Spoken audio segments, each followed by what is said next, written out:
some wonderful new friends. Mr. Carson, Mr.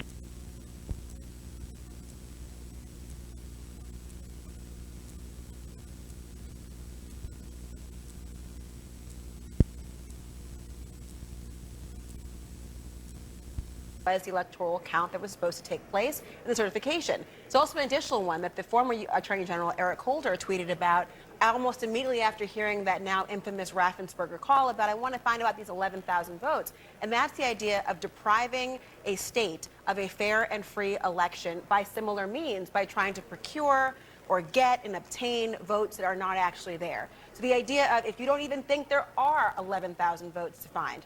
Also, there's the idea of soliciting somebody else to do this. If you're not the one doing it, you also can't say, Jake, this is a violation of the law. I'm going to need you to go ahead out there and do this as well. That's also can be a violation of law. At the federal level, it's a little bit different. It needs to be of a violent crime as opposed to at a state level asking to do the wrong thing as a felony. But there are a whole host of things that are now exposed. And to underscore your point, it had to be specificity.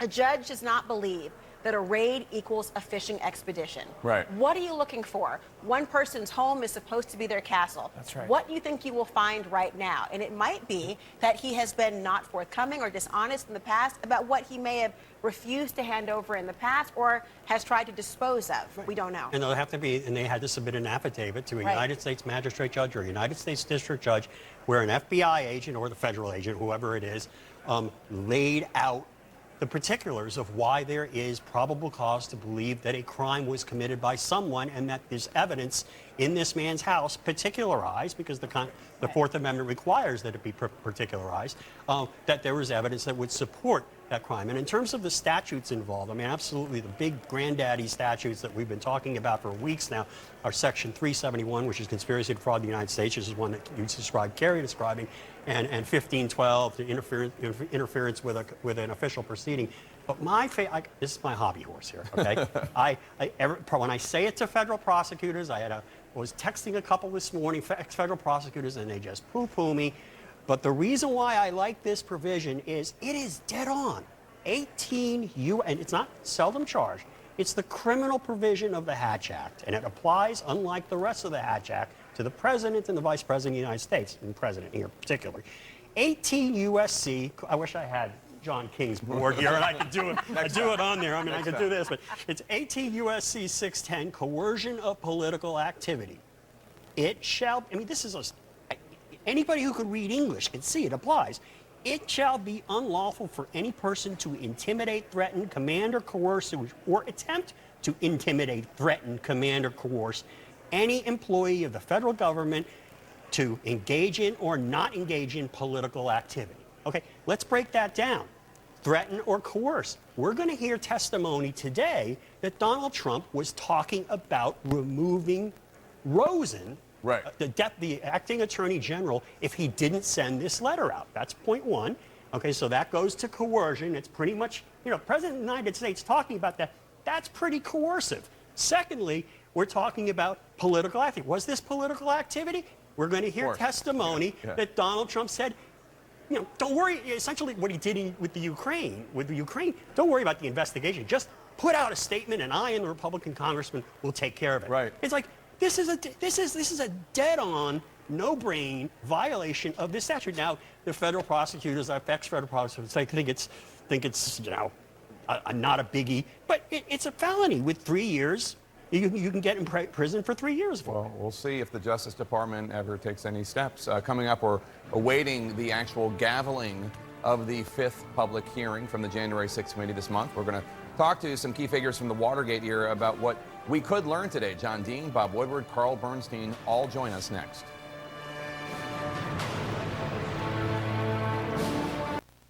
Balanced nutrition. This one sits in place. Going. I'm here to help. I'd vote To take another.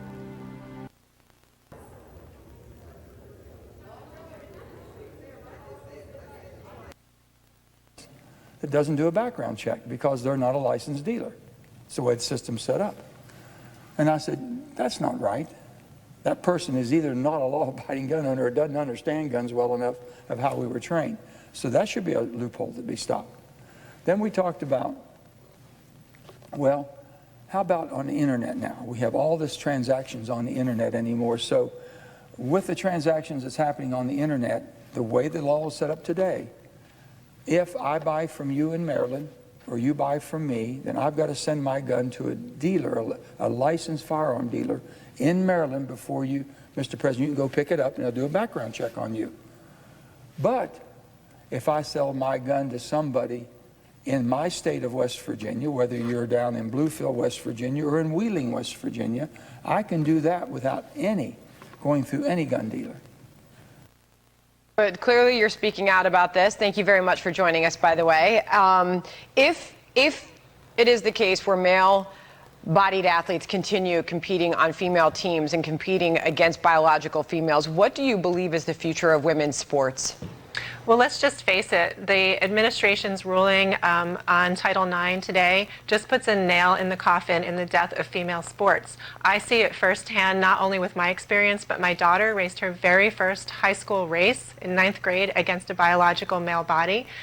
You can say whatever you want about identification, but when it comes down to it, it's a body versus a body. And both science and common sense tell us that there is an advantage of a male body over a female body. So unfortunately, this administration is killing the very definition of Title IX, which is inclusion of women, and it's actually excluding women by their interpretation. Now, of course, swimmer Leah Thomas propelled this all into the national headlines because she was such a dominant athlete in the pool. But soccer star Megan Rapinoe says, what's the fuss all about? She said, quote, show me the evidence that trans women are taking everyone's scholarships, are dominating in every sport, are winning every title. I'm sorry, it's just not happening. Is she right or is she wrong? Well, she's in denial because it's clearly happening with Leah Thomas taking spots on the podium. I mean, it's happening right in front of her face. So I can only say she's just doing this for attention and she's not facing the truth or speaking the truth. But how prevalent is it? I mean, obviously, Leah Thomas, very visible example of this. Yes. But how widespread is it in sports? Well, you know, I got off a heartbreaking phone call with a mother just a couple weeks ago whose daughter had to place third to get into the California State Championship, and her daughter placed fourth. The first two athletes that made it were both male-bodied. One had just come from the boys' cross-country team a few months before. So it's happening more than you think, but the media, unfortunately, is choosing not to report about it. And so, you know, I would like to think that she just doesn't know, but I think she knows better. What do you... And January 6th committee member Elaine Luria from Virginia, from the Tidewater area. Congressman, thanks very much. Let's first talk about the news that federal authorities were at the home of Jeffrey Clark. And according to one of his spokesmen, this was early a pre-dawn raid, as he described it, that he was brought out in his pajamas. This was to Ross Vaught. And he was condemned, and he claimed that this was criminalizing politics, which is, he claimed, worsening in the U.S., all because Jeff saw fit to investigate voter fraud. Now, we have all read that Jeffrey Clark letter to his superiors at the DOJ, the 5-page single-spaced letter, proposing that he get the Georgia legislature and Secretary of State involved in an investigation into fraud that didn't exist. Your reaction? Well, I just learned as well from media reporting that this happened earlier today, and I would say that, you know, if the Department of Justice takes that action, they go to someone's home, they're looking for information, they want, you know, have a reasonable cause and a reason to do it, and, you know, I think that it is a sign that they are taking seriously an investigation into the events surrounding January 6th, and, you know, although Mr. Clark won't be here in person today at our hearing, his actions are really central to what we're going to talk about at the upcoming hearing with regards to the pressure within the Department of Justice and how he was a central figure in that plan. So I think if viewers, you know, stay to watch the hearing, they'll hear a lot more about just why he's a central figure in what we're talking about. On the subject of the DOJ and what they might be doing, talk to us a little bit about the cooperation between the committee and DOJ right now. Well, one thing that I think is very important is that, we are a congressional committee. Our purpose is to investigate this, provide recommendations legislatively and oversight to prevent something like this from happening in the future. So Department of Justice, separate branch of government, we are not involved in what investigations they undertake. There's not a coordination where they tell us what they're doing, why, when, and how. But, the information that we've gathered through the course of our investigation is important to them. And as we've discussed, and the chairman has said that we'll make that information available to them so that they can, continue with any investigations they're independently conducting from ours. I have two quick questions then, Congresswoman. First of all, when are you going to get the transcripts to DOJ that they're asking? Will that happen during this next 2 weeks when you're in recess? And talk to us about the security that several members of the committee have now said has been stepped up because of threats that have really accelerated in the last couple of days. So what I'll say is that coordination is in progress with DOJ. We certainly understand that our information is important to their efforts, both ongoing and future. So we will work closely with them to make sure they have the information they need as to not hold up any investigations they're doing. Secondly, on the security front, I would say that the committee itself has truly become a target of a lot of attacks, attention on what is both, right-wing social media sites and through other things directly to some of the members of the committee. I think people might be familiar with the letter that was sent directly to the home of my colleague Adam Kinzinger, threatening his wife and young child. There have been other voicemails and letters, and we are working very closely with Capitol Police and all of us as well with local law enforcement in our communities to make sure that all of these threats are taken seriously. Is that proving the point of what you're doing right now, the fact that you're getting threats? Is it only helping underscore the desire to use violence or to threaten violence to get your way in this country and what you're investigating with the pressure campaign and the attempts to overturn the 2020 election? I would say you're right that it definitely proves the point of the fact that, when people don't like what they're hearing, they're going to resort to something else. And in this case, there are people threatening to resort to violence. We're investigating a situation where, a group of people didn't like the results of the election. It was a free and fair election. They didn't like the results of it, and they felt that the only tool they had was to turn to violence to have their political voice heard. And we understand, what happened right behind where I'm standing today on January 6th. So there's definitely a parallel there, and it's very concerning about a direction that I think the country is going with regards to political discourse. Well, Congresswoman, as we have a split screen, so we're seeing the still photographers waiting for the witnesses and your colleagues to be going in. I know you're going to have to go in very shortly, but very quickly, you're in a tough re-election race, and there's already reporting that Ms. Cheney can't have big events, campaign events back home in Wyoming because of threats that she's been under. She's been under security for quite some time, maybe even as long as she's been on this committee. Talk to me about your own experience. Can you go back home? Are you able to hold events? How is this impeding your efforts to be in touch with your constituents and the public?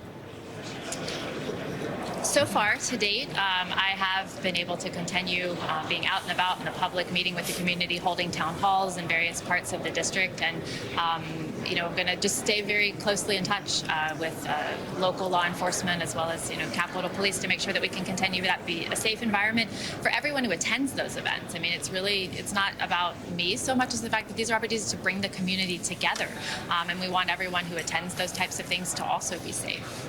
Congresswoman, there's going to be at least a 2-week delay between this last hearing and the next hearing. What are you gathering right now that you need that time to prepare for the American public? We want to make sure as a committee that we have the most thorough information, that we include all information that we receive that's pertinent. Are you getting new information right now? The committee is, through the course of all of this, continued to receive new information, and we think that this pause is very important to make sure. How is he still playing? The Justice Department, this is something we've never seen. It's different than Watergate. It is about an attempt to defraud the United States, the people of the United States. They have the case, they have the cover-up. We have the public hearings demonstrating it, and Republicans are noticing, including Mitch McConnell, whose wife, Elaine Chao, resigned the day after the January 6th insurrection and was part of a group of cabinet members who discussed the possibility of invoking the 25th Amendment about this President of the United States. So we have a whole picture emerging that is shaking the Republicans in their boots. Where will this go? Where will it end? And to Bob's point, the Republicans know that Trump is becoming an albatross, and these hearings are making it more so. John T., Chris Wallace earlier raised the question of why did the Justice Department just now raid Jeffrey Clark? I mean, it's not new that we've known for a while exactly what his role was. And that he was taking the Fifth Amendment before the committee. That was well known that he had invoked it. It's clear their grand jury is building its case. They need the information. They know they have the power to do this. They went out and got it. They're playing hardball now. Anybody who thought that there was not going to be an investigation of what had gone on January 6th really didn't understand the professionals, the line professionals. They wouldn't tolerate it. There would have been at some point a revolt. Who knows when it would happen? But so it's a natural course what's happening right now. We're going to take a quick break. We are just minutes away from the start of today's hearing. Our special coverage continues in a moment.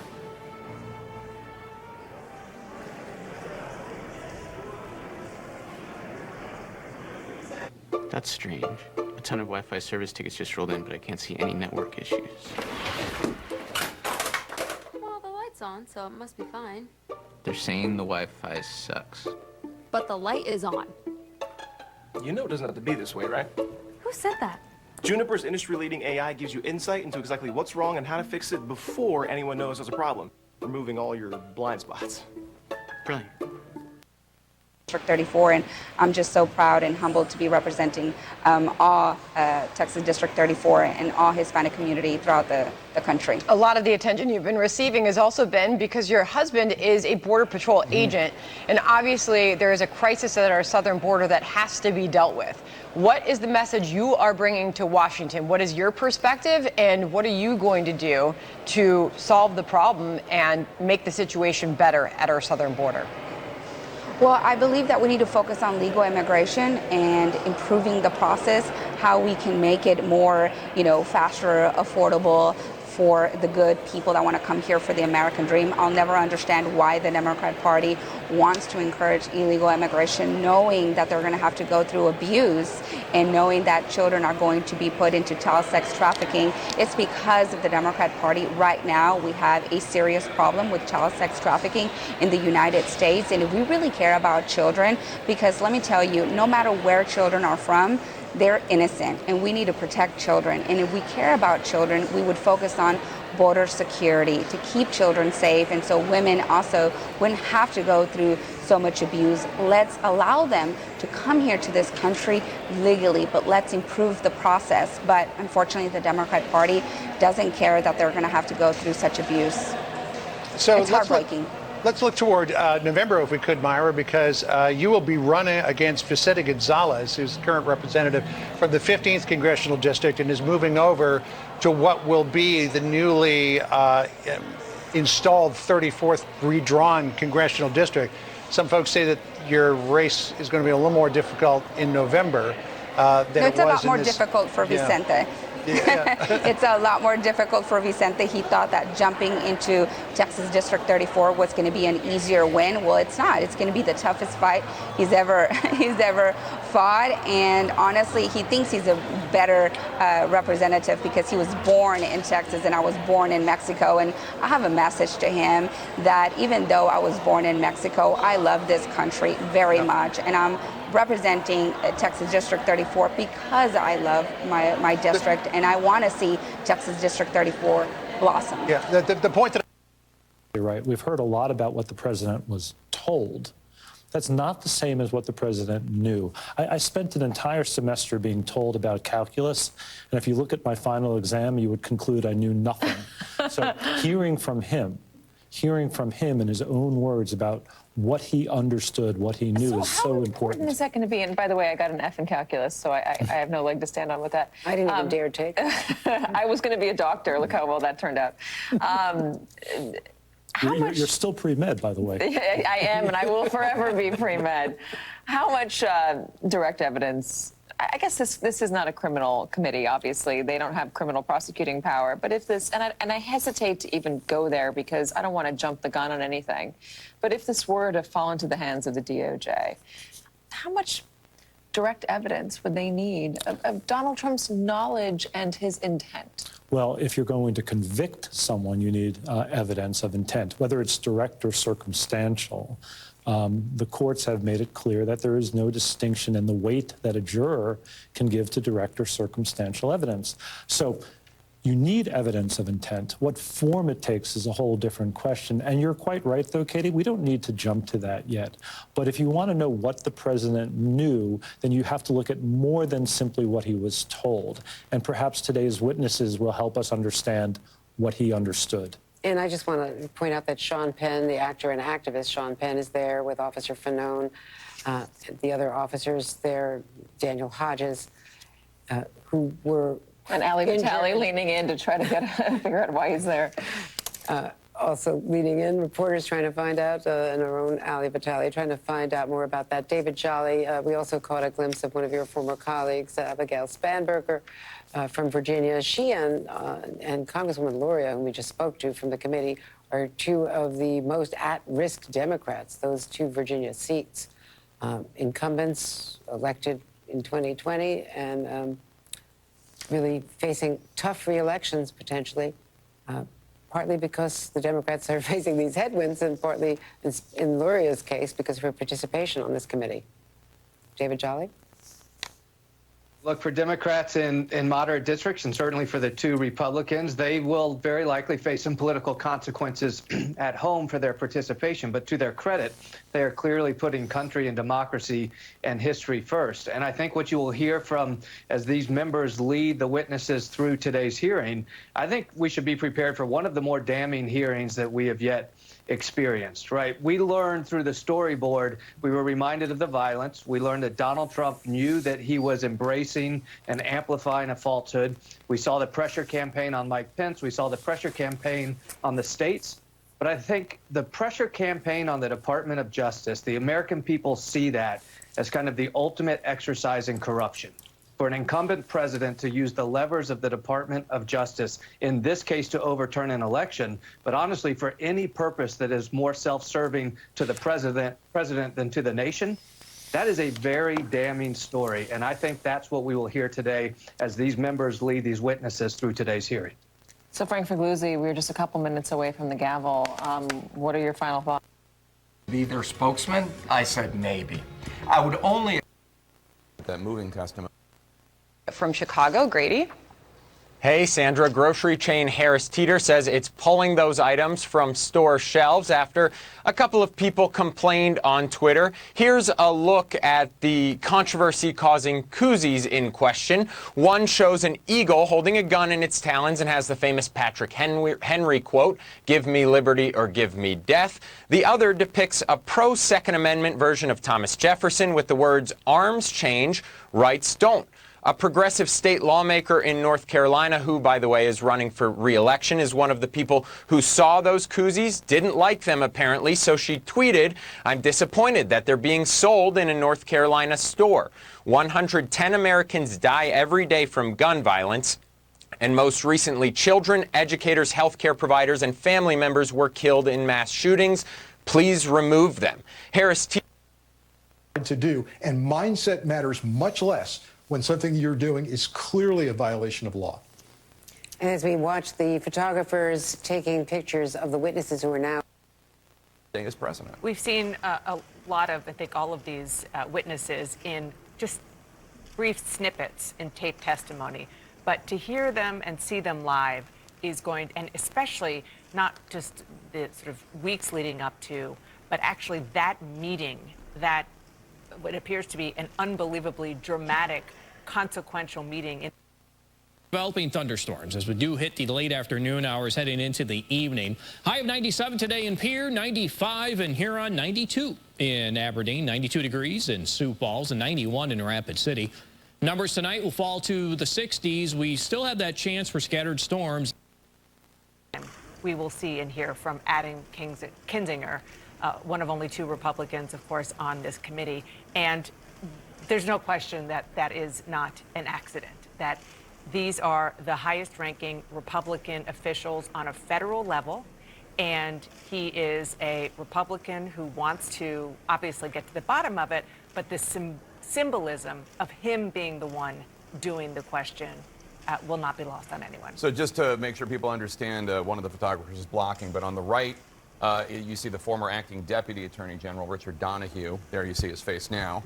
And that's him on the right. And on the left is the former acting Attorney General, Jeffrey Rosen. Those are the 2 witnesses that will be testifying first. Jamie Gingo. Jake, you know, we talk a lot with Trump about chaos. Everything was chaos. But if you look at the case the committee has set out thus far, there is a tremendous pattern of persistence and coordination. First, Trump lies and declares victory. Then he goes and says that the election is stolen. There's this massive fundraising campaign they've laid out. Crazy court cases, pressure on state and local officials, the pressure on Mike Pence. Now we're here to his attempt to corrupt the Justice Department. Here's the committee walking in. Sorry to interrupt. That's the chairman of the committee, Benny Thompson. Connected, right? Well, thanks. Well, we have a great show for you today. So stick. Scope the Department of Justice and whether or not Donald Trump, along with a high-ranking DOJ member, plotted to get some states to decertify votes. We're going to hear testimony about that and a potential scheme to shake up staffing within the department in order to advance Mr. Trump's fraudulent claims about winning the election. And just when we thought the committee would be wrapping up these hearings in the days ahead, a stunning development with so much new evidence being uncovered, the committee chairman says he's taking a pause, delaying the next 2 hearings until sometime next month. Why? It's to sift through what one panel member calls a mountain of new information centered on how the former president directed protesters toward the Capitol on January 6th. And people were expected to get a couple of more hearings. The exact dates have not been determined. Let's listen. The Select Committee to investigate the January 6th attack on the United States Capitol will be in order. Without objection, the chair is authorized to declare the committee in recess at any point. Pursuant to House Deposition Authority Regulation 10, the chair announces the committee's approval to release the deposition material presented during today's hearing. Good afternoon. In our previous hearings, the Select Committee showed that then President Trump applied pressure at every level of government, from local election workers up to his own vice president. Online in 2013. Today, we'll tell the story of how the pressure campaign also targeted the federal agency charged with enforcement of our laws, the Department of Justice. We already covered part of Mr. Trump's effort. We heard from Attorney General Bill Barr tell the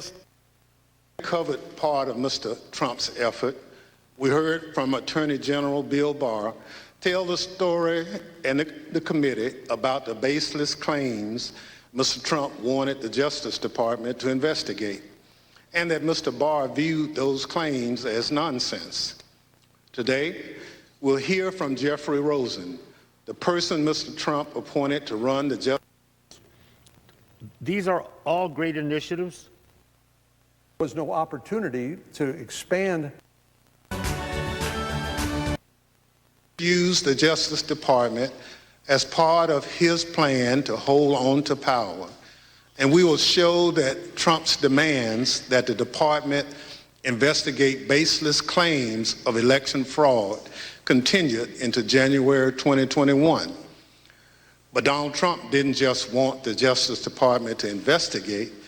He wanted the Justice Department to help legitimize his lies, to basically call the election corrupt, to appoint a special counsel to investigate alleged election fraud, to send a letter to 6 state legislatures urging them to consider altering the election results. And when these and other efforts failed, Donald Trump sought to replace Mr. Rosen, the acting Attorney General, with a lawyer who he believed would inappropriately put the full weight of the Justice Department behind the effort to overturn the election. Wherever you live in the United States, there's probably a local government executive, a mayor, or a county commissioner. There's also an official responsible for enforcing the laws, a district attorney or a local prosecutor. Imagine if your mayor lost a re-election bid, but instead of conceding the race, they picked up the phone, called the district attorney, and said, I want you to say this election was stolen. I want you to tell the Board of Elections not to certify the results. That's essentially what Donald Trump was trying to do with the election for President of the United States. It was a brazen attempt to use the Justice Department to advance the president's personal political agenda. Today, my colleague from Illinois, Mr. Cmgus, and other witnesses will walk through the Select Committee's findings on these matters. But first, I recognize our distinguished Vice Chair, Ms. Cheney of Wyoming, for any opening statement she's care to offer. Thank you very much, Mr. Chairman. At this point, our committee has just begun to show America the evidence that we have gathered. There is much more to come, both in our hearings and in our report. But I'd like to take just a moment to put everything we've seen in context. We have already seen how President Trump falsely declared victory on November 3rd, 2020, how he and his team launched a fraudulent media campaign that persuaded tens of millions of Americans that the election was stolen from him. Donald Trump intentionally ran false ads on television and social media, featuring allegations that his advisors and his Justice Department repeatedly told him were untrue. Donald Trump launched a fraudulent fundraising campaign that raised hundreds of millions of dollars, again, based on those same false election fraud allegations. We have seen how President Trump and his allies corruptly attempted to pressure Vice President Pence to refuse to count lawful electoral votes and obstruct Congress's proceedings on January 6th. How it's going to be made or what the cut's going to be like. It's a lot. And others in our Capitol. We've seen how the President oversaw and personally participated in an effort in multiple states to vilify, threaten, and pressure election officials, and to use false allegations to pressure state legislators to change the outcome of the election. We've seen how President Trump worked with and directed the Republican National Committee and others to organize an effort to create fake electoral slates, and later to transmit those materially false documents to federal officials, again as part of his planning for January 6th. We have seen how President Trump persuaded tens of thousands of his supporters to travel to Washington, D.C. for January 6th. And we will see in far more detail how the President's rally and march to the Capitol were organized and choreographed. As you can tell, these efforts were not some minor or ad hoc enterprise concocted overnight. Each required planning and coordination. Some required significant funding. All of them were overseen by President Trump. Required significant funding. All of them were overseen by President Trump. And much more information will be presented soon regarding the President's statements and actions on January 6th. Today, as Chairman Thompson indicated, we turn to yet another element of the President's effort to overturn the 2020 election, this one involving the Department of Justice. A key focus of our hearing today will be a draft letter that our witnesses here today refused to sign. This letter was written by Mr. Jeff Clark with another Department of Justice lawyer, Ken Klukowski, and the letter was to be sent to the leadership of the Georgia State Legislature. Other versions of the letter were intended for other states.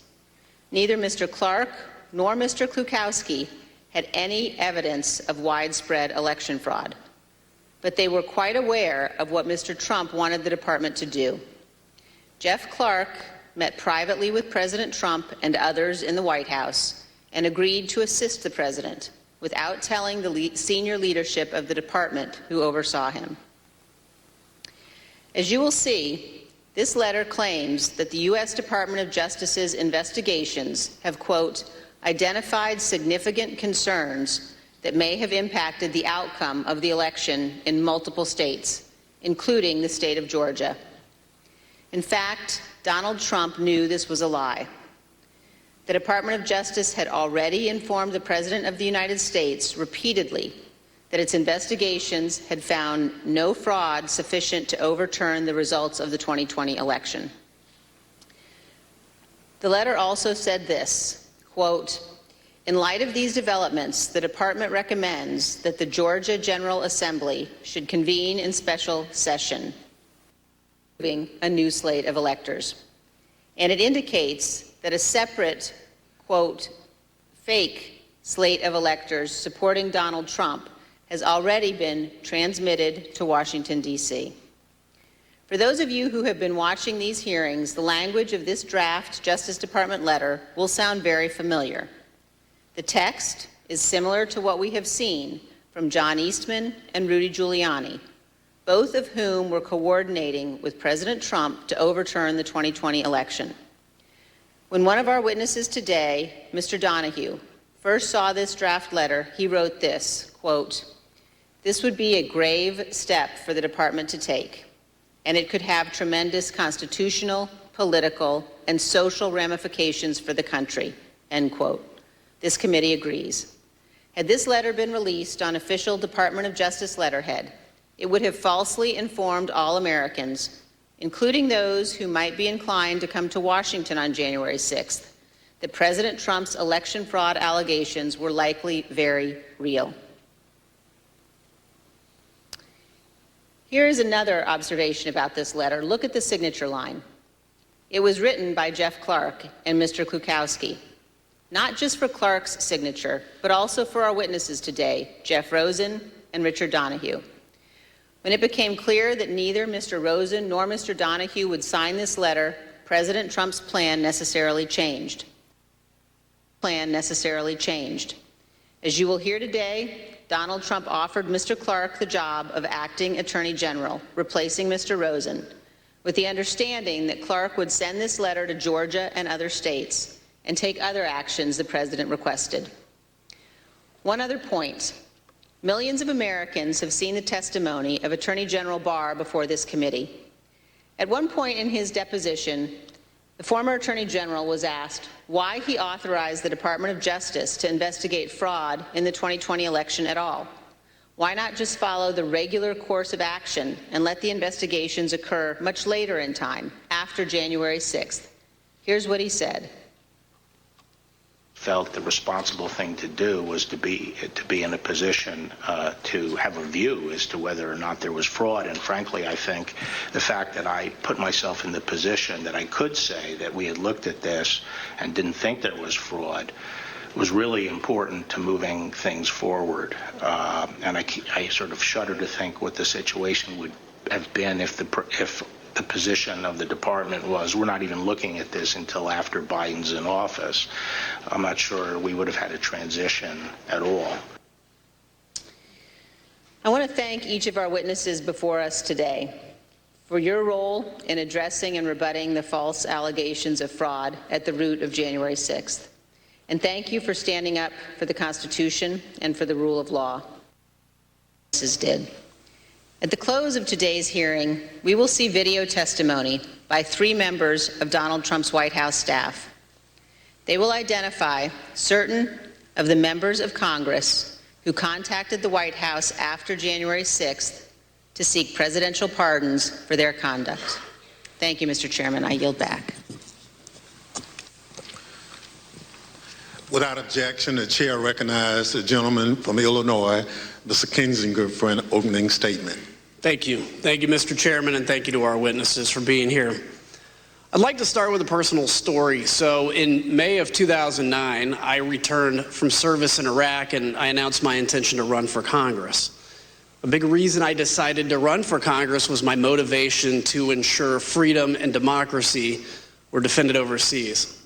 I remember making a commitment out loud a few times and in my heart repeatedly, even to today, that if we are going to ask Americans to be willing to die in service to our country, we as leaders must at least be willing to sacrifice our political careers when integrity and our oath requires it. After all, losing a job is nothing compared to losing your life. Within the halls of power, in the face of a president, that commitment can easily be forgotten. Presidential pressure can be really hard to resist. Today, we'll focus on a few officials who stood firm against President Trump's political pressure campaign. When the president tried to misuse the department and install a loyalist at its helm, these brave officials refused and threatened to resign. They were willing to sacrifice their careers for the good of our country. Executive branch. The president oversees the Department of Justice, yet the president's personal or partisan interests must not shape or dictate the department's actions. The president cannot and must not use the department to serve his own personal interest, and he must not use its people to do his political bidding, especially when what he wants them to do is to subvert democracy. The president cannot pervert justice nor the law to maintain his power. Justice must, both in fact and law, be blind. That is critical to our whole system of self-governance. During this hearing, you'll hear time and time again about the president's request to investigate claims of widespread fraud. Our witnesses, Mr. Rosen, Mr. Donahue, and Mr. Engel, stood firm in the face of overbearing political pressure because they understood that their oath was to the Constitution and not to the personal or political interests of the president. The president and his allies became keenly aware that with legal challenges exhausted and electoral votes certified, their only hope would be a last-ditch scheme to prevent Congress from certifying the win, thus throwing the entire system into constitutional chaos. The president wanted the department to sow doubt in the legitimacy of the election, to empower his followers and members of Congress to take action. If the department could just lend its credibility to the conspiracies, people would have the justification they needed to spread the big lie. So President Trump ultimately wanted the Department of Justice to say the election was, quote, corrupt and, quote, leave the rest to me and the Republican congressmen. As you will hear today, the department's top leadership refused. Not surprisingly, President Trump didn't take no for an answer. He didn't accept it from Attorney General Barr, so he looked for another Attorney General, his third in 2 weeks. He needed to find someone who was willing to ignore the facts. That is not the norm. Let's look at what attorneys general, Democrats and Republicans alike, have said about upholding their oath to the Constitution. Attorney General ultimately owes his loyalty to the integrity of the American people and to the fidelity to the Constitution and the legitimate laws of the country. That's what he's ultimately required to do. I will be an independent attorney general. I will be the people's lawyer. If, however, there were an issue that I thought were that significant that would compromise my ability to serve as attorney general in the way that I have described, that as the people's lawyer, I would not hesitate to resign. As you and I discussed, if the president proposed to undertake a course of conduct that was in violation of the Constitution, that would present me with a difficult but not a complex problem. I would have two choices. I could either try to talk him out of it or leave. Those are the choices. The Attorney General's position as a cabinet member is perhaps unique from all of the cabinet members. Yes, a member of the President's cabinet, but the Attorney General has a unique responsibility to provide independent and objective advice to the President or any agency when it is sought, and sometimes perhaps even when it is not sought. Everyone in that video, from Eric Holder that Jeff Sessions spoke as one about the independence of the department. It's a point of pride at Justice to apply the law without the president's political self-interest tainting its actions or dictating how it uses its authorities. But President Trump did find one candidate at Justice who seemed willing to do anything to help him stay in power. Let's hear what President Trump's own lawyer, Eric Hirschman, had to say about Jeff Clark's plan to overturn the election. I'd like to advise viewers this video contains some strong language. And when he finished discussing what he planned on doing, I said, good fucking, excuse me, sorry, a-hole. Congratulations, you just admitted a first step or act you take as Attorney General would be committing a felony and violating Rule 6C. You're clearly the right candidate for this job. So who's Jeff Clark? An environmental lawyer with no experience relevant to leading the entire Department of Justice. What was his only qualification? That he would do whatever the president wanted him to do, including overthrowing a free and a fair democratic election. President Trump's campaign to bend the Justice Department to his political will culminated in a showdown on January 3rd. Today, we will take you inside that early evening Oval Office meeting where top Justice Department officials met with the president. At stake, the leadership and integrity of the Department of Justice. The meeting took about another 2.5 hours from the time I entered. It was entirely focused on whether there should be a DOJ leadership change. I was sitting directly in front of the president. Jeff Rosen was to my right, Jeff Clark was to my left. He looked at me and underscored, well, the one thing we know is you're not going to do anything. You didn't even agree that the concerns that are being presented are valid. And here's someone who has a different view. So, well, why shouldn't I do that? You know, that's how the discussion proceeded. Jeff Clark was proposing that Jeff Rosen be replaced by Jeff Clark. And I thought the proposal was asinine. What were Clark's purported bases for why it was in the president's interest for him to step in? What would he do? How would things change, according to Mr. Clark in the meeting? He repeatedly said to the president that if he was put in the seat, he would conduct real investigations that would, in his view, uncover widespread fraud.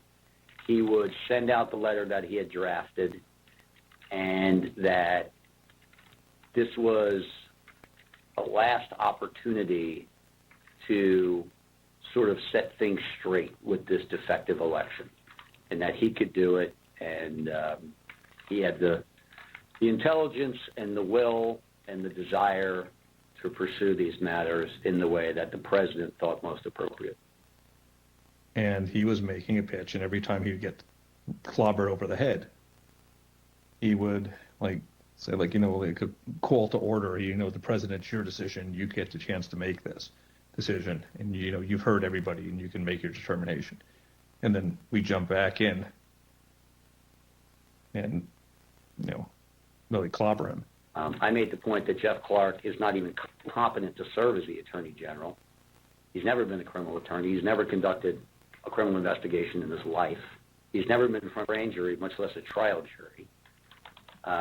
And he kind of retorted by saying, well, I've done a lot of very complicated appeals and civil litigation, environmental litigation, and things like that. And I said, that's right, you're an environmental lawyer. How about you go back to your office and we'll call you when there's an oil spill. And Pat Cipollone weighed in at one point, I remember saying, that letter that this guy wants to send, that letter is a murder-suicide pact. It's going to damage everyone who touches it. And we should have nothing to do with that letter. I don't ever want to see that letter again. And so we went along those lines. I thought Clark's proposal was nuts. I mean, this guy said at a certain point, listen, the best I can tell is the only thing you know about environmental and elections challenges is they both start with E. And based on your answers tonight, I'm not even certain you know that. The president said, suppose I do this. Suppose I replace him, Jeff Rosen, with him, Jeff Clark. Suppose I do this. Suppose I replace him, Jeff Rosen, with him, Jeff Clark. What do you do? Well, we know these men before us did the right thing. But think about what happens if these justice officials make a different decision. What happens if they bow to the pressure? What would that do to us as a democracy, as a nation? Imagine a future where the president could screen applicants to the Justice Department with one question. Are you loyal to me or to the Constitution? And it wouldn't take long to find people willing to pledge their loyalty to the man. We know many of President Trump's vocal supporters on January 6th also wanted the Justice Department to do whatever he asked, as long as it meant he could stay in power. They made sure Justice Department officials heard his message as they protested loudly in front of the department on their way to the Capitol on January 6th.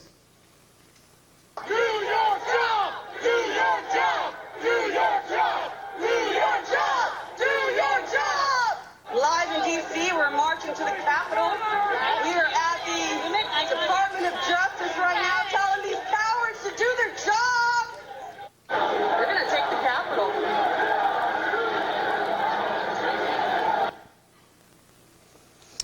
I want to take a moment now to speak directly to my fellow Republicans.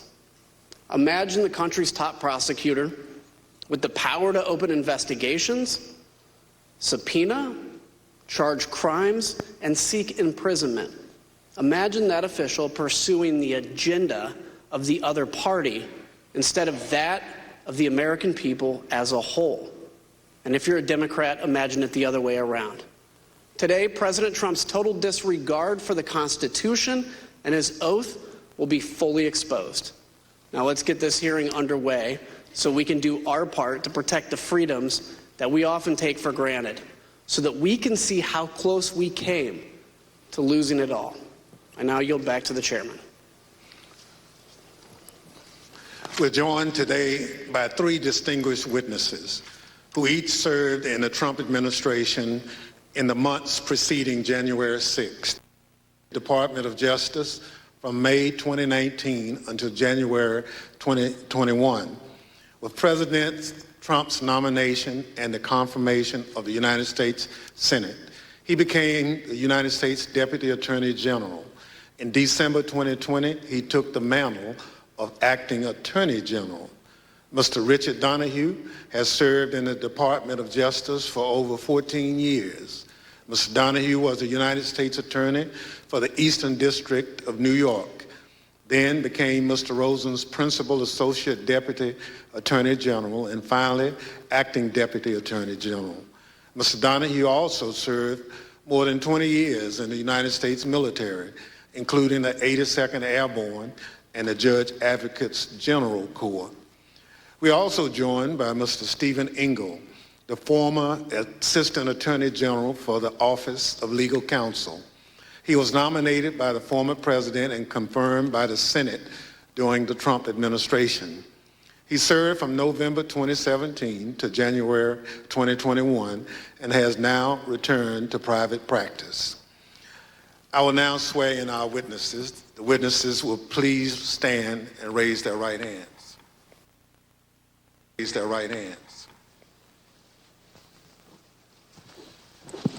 Do you swear under penalty of perjury that the testimony you're about to give is the truth, the whole truth, and nothing but the truth, so help you God? Thank you. You may be seated. Let the record reflect the witnesses all answered in the affirmative. I now recognize myself for questions. First of all, gentlemen, thank you for being here today.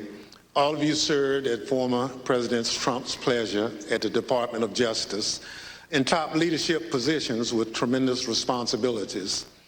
Former Attorney General Bill Barr told the Select Committee that before he left the department in December 2020, he told President Trump on at least 3 occasions there was no evidence of widespread election fraud that would have changed the results of the presidential election, and refuted numerous specific claims of election fraud the president was making.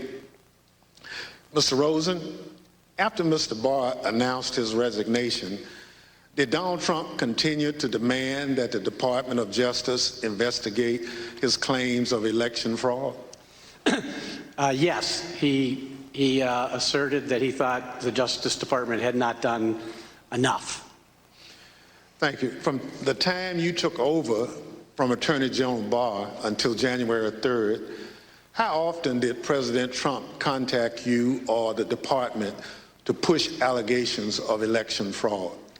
So between December 23rd and January 3rd, the president either called me or met with me virtually every day, with one or two exceptions like Christmas Day.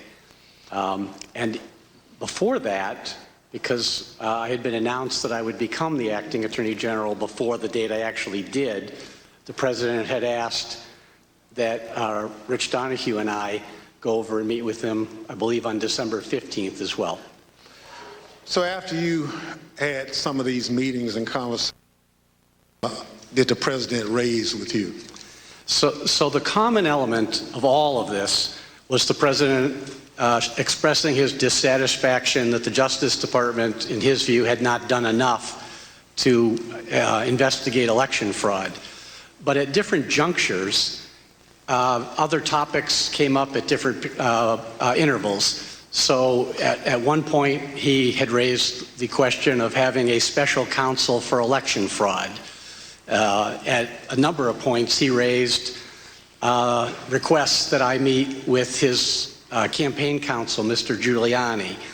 At one point, he raised the whether the Justice Department would file a lawsuit in the Supreme Court. At a couple of junctures, there were questions about making public statements or about holding a press conference. At one of the later junctures was this issue of sending a letter to state legislatures in Georgia or other states.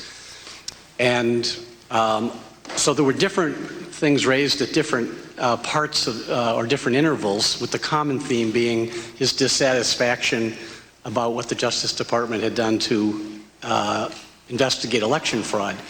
I will say that the Justice Department declined all of those requests that I was just referencing because we did not think that they were appropriate based on the facts and the law as we understood them. Thank you. So, Mr. Attorney General Barr announced his resignation. The president summoned you and Mr. Rosen to the White House. At this meeting with the president, what did he want to discuss? There were a number of topics of discussion that day, Mr. Chairman. Much of the conversation focused on a report that had been recently released relating to Antrim County in Michigan. I believe on December 13th, an organization called the Allied Security Group issued a report that alleged that the Dominion voting machines in that county had a 68% error rate. The report was widely covered in the media. We were aware of it. We obtained a copy of it on the 14th of December, the day prior. We circulated to the U.S. attorneys in Michigan for their awareness. And we had a number of discussions internally, but the conversation with the president on that day, the 15th, was largely focused on that. And he was essentially saying, have you seen this report? He was adamant that the report must be accurate, that it proved that the election was defective, that he in fact won the election, and the department should be using that report to basically tell the American people that the results were not trustworthy. And he went on to other theories as well, but the bulk of that conversation on December 15th focused on Antrim County, Michigan, and the ASOG report. Thank you. Mr. Engel, we know that Attorney General Barr announced on December 1st, 2020, that the Department of Justice had found no evidence of widespread fraud that could have changed the outcome of the election. So from December 1st, 2020 until today, as you sit here, have you ever doubted that top line conclusion? No, I've never had any reason to doubt Attorney General Barr's conclusion. Thank you. Pursuant to Section 5C8 of House Resolution 503, the chair now recognizes the gentleman from Illinois, Mr. Kingslinger, for questions. Thank you, Mr. Chairman. In the weeks leading to January 6th, the Department of Justice was fielding almost daily requests from the president to investigate claims of election fraud. Each claim was refuted time and time again, an effort Attorney General Barr described as whack-a-mole. When each of the president's efforts failed, he resorted to installing a new attorney general to say the election was illegal and corrupt, simply so he could stay in power. President Trump started leaning on the Justice Department the first chance he got. On November 29th, his first television interview after the election. Where is the DOJ and the FBI in all of this, Mr. President? You have laid out some serious charges here. Shouldn't this be something that the FBI is investigating? Are they? Missing in action. Is the DOJ investigating? Missing in action. Can't tell you where they are. Republican congressmen echoed the president just 2 days later. They wrote a letter to Attorney General Barr laying into the Justice Department for a, quote, shocking lack of action in investigating the claims of election fraud. That same day, Attorney General Barr stated publicly that President Trump's claims had no merit. Ignoring the top law enforcement officer in the country, Republican congressmen amplified the stolen election message to the American public. Let's listen. And so there's widespread evidence of fraud because people haven't done their jobs. Durham and Barr will deserve a big notation in history when it's written of the rise and fall of the United States if they don't clean up this mess, clean up the fraud, do your jobs, and save this little experiment in self-government. Again, I join my colleagues in calling on Attorney General Barr to immediately let us know what he's doing. We're already working on challenging the certified electors. And what about the courts? How pathetic are the courts? January 6th, I'm joining with the fighters in the Congress, and we are going to object to electors from states that didn't run clean elections. Democracy is left undefended if we accept the result of a stolen election without fighting with every bit of vigor we can muster. January 6th. This is how the process works. The ultimate arbiter here, the ultimate check and balance is the United States Congress. And when something is done in an unconstitutional fashion, which happened in several of these states, we have a duty to step forward and have this debate and have this vote on the 6th of January. Today is the day American patriots start taking down names and kicking ass. Mr. Donahue, on December 27th, you had a 90-minute conversation with the president where he raised false claim after false claim with you and Mr. Rosen. How did you respond to what you called a, quote, stream of allegations? The December 27th conversation was, in my mind, an escalation of the earlier conversations. As the former acting AG indicated, there were a lot of communications that preceded that. As we got later in the month of December, the president's entreaties became more urgent. He became more adamant that we weren't doing our job. We need to step up and do our job. And he had this arsenal of allegations that he wanted to rely on. And so I felt in that conversation that was incumbent on me to make it very clear to the president what our investigations had revealed, and that we had concluded, based on actual investigations, actual witness interviews, actual reviews of documents, that these allegations simply had no merit. And I wanted to try to cut through the noise, because it was clear to us that there were a lot of people whispering in his ear, feeding him these conspiracy theories and allegations. And I felt that being very blunt in that conversation might help make it clear to the president that these allegations were simply not true. And so as he went through them in what for me was a 90-minute conversation or so, and what for the former acting AG was a 2-hour conversation, As the president went through them, I went piece by piece to say, no, that's false. That is not true. And to correct him really in a serial fashion as he moved from one theory to another. Can you give me an example of one or two of those theories? So one that was very clear at that point was the Antrim County, the ASOG report that I mentioned earlier. The Allied Security Operations Group released this report that's 68% error rate. There was, in fact, in Antrim County, a hand recount. Had nothing to do with the department. The department did not request that. That was pursuant to litigation brought by other parties. But there was a hand recount. So they were able to compare the hand recount to what the machines had reported.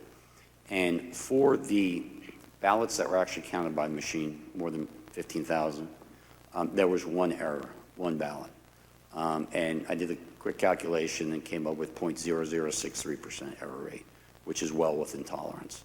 And so I made it very clear to the president, because he was so fixated on the ASOG report in the December 15th conversation, that in fact, our investigation revealed that the error rate was 0.0063%. So that, Mr. President's example of what people are telling you that is not true, and that you cannot and should not be relying on. So that was one very explicit one, and I think you see that reflected in my notes. We went through a series of others.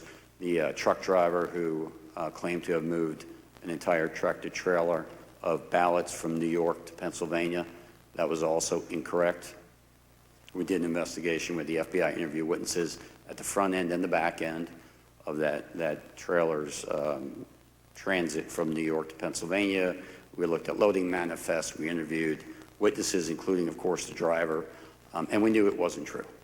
Whether the driver believed it or not was never clear to me, but it was just not true. So that was another one that I tried to educate the president on. There were a series of others, mostly in swing states. Of course, he wanted to talk a great deal about Georgia, the State Farm Arena video, which he believed, for various reasons, was, as he said it, fraud staring you right in the face. Were any of the allegations he brought up found credible? Did you find any of them credible? No. So during this conversation, did you take handwritten notes directly quoting the president? I did, and to make it clear, Attorney General Rosen called me on my government cell phone, said he'd been on the phone with the president for some time. The president had a lot of these allegations. I was better versed in what the department had done just because I had closer contact with the investigations, and the AG asked me to get on the call. Of course, I agreed. And I began taking notes only because at the outset the president made an allegation I had not heard. I had heard many of these things. Only because at the outset the president made an allegation I had not heard. I had heard many of these things. I knew many of them were investigated. But when the president, at least when I came to the conversation, when he began speaking, he brought up an allegation I was completely unaware of. And of course that concerned us. So I simply reached out and grabbed a notepad off my wife's nightstand and a pen, and I started jotting it down. That had to do with an allegation that more than 200,000 votes were certified in the state of Pennsylvania that were not actually cast. Sometimes the president would say it was 205, sometimes he would say it was 250, but I'd not heard this before, and I want to get the allegation down clearly so that we can look into it if appropriate, and that's why I started taking those notes, and then as the conversation continued, I just continued to take the notes. Let's take a look at the notes, if we could right now. As we can see on the screen, you actually quote President Trump asking, "Where's DOJ?" just like we heard him say in his first television interview. How did you respond to that? So both the acting AG and I tried to explain to the president on this occasion and on several other occasions that the Justice Department has a very important, very specific, but very limited role in these elections. States run their elections. We are not quality control for the states. We are obviously interested in and have a mission that relates to criminal conduct in relation to federal elections. We also have related civil rights responsibilities, so we do have an important role. But the bottom line was, if a state ran their election in such a way that it was defective, that is to the state or Congress to correct. It is not for the Justice Department to step in. And I certainly understood the president as a layman, not understanding why the Justice Department didn't have at least a civil role to step in and bring suit on behalf of the American people. We tried to explain that to him. The American people do not constitute the client for the United States Justice Department. The one and only client of the United States Justice Department is the United States government. And the United States government does not have standing, as we were repeatedly told by our internal teams, OLC led by Steve Engel, as well as the Office of the Solicitor General, researched it and gave us thorough, clear opinions that we simply did not have standing. And we tried to explain that to the President on numerous occasions. Let's take a look at another one of your notes. You also noted that Mr. Rosen said to Mr. Trump, quote, DOJ can't and won't snap its fingers and change the outcome of the election. How did the President respond to that, sir? He responded very quickly and said, essentially, that's not what I'm asking you to do. What I'm just asking you to do is just say it was corrupt and leave the rest to me and the Republican congressman. So let's now put up the notes where you quote the President. As you're speaking to that, he said, the President said, just say the election was corrupt and leave the rest to me and the Republican congressman. So, Mr. Donahue, that's a direct quote from President Trump, correct? That's an exact quote from the President, yes. The next note shows that even that the President kept pressing. Even though he'd been told that there was no evidence of fraud, did the President keep saying that the department was, quote, obligated to tell people that this was an illegal, corrupt election? That's also an exact quote from the President, yes. Let me just be clear. Did the department find any evidence to conclude that there was anything illegal or corrupt about the 2020 election? There were isolated instances of fraud. None of them came close to calling into question the outcome of the election in any individual state. And how would you describe the President's demeanor during that call?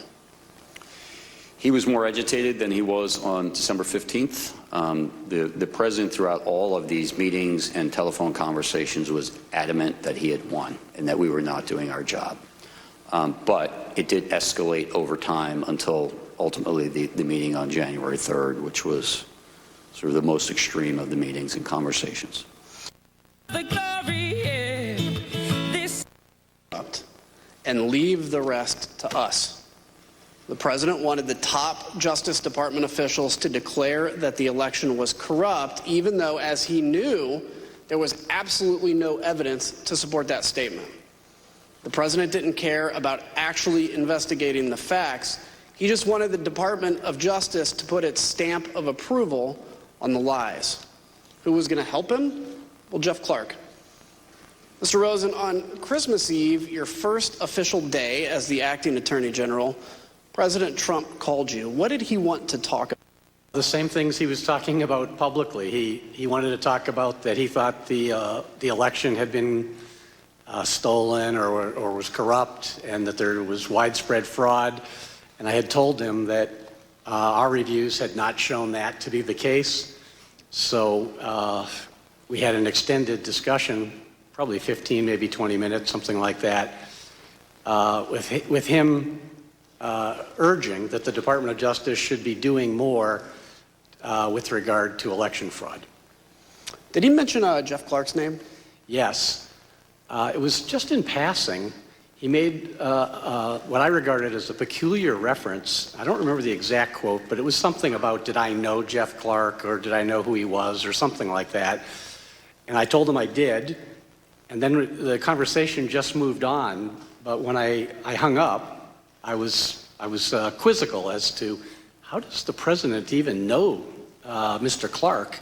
I was not aware that they had ever met or that the President had been involved with any of the issues in the civil division. So it was a bit of a surprise when he brought his name up? Yes. So Mr. Clark was the acting head of the Civil Division and head of Environmental and Natural Resources Division at the Department of Justice. Do either of those divisions have any role whatsoever in investigating election fraud, sir? No. And to my awareness, Jeff Clark had no prior involvement of any kind with regard to the work that the department was doing that Attorney General Barr has talked about to this committee. So let's take a minute and explain why the President mentioned Jeff Clark's name to Mr. Rosen here on Christmas Eve. On December 21st, some Republican members of Congress met with President Trump in the White House to talk about overturning the 2020 election. Let's hear Representative Marjorie Taylor Greene talk about how this meeting got set up. I was the only new member at the meeting. I called President Trump on Saturday and said, we've got to have a meeting. There's many of us that feel like this election has been stolen. So on the screen, you'll see that President Trump's Chief of Staff, Mark Meadows, tweeted about that meeting right after it happened. He said, quote, several members of Congress just finished a meeting in the Oval Office with President Donald Trump, preparing to fight back against mounting evidence of voter fraud. Stay tuned. On the same day he met with these Republican members of Congress, President Trump called into a conservative political convention, and he used the opportunity to pressure the Department of Justice to investigate his bogus claims. The problem is we need a party that's going to fight, and we have some great congressmen and women that are doing it, and we have other. And we need backing from, like, the Justice Department, and other people have to finally step up. The Select Committee obtained records from the National Archives that show that Scott Perry was one of the congressmen who joined that meeting. We learned from White House records that you'll now see on the screen that the very next day, Representative Perry returned to the White House. This time he brought a Justice Department official named Jeffrey Clark. Representative Perry provided the following statement to his local TV affiliate. He said, quote, throughout the past 4 years, I've worked with Assistant Attorney General Clark on various legislative matters. When President Trump asked if I would make an introduction, I obliged. But why Jeff Clark? Let's hear Mr. Giuliani explain the kind of person that he and the president wanted at the top of justice. I don't remember ever recommending to anybody that Mr. Clark, meaning Jeffrey Clark at DOJ, be given election-related responsibilities.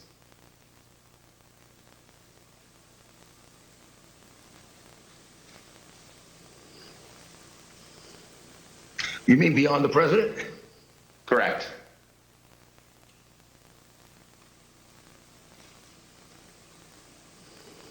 Well, beyond the president, I do recall saying to people that somebody should be put in charge of the Justice Department who isn't frightened of what's going to be done to their reputation. Because Justice Department was filled with people like that. Should put somebody that's not frightened of what's going to be done to their reputation. Mr. Donahue, when you told the president that you wouldn't pursue baseless claims of fraud, was it because you were worried about your reputation? No, not at all. It was also mentioned in the White House in late December and early January as described by a top aide to Mark Meadows, Cassidy Hutchinson. Was it your understanding that Representative Perry was pushing for a specific person to take over the department? He wanted Mr. Jeff Clark to take over the Department of Justice. Mr. Rosen, after your call with President Trump on December 24th, you spoke with Mr. Clark on December 26th about his contact with the president. Can you tell us about that conversation? Yes. Because I had been quizzical about why his name had come up, I called him and I tried to explore if he would share if there was something I ought to know. And after some back and forth, he acknowledged that shortly before Christmas, he had gone to a meeting in the Oval Office with the president. That, of course, surprised me. And I asked him, how did that happen?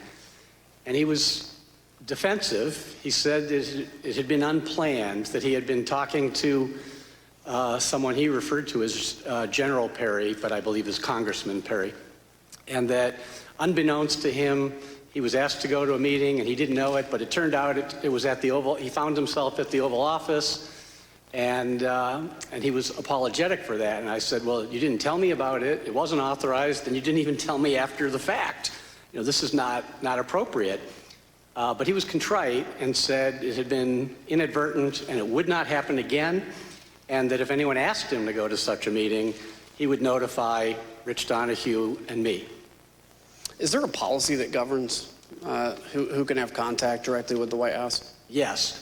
So across many administrations for a long period of time, there's a policy that, particularly with regard to criminal investigations, restricts at both the White House end and the Justice Department end those more sensitive issues to the highest ranks. So for criminal matters, the policy for a long time has been that only the Attorney General and the Deputy Attorney General from the DOJ side can have conversations about criminal matters with the White House, or the Attorney General and the Deputy Attorney General can authorize someone for a specific item with their permission, but the idea is to make sure that the top rung of the Justice Department knows about it and is in the thing to control it and make sure only appropriate things are done.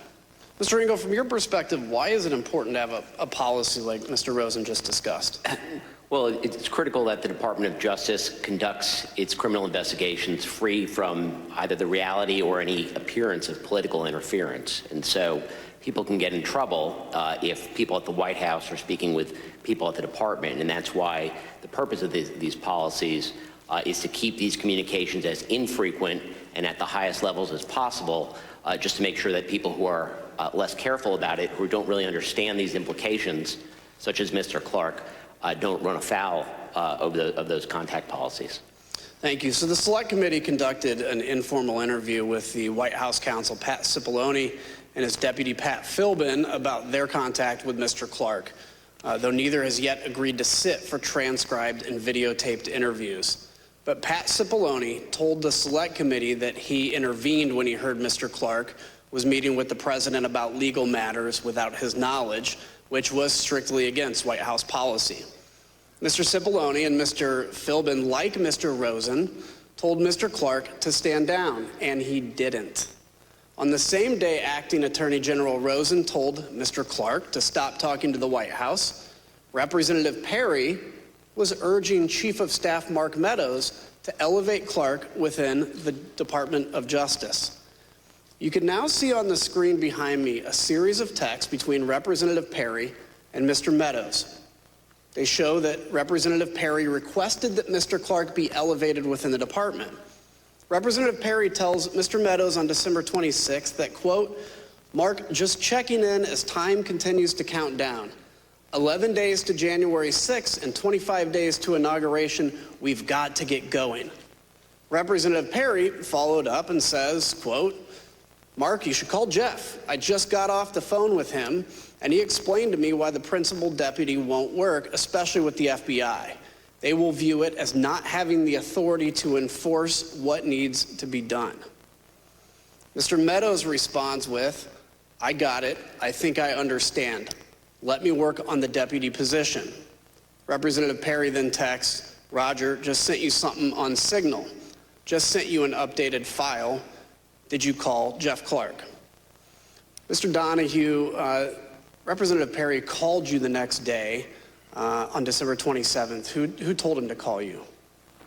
My understanding is the president did at the outset of the call. Congressman Perry told me that he was calling at the behest of the president. What did he want to talk about? He wanted to talk about Pennsylvania in particular. He gave me some background about, why he in particular doesn't trust the FBI and why the American people don't necessarily trust the FBI. And then he went into some allegations specific to Pennsylvania, which included, amongst others, this allegation that the Secretary of State had certified more votes than were actually cast. Did you direct the local U.S. Attorney's Office to investigate that claim? So Mr. Perry said that he had a great deal of information, that investigations had been done, that there was some sort of forensic type report that would be helpful to me. And I didn't know Congressman Perry. I'd never heard of him before this conversation, but I said, sir, if you've got something that you think is relevant to what the Justice Department's mission is, you should feel free to send it to me. And he did. And I was en route from New York to Washington. I got it. I looked at it on my iPhone. Obviously, I couldn't read the whole thing in transit like that. But I looked at it to get a feel for what it was, and then I forwarded it to the United States Attorney for the Western District of Pennsylvania. Did they get back to you? What did they conclude?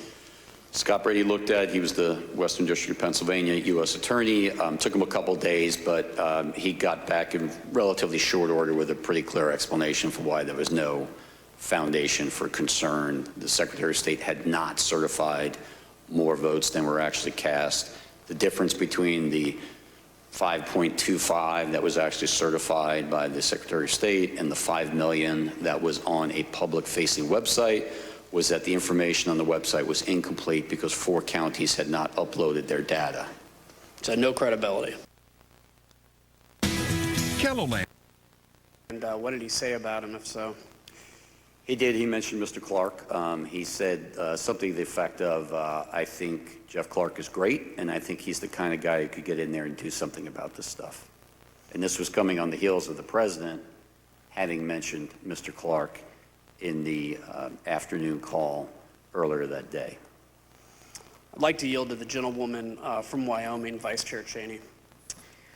Thank you very much, Mr. Kinzinger. I thank the gentleman for yielding. As we discussed earlier, at the center of Mr. Clark's plan to undo President Trump's election loss was a letter. Mr. Donahue, on December 28th, Mr. Clark emailed you and Mr. Rosen a draft letter that he wanted you to sign and send to Georgia state officials. You testified that this could have, quote, grave constitutional consequences. Mr. Donahue, can you tell us what you meant by that? Well, I had to read both the email and the attached letter twice to make sure I really understood what he was proposing because it was so extreme to me. I had a hard time getting my head around it initially. But I read it and I did understand it for what he intended, and I had to sit down and sort of compose what I thought was an appropriate response. I actually initially went next door to the acting AG's office, but he was not there. We were both on that email. I knew we would both have probably a very similar reaction to it. He was not in his office, so I returned to my office and I sat down to draft a response because I thought it was very important to give a prompt response rejecting this out of hand. There were, in my response, I explained a number of reasons. This is not the department's role to suggest or dictate to state legislatures how they should select their electors. But more importantly, this was not based on fact. This was actually contrary to the facts as developed by department investigations over the last several weeks and months. So I responded to that, and for the department to insert itself into the political process this way, I think would have had grave consequences for the country. It may very well have spiraled us into a constitutional crisis, and I wanted to make sure that he understood the gravity of the situation because he didn't seem to really appreciate it. And what was Mr. Clark's reaction when you sent this email to him? He didn't respond directly to the email, but we met shortly after that. After I sent the email, the acting AG returned. I went to his office. He had just read it. He had a very similar reaction to me. He was exasperated, and he told me that he had told one of his administrative assistants to get Jeff Clark up here. We want to talk to him face-to-face about this. And so the three of us then had a meeting, probably around 1800 that night, in the Deputy Attorney General's conference room. And one of the things that you said to Mr. Clark is, quote, what you are doing is nothing less than the United States Justice Department meddling in the outcome of a presidential election. And I assume you conveyed that to him as well in your meeting that evening? Yes, in those very words. It was a very contentious meeting, but yes, that was said amongst other things. And despite this contentious meeting and your strong reaction to the letter, did Mr. Clark continue to push his concept in the coming days? He did, yes. We had subsequent meetings and conversations. The acting AG probably had more contact with him than I did, but between the 28th and the 2nd, when we had another in-person meeting, he clearly continued to move down this path. He began calling witnesses and apparently conducting investigations of his own. He got a briefing from DNI about purported foreign intelligence interference. And we thought perhaps once it was explained to him that there was no basis for that part of his concern, that he would retreat. But instead he doubled down and said, well, okay, so there's no foreign interference. I still think there are enough allegations out there that we should go ahead and send this letter, which shocked me even more than the initial one, because you would think after a couple days of looking at this, he, like we, would have come to the same conclusion that it was completely unfounded. And when you learned that he had been calling witnesses and conducting investigations on his own, did you confront him? Yes.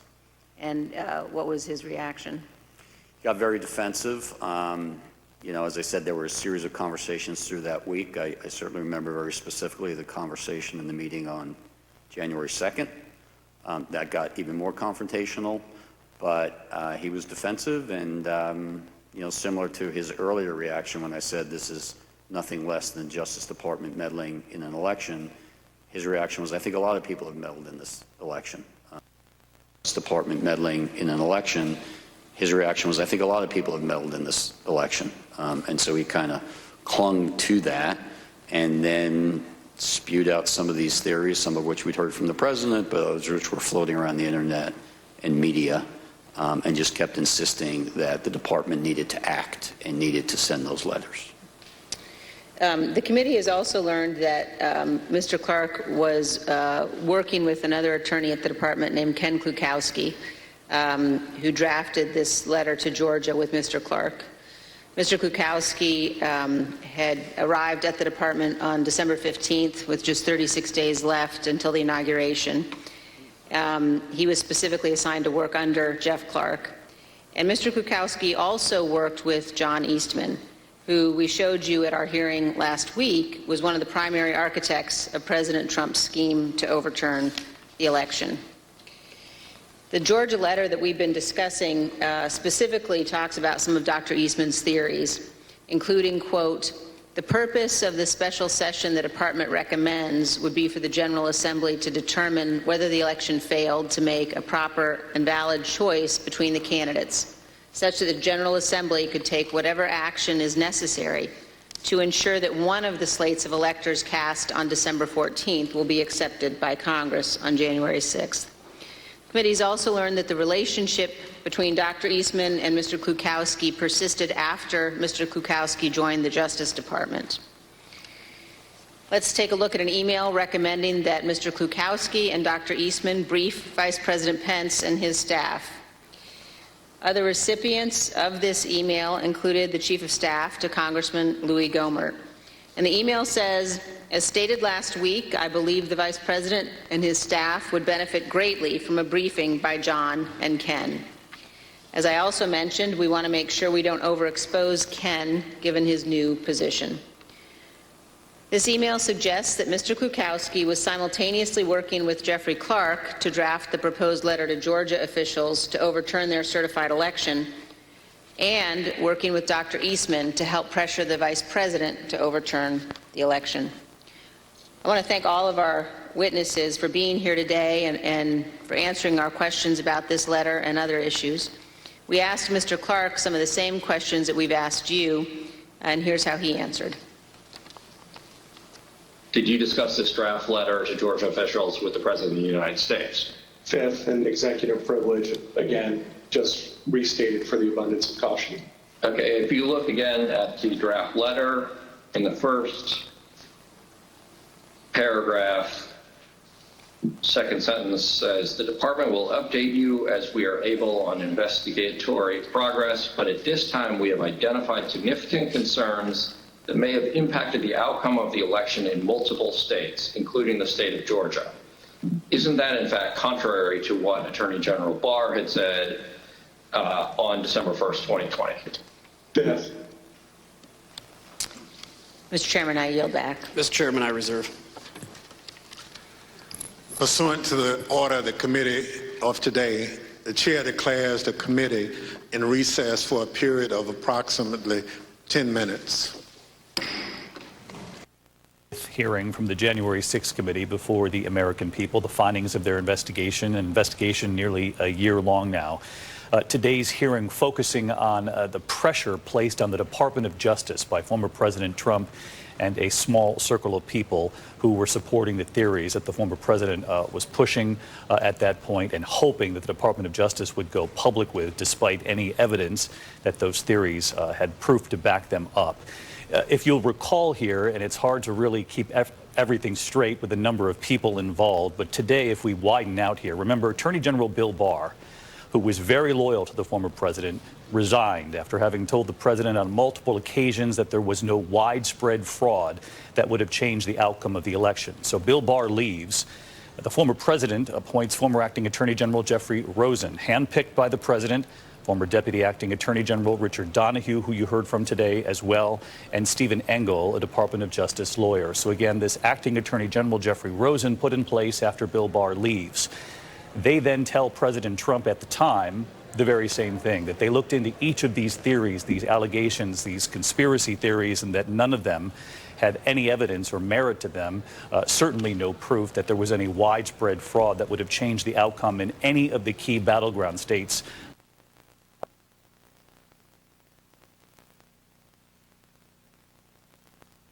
This has been a Fox News special report. Mr. Universe competition. I want to begin with you. You have, a sort of a damning TikTok on all of these gentlemen in a position of trying to answer a president who was saying what was going on was unfair, and that he wanted the Justice Department to get involved to pursue this, and they did not. I'm wondering your take on these revelations. Some are not new. Maybe just the tone and timing are a little startling. Hi, this is Andy. Are you talking to me? I can, Andy. Go ahead. Yeah, that's okay. All right, maybe, Andy, you're having trouble hearing me. Jonathan, if I can go to you. The significance of what you've heard thus far. Well, it is significant. It's, as you note, it's more of an amplification than an expansion of what we knew before the hearings. We knew that there were these confrontations and these refusals.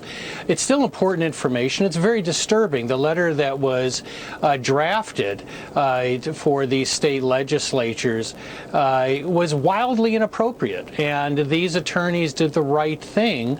In many respects, we can take pride in the fact that so many consistently held firm and said this is not a role for the Department of Justice. What's also interesting, by the way, is to get the details on how they really did look into all these allegations. You know, part of the message you got from former President Trump was that nobody's looking into this.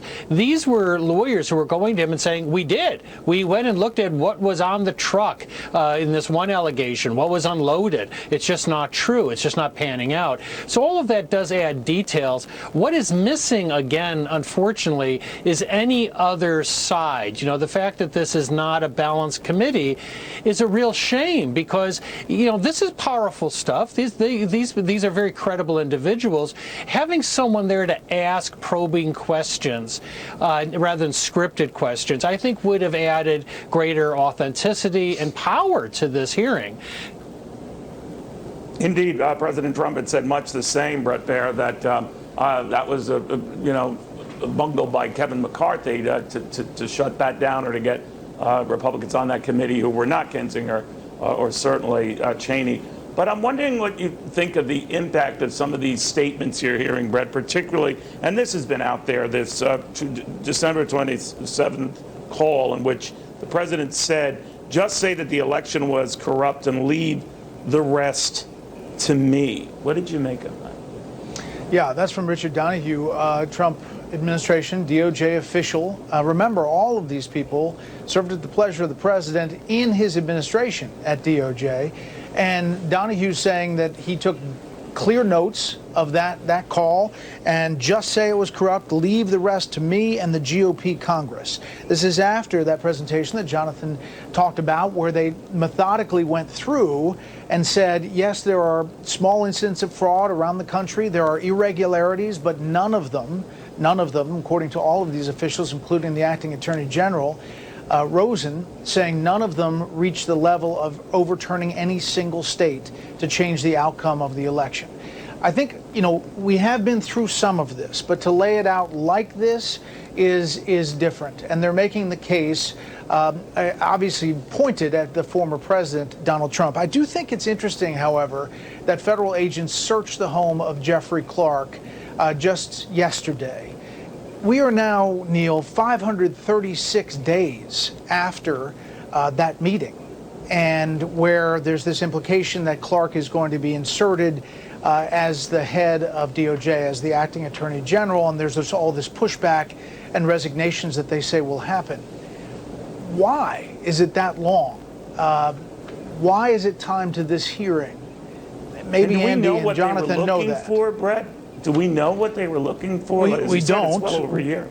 We have Russ Vaught, who is a colleague who put out a tweet saying that he's at the Center for Renewing America, saying yesterday more than a dozen DOJ law enforcement officials searched Jeff Clark's house in a pre-dawn raid, put him in the streets in his pajamas, and took his electronic devices, all because Jeff saw fit to investigate voter fraud. This is not America, folks. Obviously, there's a different portrayal of Jeff Clark and his role in not just looking at voter fraud, but maybe trying to change the direction of what the DOJ was doing at that moment.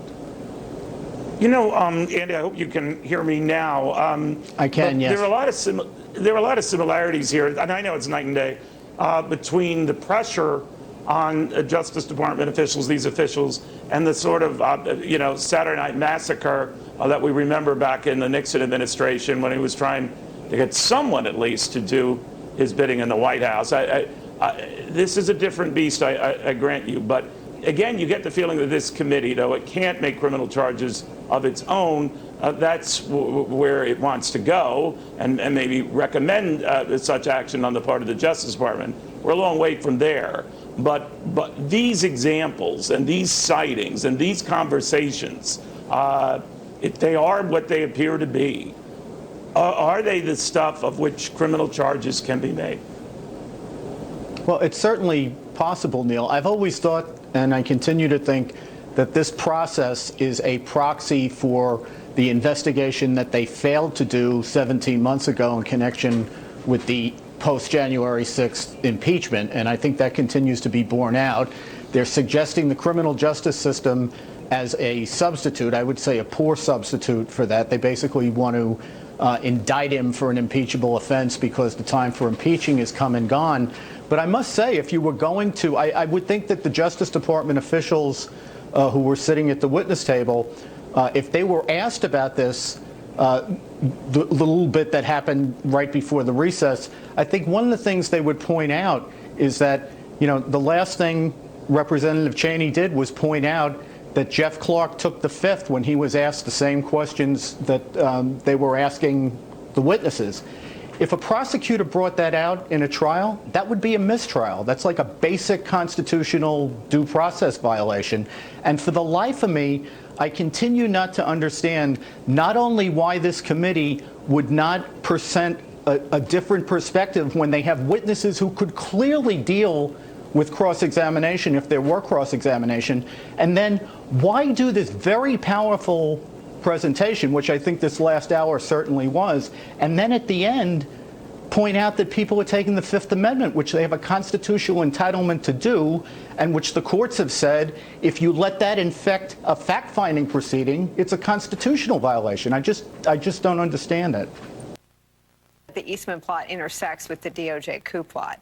Seems that they were, as you said, one and the same.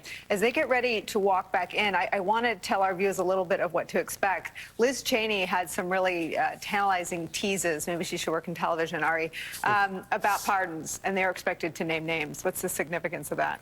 Well, the people who want pardons are telling on themselves, and so this list, as we get more details about that, shows that people obviously thought they went beyond just exercising their vote. Claire knows. You could vote for all kinds of weird stuff, right? That's an option you have. I probably did. So with even the widest berth, let's say the most fair reading of their ample opportunities as members of the Congress to vote for and against things and to say and do things on the floor, and that's a wide power, they themselves wanted to be on a pardon list because they thought they may have been beyond that and crossed that line. And that, again, is very incriminating. It tells us something about their state of mind. And they knew more than we did. Remember, I mentioned this in those early days. It wasn't as clear how intricate this was. And they were already then saying, I might want a pardon because I know what I did. The committee has a record now. When they tease something out, as Liz Cheney did on this pardon topic in her opening statements, about an hour ago. There's always more where that came from. We saw that with Loudermilk, where they had the allegation of a surveillance tour, and then boy, did the video back it up, unless you think that tourist visits include individuals with 6 phones in their pockets shooting stairwells, which it might. We don't know. On the pardons, we already know some of the Republican members of Congress who were seeking them. Where do you expect to see the testimonies sort of fill in the blank still around the pardon question? Well, all you have to do is look at the video they played of the various congressmen that were out there. And by the way, that was incredible. Can I make a point here? Yes. People running for office today are fraudulently giving information to the voters of America. Today, there is still not one scintilla of evidence that has ever been presented. Any credible evidence that has been investigated and found to be true. None. None. By Bill Barr. By Bill Barr, by all Trump people. These are all Trump people. So the idea that these guys were out there blowing this up and saying it was fraud, and continue to say it today. It's willful ignorance. Is that a crime? No. In the same area. George Conway, it's classic Donald Trump. Donald Trump knows he has a credibility problem, so he always tries to get someone else to say something for him. Even sometimes. And it's John Eastman who sends in the guy to help So Mark write the letter to the states. So they're connecting all the dots for us here today. Let's listen in.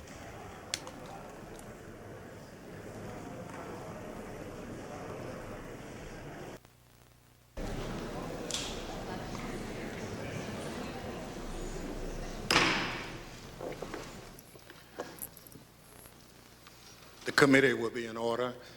The chair recognizes the gentleman from Illinois. Thank you, Mr. Chairman. Mr. Chairman, around the time Mr. Clark was pushing for the department to send the Georgia letter, the president and his supporters were pressuring the Justice Department to take other actions to change the outcome of the 2020 election. Mr. Engel, you were the head of the Office of Legal Counsel. Can you first off explain your role? What is that? Sure. One of the Attorney General's most important responsibilities is to provide legal advice to the President and to the executive branch.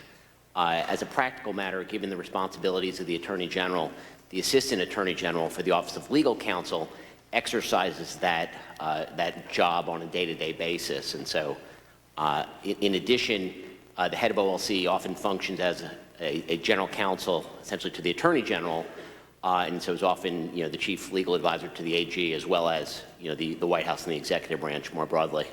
So given that role, can you kind of describe your relationship with the president? Well, in connection with my role at OLC, over the course of my tenure there were a number of instances in which folks at the White House would seek to bring me in to provide legal advice to the president, sometimes discussing the legal options that could be pursued among various policy to reach various policy objectives, sometimes to advise the president that a course of action that they had been discussing was not legally available. So I want to ask you about two things the president asked you and the department to do. The first is reflected in this email that we're going to put on the screen. The president sent a draft lawsuit to be filed by the department in the Supreme Court. He wanted you, Mr. Rosen, and Mr. Cipollone specifically to review it. You and the department opposed filing it. We see on the screen here that the talking points that you actually drafted on that. So you stated that there is no legal basis to bring this lawsuit.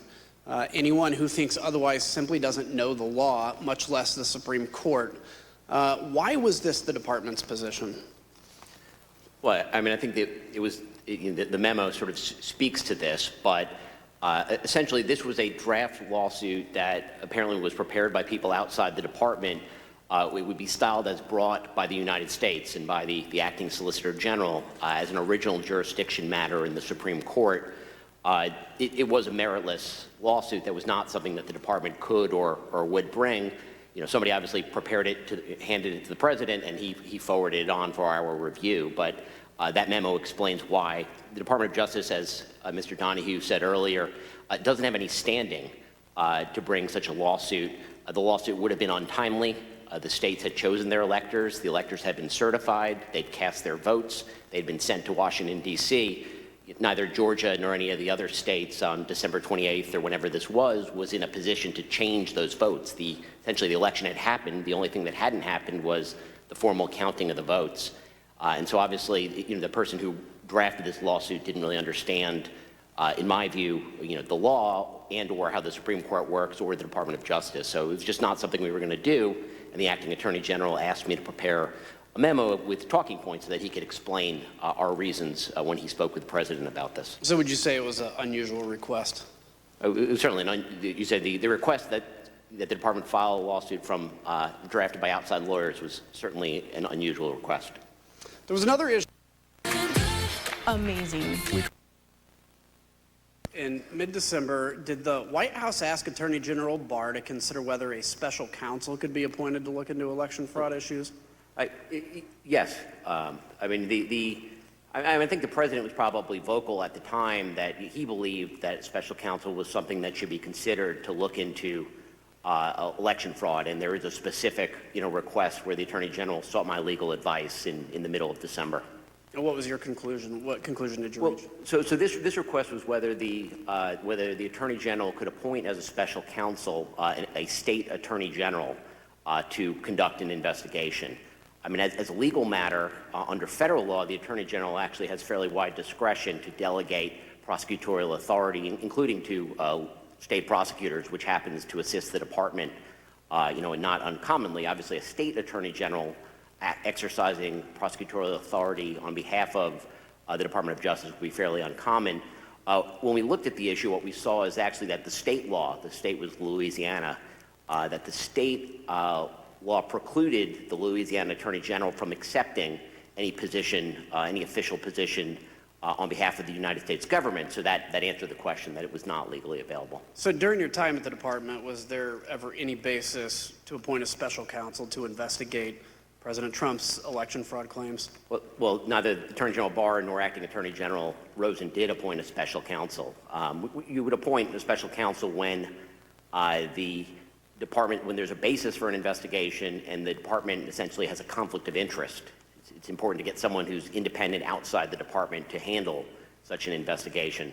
Neither Attorney General Barr nor Acting Attorney General Rosen ever believed that that was appropriate or necessary in this case. In fact, Attorney General Barr had already told the president that there was no need for this special counsel. He actually stated that publicly, and we'll see that here in a video from December 21st. Did that publicly, and we'll see that here in a video from December 21st. To the extent that there's an investigation, I think that it's being handled responsibly and professionally currently within the department, and to this point I have not seen a reason to appoint a special counsel, and I have no plan to do so before I leave. So remember that December 21st was the same day President Trump met with Republican members at the White House to strategize about how to overturn the election, while his Attorney General is out telling the public, again, that there was no widespread evidence of election fraud. And yet, 2 days later, we have President Trump tweeting, again publicly pressuring the department to appoint a special counsel. He said, quote, "After seeing the massive voter fraud in the 2020 presidential election, I disagree with anyone that thinks a strong, fast, and fair special counsel is not needed immediately. This was the most corrupt election in the history of our country, and it must be closely examined." The Select Committee's investigation revealed that President Trump went as far as to promise the job of special counsel to now discredited former Trump campaign lawyer Sidney Powell at a late-night meeting on December 18th. I know on Friday he had asked me to be special counsel to address the election issues and to collect evidence, and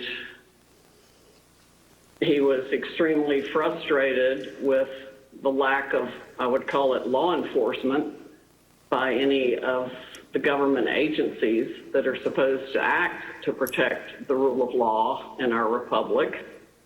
So let's think here, what would a special counsel do? With only days to go until election certification, it wasn't to investigate anything. An investigation led by a special counsel would just create an illusion of legitimacy and provide fake cover for those who would want to object, including those who stormed the Capitol on January 6th. All of President Trump's plans for the Justice Department were being rebuffed by Mr. Rosen, Mr. Donahue, Mr. Engel, and others. The president became desperate entering into the new year with January 6th fast approaching. President Trump rushed back early from Mar-a-Lago on December 31st and called an emergency meeting with the department's leadership. Here's Mr. Donahue describing the last-minute meeting held at the White House on New Year's Eve. The president was a little more agitated than he had been on the meeting, in the meeting on the 15th. He discussed a variety of election matters. He did say, this sounds like the kind of thing that would warrant appointment of a special counsel. There was a point at which the president said something about, why don't you guys seize machines? Mr. Rosen, the president asked you to seize voting machines from state governments. What was your response to that request? We had seen nothing improper with regard to the voting machines, and I told them that the real experts at that had been at DHS, and they had briefed us that they had looked at it and that there was nothing wrong with the voting machines. And so that was not something that was appropriate to do. So there would be no... Mr. Donahue, I don't think there was legal authority either.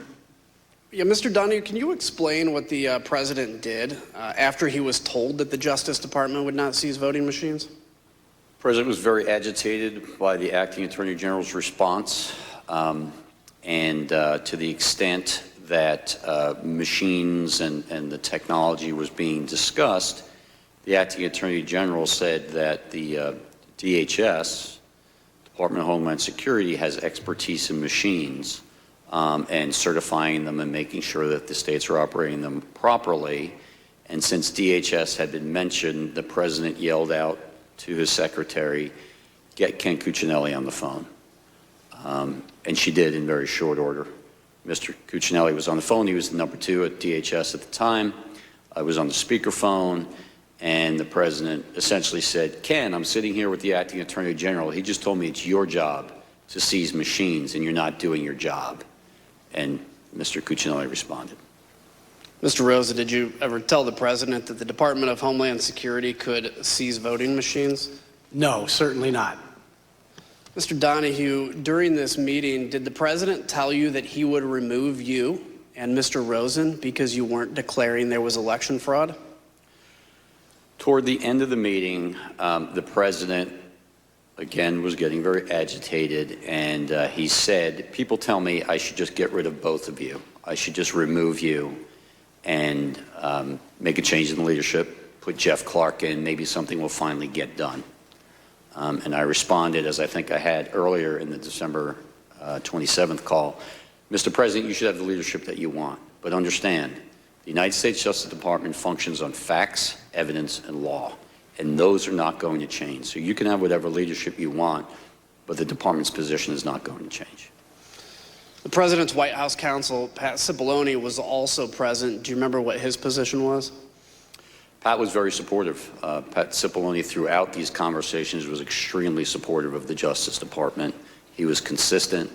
I think he had an impossible job at that point, but he did it well, and he always sided with the Justice Department in these discussions.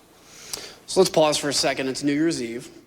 President on at least 3 occasions, and by Mr. Rosen and Mr. Donahue on multiple other occasions.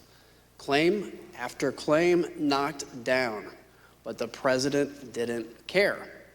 The next day, Chief of Staff Mark Meadows sent a flurry of emails to you, Mr. Rosen, asking that the department look into a new set of allegations. We're going to put those emails here on the screen. Here we see 3 requests made on January 1st. One email is a request from Mr. Meadows to you, Mr. Rosen, to send Jeff Clark to Fulton County. What did you do with this request? Well, really nothing. Certainly didn't send Mr. Clark to Fulton County, but that email was the first corroboration I had seen of Mr. Clark had told me at that point that the president was considering making the change by Monday, January 4th. So Mr. Meadows' email was something of a corroboration that there were discussions going on that I had been not been informed about by Mr. Clark or anybody else. Interesting. The second request that you have is to have the Department of Justice lawyers investigate allegations of fraud related to New Mexico. Mr. Rosen, did you have concern about these emails? Yes. Really two concerns about that one. One was that it was coming from a campaign or political party, and it was really not our role to function as you know, an arm of any campaign for any party or any campaign. That wasn't our role, and that's part of why I had been unwilling to meet with Mr. Giuliani or any of the campaign people before. And the other part was, it was another one of these ones where lots of work had already been done, and I thought it was a rehash of things that had been debunked previously. So the final email here included a completely baseless conspiracy theory that an Italian defense contractor uploaded software to a satellite that switched votes from Trump to Biden. The Select Committee investigation found that this wild, baseless conspiracy theory made it from the recesses of the internet to the highest echelons of our government. On December 31st, Mr. Meadows received this internet conspiracy theory from Representative Perry. On the screen now is the text that Representative Perry sent to Mr. Meadows, copying a YouTube link with the message, quote, "Why can't we just work with the Italian government?" The next day, the president's chief of staff sent the YouTube link to Mr. Rosen, who forwarded it to Mr. Donahue. Mr. Donahue, did you watch this video? I did, Congressman. How long was the video? Approximately 20 minutes. Let's just take a look at an excerpt of that video, if we may. What's being said out of Rome, out of Italy, is that this was done in the U.S. Embassy. That there was a certain State Department guy whose name I don't know yet. I guess this is probably going to come out in Italy at some point.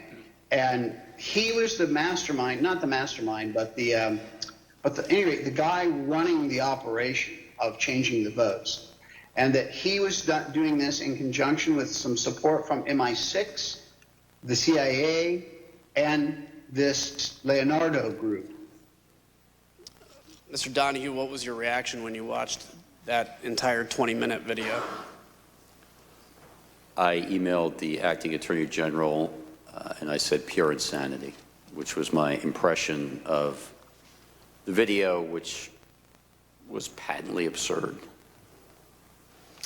Mr. Rosen, you were asked by Mr. Meadows to meet with Mr. Johnson, who is the person in that video. What was your reaction to that request? So ordinarily, I'd get an email like this and there was no phone call. It would just, you know, come over the transom. But this one, he called me, Mr. Meadows, and asked me to meet with Mr. Johnson. And I told him this whole thing about Italy had been debunked, and that should be the end of that, and I certainly wasn't going to meet with this person. And he initially seemed to accept that. He said, you know, well, why won't you meet with him? I said, because if he has real evidence, which this video doesn't show, he can walk into an FBI field office anywhere in the United States. There's 55 of them. And he said, okay. But then he called me back a few minutes later and complained and said, I didn't tell you, but this fellow Johnson is working with Rudy Giuliani, and Mr. Giuliani is really offended that you think they have to go to a FBI field office. That's insulting. So couldn't you just have the FBI or you meet with these guys? And by then I was somewhat agitated and told them that there was no way on earth that I was going to do that. Then I was somewhat agitated and told them that there was no way on earth that I was going to do that. I wasn't going to meet with Mr. Johnson. I certainly wasn't going to meet with Mr. Giuliani. I'd made that clear repeatedly, and said that's the end of that. You know, don't raise this with me again.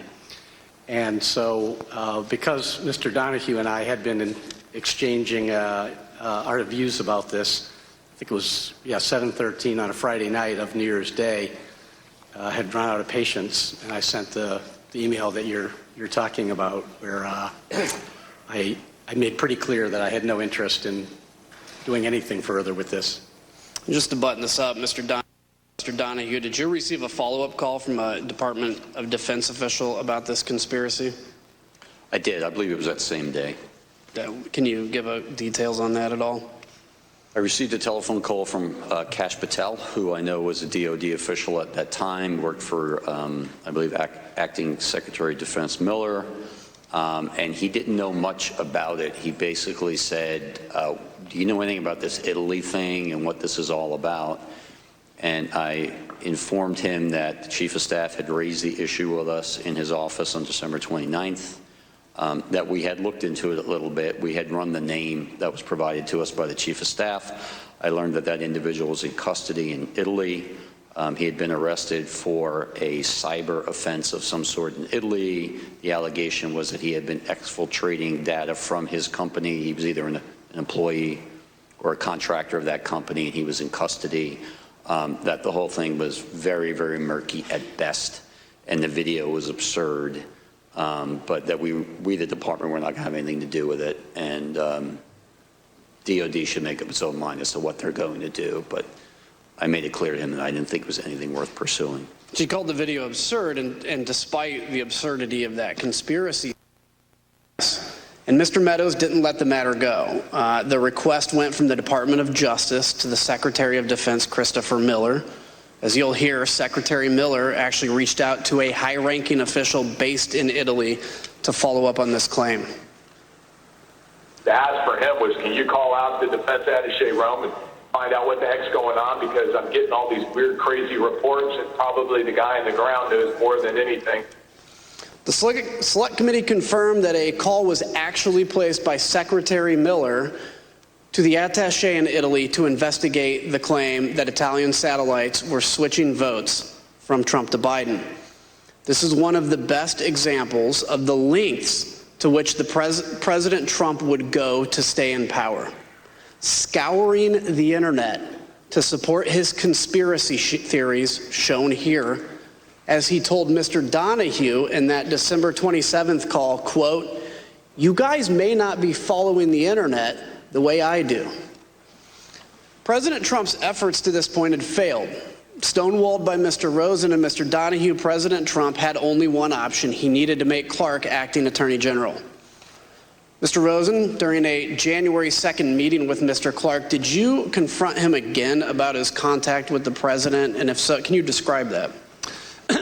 So at this point, Mr. Clark had told us that the president had asked him to consider whether he would be willing to replace me, supposedly on a timetable by Monday, the 4th.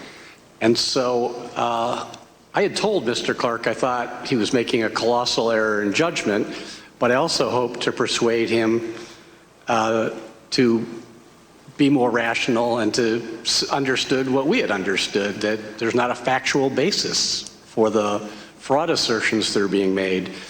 So at this meeting, Mr. Donahue and I met with Mr. Clark, and I guess my hopes were disappointed in that Mr. Clark continued to express the view that he thought there was fraud, even though he had not been a participant in the department's review of that, and that he was dissatisfied that we knew what we were doing. So, but he had acknowledged that he had had further, I don't know if it was meeting or phone calls or what, but further discussion with the president, despite having, a week earlier said that if he wouldn't do that, and if he did, if he got an invitation to do that, he would let Rich Donahue or me know. So it was a contentious meeting where we were chastising him that he was insubordinate, he was out of line, he had not honored his own representations of what he would do, that he thought that letter should go out, and we were not receptive to that.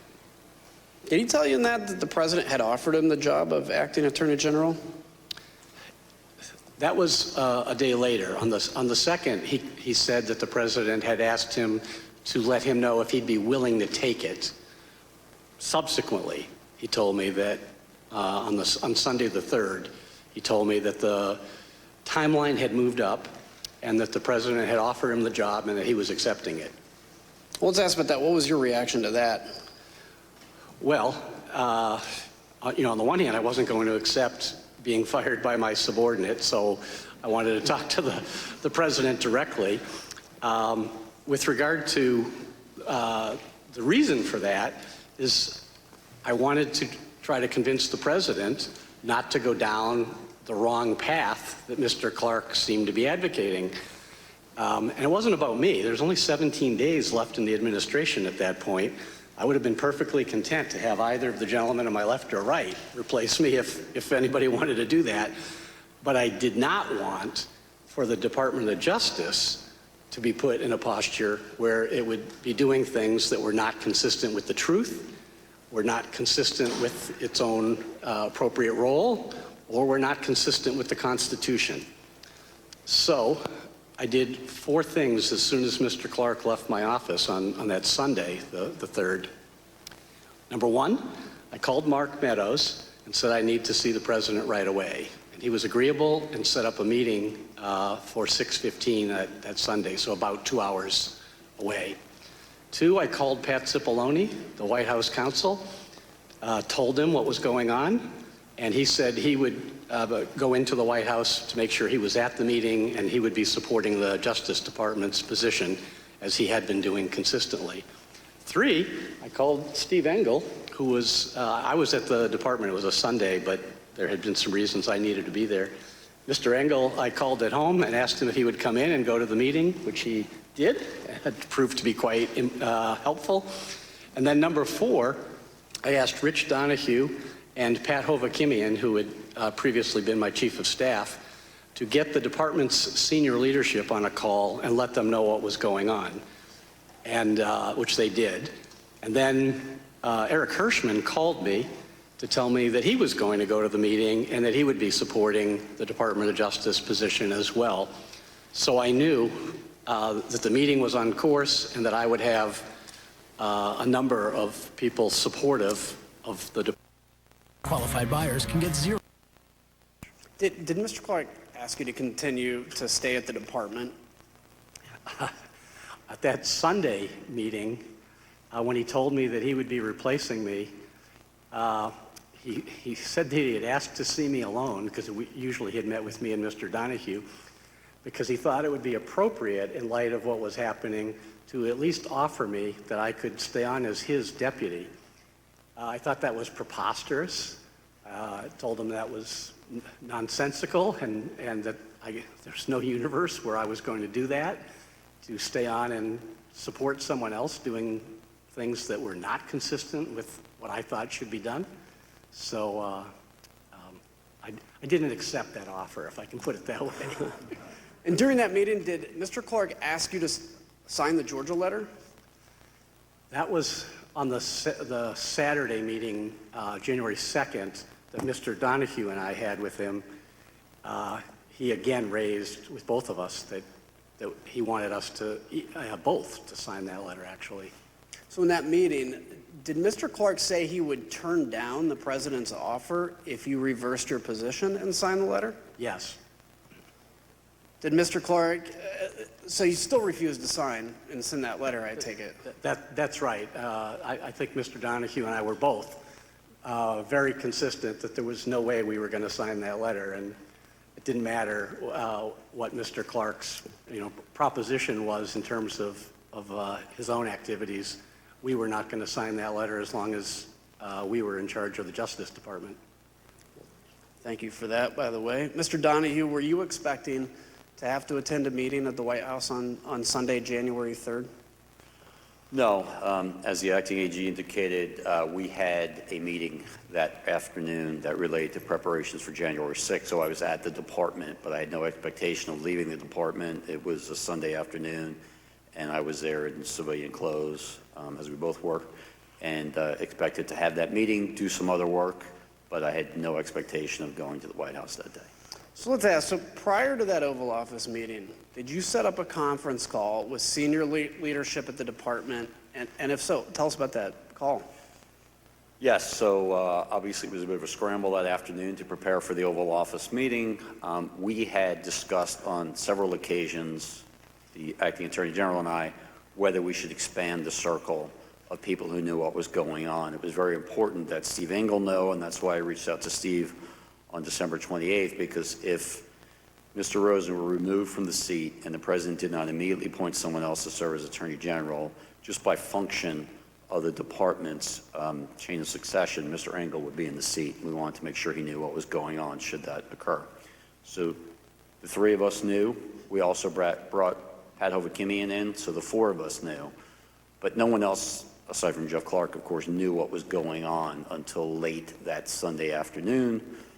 We chose to keep a close hold because we didn't want to create concern or panic in the Justice Department leadership. But at this point, I asked the acting AG, what else can I do to help prepare for this meeting at the Oval Office? And he said, you and Pat should get the AAGs on the phone, and it's time to let them know what's going on. Let's find out what they may do if there's a change in leadership, because that will help inform the conversation at the Oval Office. Pat Hovakimian subsequently set up that meeting. We got most, not all, but most of the AAGs on the phone. We very quickly explained to them what the situation was. I told them, I don't need an answer from you right now. I don't need an answer in this phone call, but if you have an answer, I need it in the next few minutes. So call me, email me, text me, whatever it is, if you know what you would do if Jeff Clark is put in charge of the department. And immediately Eric Dryben, who was the AAG of the Civil Rights Division, said, I don't need to think about it. There's no way I'm staying. And then the AAG of the Civil Rights Division said, I don't need to think about it. There's no way I'm staying. And then the other AAGs began to chime in turn, and all essentially said they would leave. They would resign en masse if the President made that change in the department leadership. Incredible. I'd like to look at the Assistant Attorney Generals on the screen. If we can pull that up, have their pictures. Did every Assistant Attorney General you spoke to, as you said, agree to resign? Macon Delrahim was not on the call only because we had some difficulty reaching him. But yes, the other people on the screen were on the call, and all, without hesitation, said that they would resign. So as part of the Select Committee's investigation, we found that while Mr. Rosen, Mr. Donahue, and Mr. Engel were preparing for their meeting at the White House, Jeff Clark and the President were in constant communication beginning at 7 a.m. White House call logs obtained by the committee show that by 4:19 p.m. on January 3rd, the White House had already begun referring to Mr. Clark as the acting Attorney General. As far as the White House was concerned, Mr. Clark was already at the top of the Justice Department. 2 hours later, DOJ leadership arrived at the White House. The Select Committee interviewed every person who was inside the room during this Sunday evening Oval Office meeting. Mr. Cipollone told the committee that he was, quote, unmistakably angry during the meeting, and that he, along with Eric Hirschman and Mr. Donahue, quote, forcefully challenged Mr. Clark to produce evidence of his election fraud theories. Mr. Rosen, can you describe how that meeting started? Yes. So after some preliminaries, so Mr. Meadows had ushered us all in, and then he left. So Mr. Cipollone did some introductions and things. So after some preliminaries, the President turned to me and he said, well, one thing we know is you, Rosen, you aren't going to do anything. You don't even agree with the claims of election fraud. And this other guy at least might do something. And then I said, well, Mr. President, you're right that I'm not going to allow the Justice Department to do anything to try to overturn the election. That's true. But the reason for that is because that's what's consistent with the facts and the law, and that's what's required under the Constitution. So that's the right answer and a good thing for the country, and therefore I submit it's the right thing for you, Mr. President. Hours of discussion in which everyone in the room was in one way or another making different points, but supportive of my approach for the Justice Department and critical of Mr. Clark. So at some point, Mr. Donahue comes in the room. Can you explain what led to him coming in the room? Oh, I forgot about that. So initially, in part, I think because he was underdressed, we had not arranged, we had not yet told the president that he was going to come in.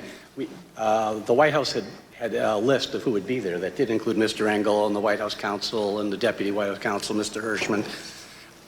We went in, and then we told the president, maybe 10 minutes into the meeting or something, I forget how far in, that Mr. Donahue was outside, and he said, "We'll bring him in." And then Mr. Donahue came in and joined the meeting. So, Mr. Donahue, you enter that room. Can you set the scene for us and describe the tone you walked into? Yes, but if I could just back up one moment, Congressman, because you put the pictures up on the screen of the AAGs. I just want to make clear, one of the AAGs who was not on the screen was John Demers. John was the National Security Division AAG. John was on the call, but I prefaced the call by saying, John, we need you to stay in place. National security is too important. We need to minimize the disruption.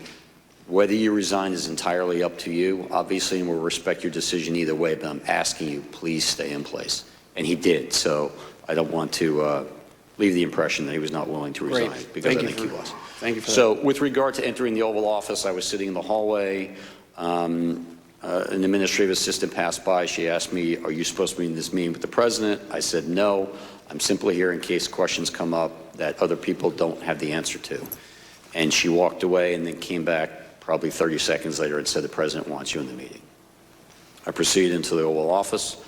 I took probably 2 or 3 steps in, and I stopped because I was, as the AG said, not exactly properly attired. I was wearing jeans and muddy boots and an Army T-shirt, and I never would arrive in the Oval Office this way. I said, "Mr. President, I apologize. I'm sorry. I didn't know I was going to be here." And he said, no, just come in. And so I went in. I attempted to take a seat on one of the couches that are behind the chairs arrayed in front of the president's desk. And he said, "Oh, no, you're going to be up here." And everyone kind of laughed. And they moved the chairs a little bit. Someone from the White House counsel's office picked up a spare chair and put it directly in front of the president, and I took that seat. Was there discussion about Mr. Clark? Can you kind of enlighten some of what that discussion was? Yes. So the conversation at this point had moved beyond the specific allegations, whether it was State Farm Arena or Antrim County or Pennsylvania or whatever. We had discussed those repeatedly, and that was backdrop to the conversation. But the conversation at this point was really about whether the president should remove Jeff Rosen and replace him with Jeff Clark. And everyone in the room, I think, understood that that meant that letter would go out. So that was the focus. It was about a 2.5-hour meeting after I entered. And so there were discussions about the pros and cons of doing that. Early on, the president said, "What do I have to lose?" And it was actually a good opening, because I said, "Mr. President, you have a great deal to lose." And I began to explain to him what he had to lose, and what the country had to lose, and what the department had to lose. And this was not in anyone's best interest. That conversation went on for some time. Everyone essentially chimed in with their own thoughts, all of which were consistent about how damaging this would be to the country, to the department, to the administration, to him personally. And at some point, the conversation turned to whether Jeff Clark was even qualified. Competent to run the Justice Department, which in my mind, he clearly was not. And it was a heated conversation. I thought it was useful to point out to the president that Jeff Clark simply didn't have the skills, the ability, and the experience to run the department. And so I said, "Mr. President, you're talking about putting a man in that seat who has never tried a criminal case, who's never conducted a criminal investigation. He's telling you that he's going to take charge of the department, 115,000 employees, including the entire FBI, and turn the place on a dime and conduct nationwide criminal investigations that will produce results in a matter of days It's impossible, it's absurd, it's not going to happen, and it's going to fail. He has never been in front of a trial jury, a grand jury. He's never even been to Chris Wray's office. I said at one point, if you walked into Chris Wray's office, one, would you know how to get there? And two, if you got there, would he even know who you are? And do you really think that the FBI is going to suddenly start following your orders? It's not going to happen. He's not competent. And that's the point at which significant civil and environmental litigation, I've argued many appeals in appellate courts and things of that nature. And then I pointed out that, yes, he was an environmental lawyer, and I didn't think that was appropriate background to be running in the United States Justice Department. Did anybody in there support Mr. Clark? No one. Mr. Rosen, it was you he was going to replace. So what was your view about the president's plan to appoint Mr. Clark? Well, as I alluded to earlier, the issue really wasn't about me. It would have been fine, as I said, to have had Rich Donahue replace me. I would have said, great. Welcome to the 5. The January 6th hearings continue on Capitol Hill with former DOJ officials. It's important that the Justice Department adhere to the facts and the law. That's what it's there to do. And that's what our constitutional role was. And so if the Justice Department gets out of the role that it's supposed to play, that's really bad for our country. And I don't know of a simpler way to say that. And when you damage our fundamental institutions, it's not easy to repair them. So I thought this was a really important issue to try to make sure that the Justice Department was able to stay on the right course. Mr. Donahue, did you eventually tell the president that mass resignations would occur if he installed Mr. Clark, and what the consequences would be? Yes, so this was in line with the president saying, what do I have to lose? Dark day has come. This decision has made every single one of. He said, so suppose I do this. So suppose I replace him, Jeff Rosen, with him, Jeff Clark. What would you do? And I said, Mr. President, I'm going to resign immediately. I'm not working 1 minute for this guy, who I had just declared was completely incompetent. And so the president immediately turned to Mr. Engel, and he said, Steve, you wouldn't resign, would you? And he said, absolutely I would, Mr. President. You leave me no choice. And then I said, and we're not the only ones. No one cares if we resign. If Steve and I go, that's fine. It doesn't matter. But I'm telling you what's going to happen. You're going to lose your entire department leadership. Every single AAG will walk out on your entire department leadership will walk out within hours. And I don't know what happens after that. I don't know what the United States attorneys are going to do. We have U.S. attorneys in districts across the country, and my guess would be that many of them would have resigned. And that would then have led to resignations across the department in Washington. And I said, Mr. President, within 24, 48, 72 hours, you could have hundreds and hundreds of resignations of the leadership of your entire Justice Department because of your actions. What's that going to say about you? Reaction was to that? Yeah, no, I think when the president, my recollection is that when the president turned to me and said, Steve, you wouldn't leave, would you? I said, Mr. President, I've been with you through 4 attorneys general, including 2 acting attorney general, but I couldn't be part of this. And then the other thing that I said was that, look, all anyone is going to sort of think about when they see this, no one is going to read this letter. All anyone is going to think is that you went through 2 attorneys general in 2 weeks until you found the environmental guy to sign this thing. And so the story is not going to be that the Department of Justice has found massive corruption that would have changed the result of the election. It's going to be the disaster of Jeff Clark. And I think at that point, Pat Cipollone said, yeah, this is a murder-suicide pact, this letter. And I would note, too, Congressman, that it was in this part of the conversation where Steve pointed out that Jeff Clark would be left leading a graveyard, and that comment clearly had an impact on the president. The leadership will be gone. Jeff Clark will be left leading a graveyard. Again, the premise that, which as Mr. Donahue has said, but that Mr. Clark could come in and take over the Department of Justice and do something different was just an absurd premise. And all he was doing, Mr. Clark, by putting himself forward, was blowing himself up. And, if the president were to have gone that course, it would have been a grievous error for the president as well. Well, Mr. Cipollone, the White House counsel, told the committee that Mr. Ingalls' response had a noticeable impact on the president, that this was a turning point in the conversation. Mr. Donahue, towards the end of this meeting, did the president ask you what was going to happen to Mr. Clark? He did. When we finally got to I would say the last 15 minutes of the meeting, the president's decision was apparent. He announced that Jeff Clark tried to scrape his way back and asked the president to reconsider. The president doubled down, said, no, I've made my decision. That's it. We're not going to do it. And then he turned to me and said, so what happens to him now? Meaning Mr. Clark. And he understood that Mr. Clark reported to me. And I didn't initially understand the question. I said, Mr. President, and he said, are you going to fire him? And I said, I don't have the authority to fire him. He's a Senate-confirmed Assistant Attorney General.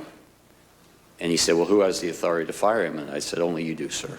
And he said, well, I'm not going to fire him. I said, all right, well, then we should all go back to work. Did you get a call from the president later that night? It can come and just play ball. Left the White House, reconvened at the department. I left the department. I was back in my apartment. My cell phone rang. It was the president, and he had information about a truck supposedly full of shredded ballots in Georgia that was in the custody of an ICE agent whose name he had. I told him that ICE was part of Department of Homeland Security. I hadn't heard about this. If Department of Homeland Security needed our assistance, we, of course, would provide it. But it was really up to DHS to make a call if their agent was involved. And he said, fine, I understand. Can you just make sure that Ken, meaning Ken Cuccinelli, knows about this? I said, fine, I would pass that along to him. I eventually contacted Ken Cuccinelli later that evening, and I said, this is what the president told me. If you guys have anything you think should be brought to our attention, let me know. And he said, thank you, and that was it. That they wanted. Are you a people pleaser? Yeah. Mr. Cipollone left the meeting convinced the president would not appoint Mr. Clark, but he didn't think the president had actually accepted the truth about the election. Sure enough, all the same debunked theories appeared in his speech at the Ellipse 3 days later. In the state of Arizona, over 36,000 ballots were illegally cast by non-citizens. 11,600 more ballots and votes were counted, more than there were actual voters. You see that? In Wisconsin, corrupt Democrat-run cities deployed more than 500 illegal... I don't believe, and someone can correct me later, I won't listen, but... President Trump's efforts, at least temporarily. Yet the message President Trump and his Republican allies pushed throughout December made its way to his supporters anyway. And they kept up the pressure campaign on the way to storming the Capitol on January 6th. Mr. Rosen, were you at the Department of Justice on January 6th? Yes, I was there all day. Once the Capitol was under attack, I understand that you communicated with fellow cabinet members and Capitol Hill leadership. Can you tell us who you spoke to? Yeah, I was basically on the phone virtually nonstop all day. Some calls with our own DOJ folks, some with cabinet counterparts at DHS and Defense and Interior, some with senior White House officials, and with a number of congressional leaders. I received calls from Speaker Pelosi, from Leader McCarthy, from Leader Schumer. I believe Leader McConnell's chief of staff called, a number of other members of Congress as well. And the basic thrust of the calls with the members of Congress was, there's a dire situation here, and can you help? And I reported to them that we were, on a very urgent basis, sending help from the department. We wound up sending over 500 agents and officers from FBI, ATF, and the U.S. Marshals to assist with restoring order at the Capitol. So had a number of calls. As I say, it was more or less nonstop all afternoon. Did you speak to the vice president that day? Yes, twice. No, please go ahead. Well, I was going to say the first call was a one-on-one discussion, somewhat akin to the congressional leadership calls, updating him on what we were doing to assist. And the second call was a conference call around 7 o'clock with the vice president, congressional leaders, senior White House staff, some other cabinet officials, to address that order appeared to be close to being restored, but security still being determined, and the question being what time could the Congress reassemble. And the answer was 8 o'clock, and thankfully Congress did reassemble and complete its constitutional duty. There was one highlight of that second call with the vice president, which is Mr. Donahue had gone to the rotunda of the Capitol to be able to give firsthand account, and was able to tell the folks on the call, including the vice president, that we thought 8 o'clock would work. Did you speak to the president on January 6th? No, I spoke to a number of senior White House officials, but not the president. Mr. Donahue, on January 6th, we know from Mr. Rosen that you helped. This is the right thing for the city. I hope I'm wrong. And if I'm wrong, turning the 2020 election. Now, Clark really didn't answer any questions from the committee. Mr. Donahue, 30 minutes after you arrived at the Capitol, did you lead a briefing for the vice president? I'm not sure exactly what the time frame was, but I did participate in the call and participate in briefing the vice president as well as the congressional leadership that night, yes. And where'd you conduct that call at? I was in an office. I'm not entirely sure where it was. My detail found it because the acoustics in the rotunda were such that it wasn't really conducive to having a call, so they found an office. We went to that office, and I believe I participated in 2 phone calls, one at 1800 and one at 1900 that night from that office. What time did you actually end up leaving the Capitol? I waited until the Senate was back in session, which I believe they were gavelled in a few minutes after 8 p.m. And once they were back in session and we were confident that the entire facility was secured and cleared, that there were no individuals hiding in closets or under desks, that there were no IEDs or other suspicious devices left behind, I left minutes later. I was probably gone by 8:30. And Mr. Donahue, did you ever hear from President Trump that day? No. Like the AG, the acting AG, I spoke to Pat Cipollone and Mark Meadows and the vice president and the congressional leadership, but I never spoke to the president that day. So in today's hearing, we've showcased the efforts of the Americans before us to stand up for democracy. Mr. Rosen, Mr. Donahue stayed steadfastly committed to the oath they take as officials in the Department of Justice. On January 6th itself, they assisted during the attack while our commander-in-chief stayed silent. Their bravery is a high moment in the sordid story of what led to January 6th. My colleagues and I up here also take an oath. Some of them failed to uphold theirs and instead chose to spread the big lie. Days after the tragic events of January 6th, some of these same Republican members requested pardons in the waning days of the Trump administration. 5 days after the attack on the Capitol, Representative Mo Brooks sent the email on the screen now. As you see, he emailed the White House, quote, pursuant to a request from Matt Gaetz, requesting a pardon for Representative Gaetz, himself, and unnamed others. Witnesses told the Select Committee that the president considered offering pardons to a wide range of individuals connected to the president. Let's listen to some of that testimony.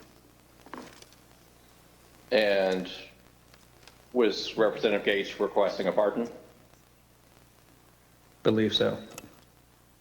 The general tone was we may get prosecuted because we were defensive of the president's positions on these things. The pardon that he was discussing, requesting, was as broad as you could describe. From the beginning, I remember he's from the beginning of time up until today, for any and all things. He mentioned Nixon, and I said Nixon's pardon was never nearly that broad. And are you aware of any members of Congress seeking pardons? I guess Mr. Gates and Mr. Brooks, I know, have both advocated for there to be a blanket pardon for members involved in that meeting, and a handful of other members that weren't at the December 21st meeting as the preemptive pardons. Mr. Gates was personally pushing for a pardon, and he was doing so since early December. I'm not sure why. Mr. Gates had reached out to me to ask if he could have a meeting with Mr. Meadows about receiving a presidential pardon. Did they all contact you? Not all of them, but several of them did. So you mentioned Mr. Gates, Mr. Brooks. Mr. Biggs did. Mr. Jordan talked about congressional pardons, but he never asked me for one.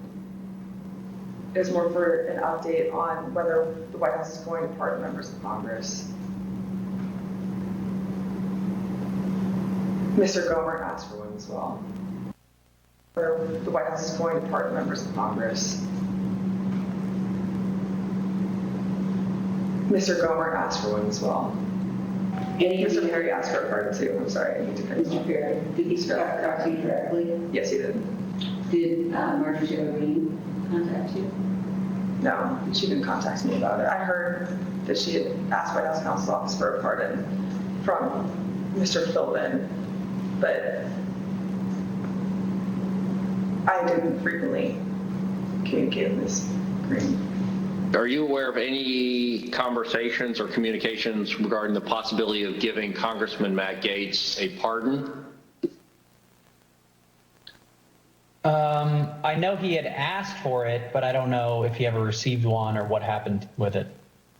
How do you know that Congressman Gaetz asked for a pardon? He told me. Tell us about that. He told me he'd asked Meadows for a pardon. Were you involved in or did you witness any conversations about the possibility of a blanket pardon for everyone involved in January 6th? I had heard that mentioned, yeah. With Dexcom G6, I don't have to prick my finger. Senator of Hope has been...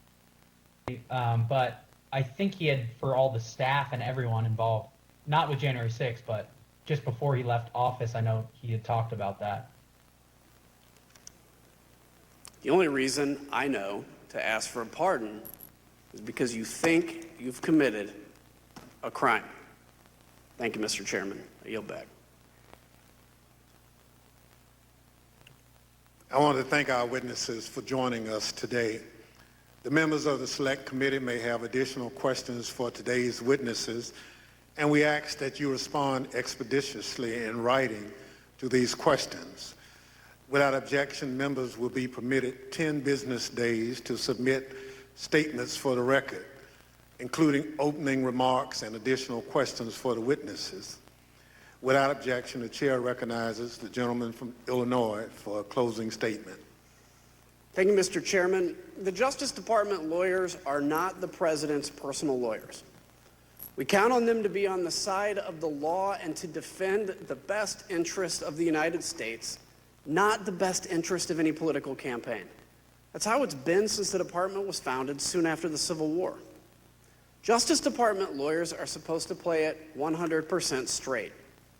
President Trump tried to erase his loss at the ballot box by parachuting an unqualified man into the top job at Justice.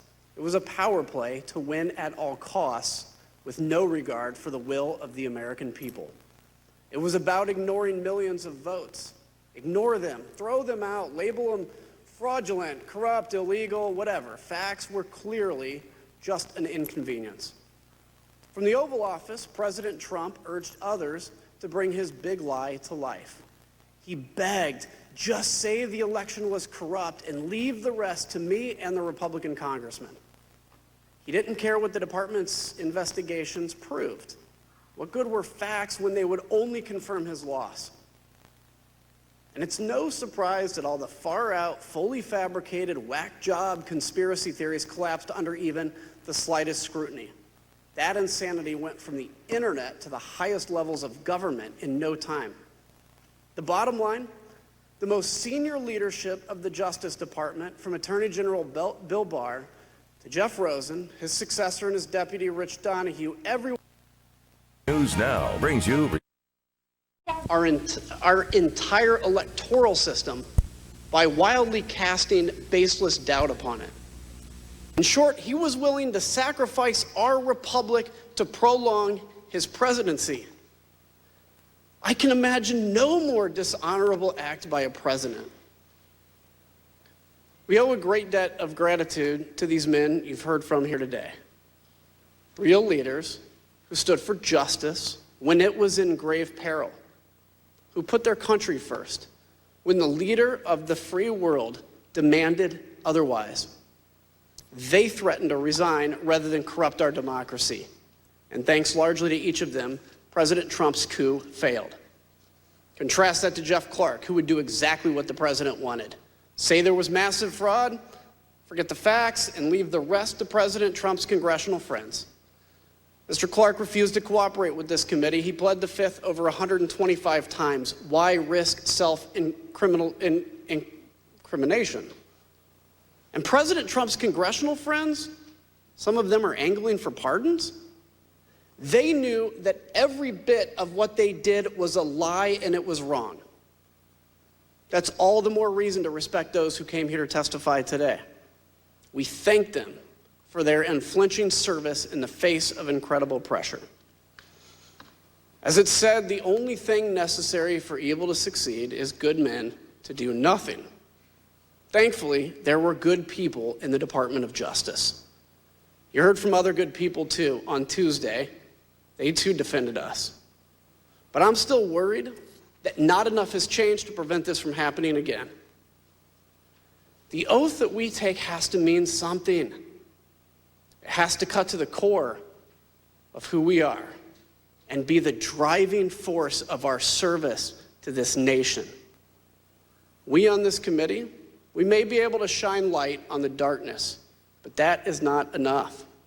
It's now up to every American, now and in the future, to stand for truth, to reject the lies wherever we confront them, in our towns, in our capitals, in our friendships, in our families, and at the ballot box, and within our own minds and hearts. Thank you, Mr. Chairman. I yield back.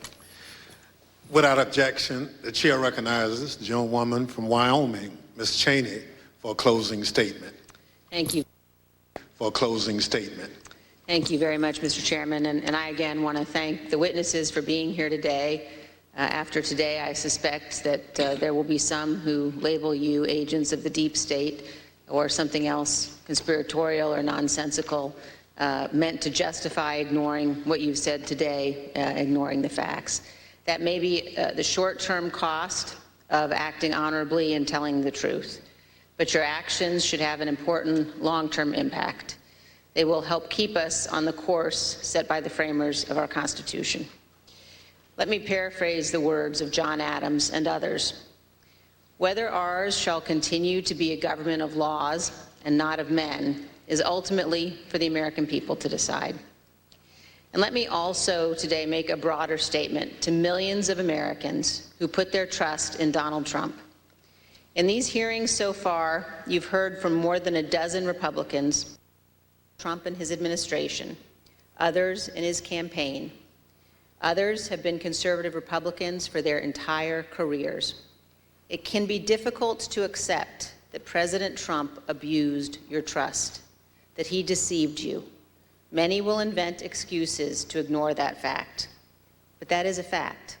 I wish it weren't true, but it is. Thank you, Mr. Chairman. I yield back. Again, I thank our witnesses and thank my colleagues for this hearing. As we conclude our fifth hearing in this series, I want to remind the American people of a few things the committee has shown. Donald Trump lost the 2020 election. Top Republican officials who supported Trump knew that he lost and told him he lost. Trump knew he lost. Those who say the election was affected by widespread voter fraud are lying. They were lying in 2020, they were lying in 2021, and indeed, they are lying today. Donald Trump went to court. That's the right any candidate seeking to challenge the outcome of an election must do. Donald Trump lost in court dozens and dozens of times. He lost in part because there was no evidence that voter fraud had any impact on the results of the election. Greatest benefit over the years. To borrow a phrase from our witness earlier this week, Mr. Bowers, all he had was theories and no evidence. As I've said, if you're running for office in the United States, that's the end of the line. You accept the court's judgment, you concede the race, you respect the rule of law and the will of the voters. But for Donald Trump, that wasn't the end of the line, not even close. The voters refused to keep him in office. The courts refused to keep him in office, but he continued to lie, and he went in search of anyone who would go along with his scheme. And we've shown today, he pressured the Justice Department to act as an arm of his re-election campaign. He hoped law enforcement officials would give the appearance of legitimacy to his lies, so he and his allies had some veneer of credibility when they told the country that the election was stolen. Earlier this week, we showed how Donald Trump brought the weight of the presidency down on local and state officials who are trying to do their jobs and ultimately did. They investigated his claims and found them to be false. And then they endured Trump's pressure campaign at great risk to themselves and their loved ones. And of course, ReliefFactor.com to feel the House Constitution by rejecting the Electoral College votes on January 6th and blocking the peaceful transfer of power. I mentioned the former Vice President last because, as we showed, when he refused to bow to the pressure in those critical moments on January 6th, there was a backup plan for stopping the transfer of power. The mob and their vile threats. Up to this point, we've shown the inner workings of what was essentially a political coup, an attempt to use the powers of the government from the local level all the way up to overturn the results of the election. Find me the votes, send fake electors, just say the election was corrupt. Along the way, we saw threats of violence. We saw what some of the nation, the Constitution, no, in service of Donald Trump.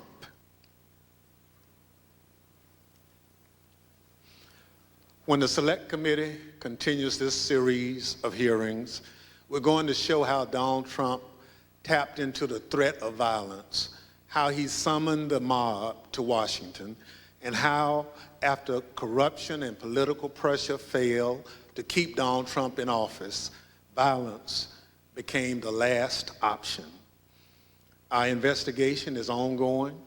Those hearings have spurred an influx of new information that the committee and our investigators are working to assess. We are committed to presenting the American people with the most complete information possible. That will be our aim when we reconvene in the coming weeks. The chair, however, requests those in the hearing room remain seated until the Capitol Police have escorted members from the room. Without objection, the committee stands adjourned.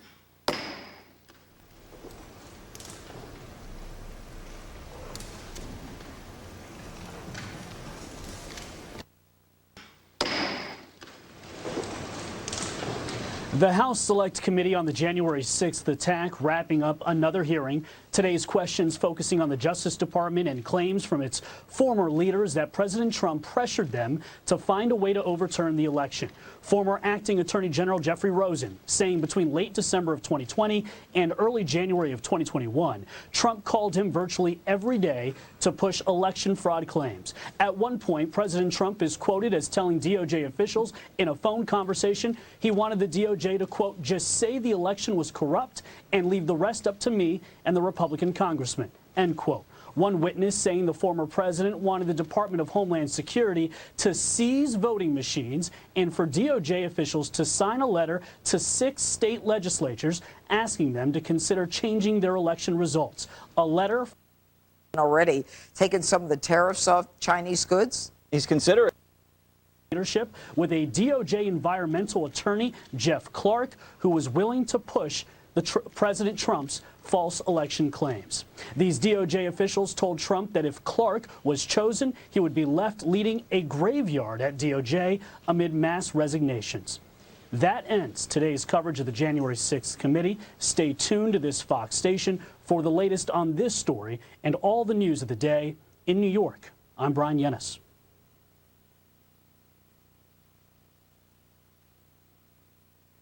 This has been a Fox News special report.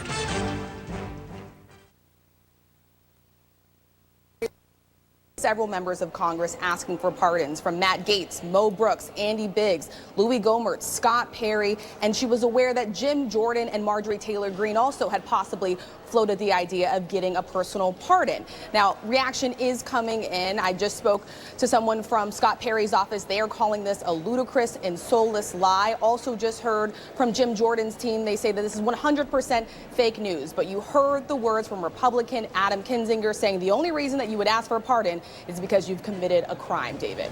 Of course, labeling it fake news, but the testimony under oath from these people before Congress and the American people today. And last question for former Republican Congressman Denver Riggleman. He was an advisor to the January 6th committee. And Denver, I know that you didn't put this together, all these findings, but you helped gather the data, some of the emails, the text messages. And one key point in particular that you helped discover was this notion that there was email traffic between the U.S. and Italy, in fact, in the 11th hour about this last conspiracy theory, among the last ones, that an Italian satellite was responsible for changing the votes from Trump to Biden. I don't want to ask you about that conspiracy theory. I'd like to ask you about bigger picture here.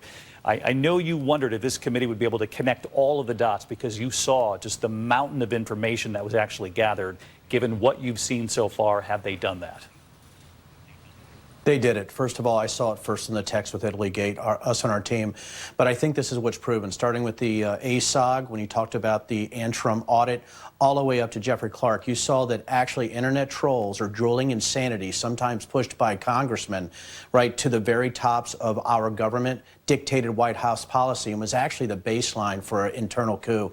And I think that's what should scare the American people, is that fantasy was driving all this. So whether your voters in Wyoming or all across this country, if you're not realizing right now that President Trump took you on a ride and his actual supporters were pushing fantasies and conspiracies that were no more credible than the alien autopsy video, we're in trouble. And that's why I think the committee did such an amazing job today. Former Republican Congressman Denver Riggleman with a warning for the American people, saying these were falsehoods on the internet, getting the attention of the president and then pressure on the Department of Justice to go public with them. Denver, thank you. Our coverage to find out if they had been using satellites to change the votes in election machines in the United States. I mean, this is like tin hat stuff, and the highest levels of our government, they were looking into it legitimately to try to find something. And I'm sorry to interrupt, but in response to the point you just made, all of those facts that we've learned that the Justice Department went and actually investigated, the response by the President of the United States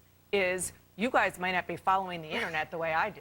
Which actually is true. It's the President of the United States. Yeah, it's the internet. It's conspiracy theories. And he has the actual Department of Justice investigating all these wild claims. And let's not forget, Jeffrey Clark, according to all the testimony we heard today, was willing to assert that nonsense as fact, willing to tell states you need to go back and convene a special session and reappoint new electors, not Biden ones, but Trump ones, because of all this fraud based on these lies, these crazy, as I think it was, I forget if it was Donahue, yeah, it was Donahue, the acting deputy attorney general, said insanity, right? Insanity. Right. It reminds me of when Vice President Pence said that this is rubber room stuff. Right. And they made very clear. I just want to go back in real time to December because I was talking to Republican sources who were trying to push back on Trump's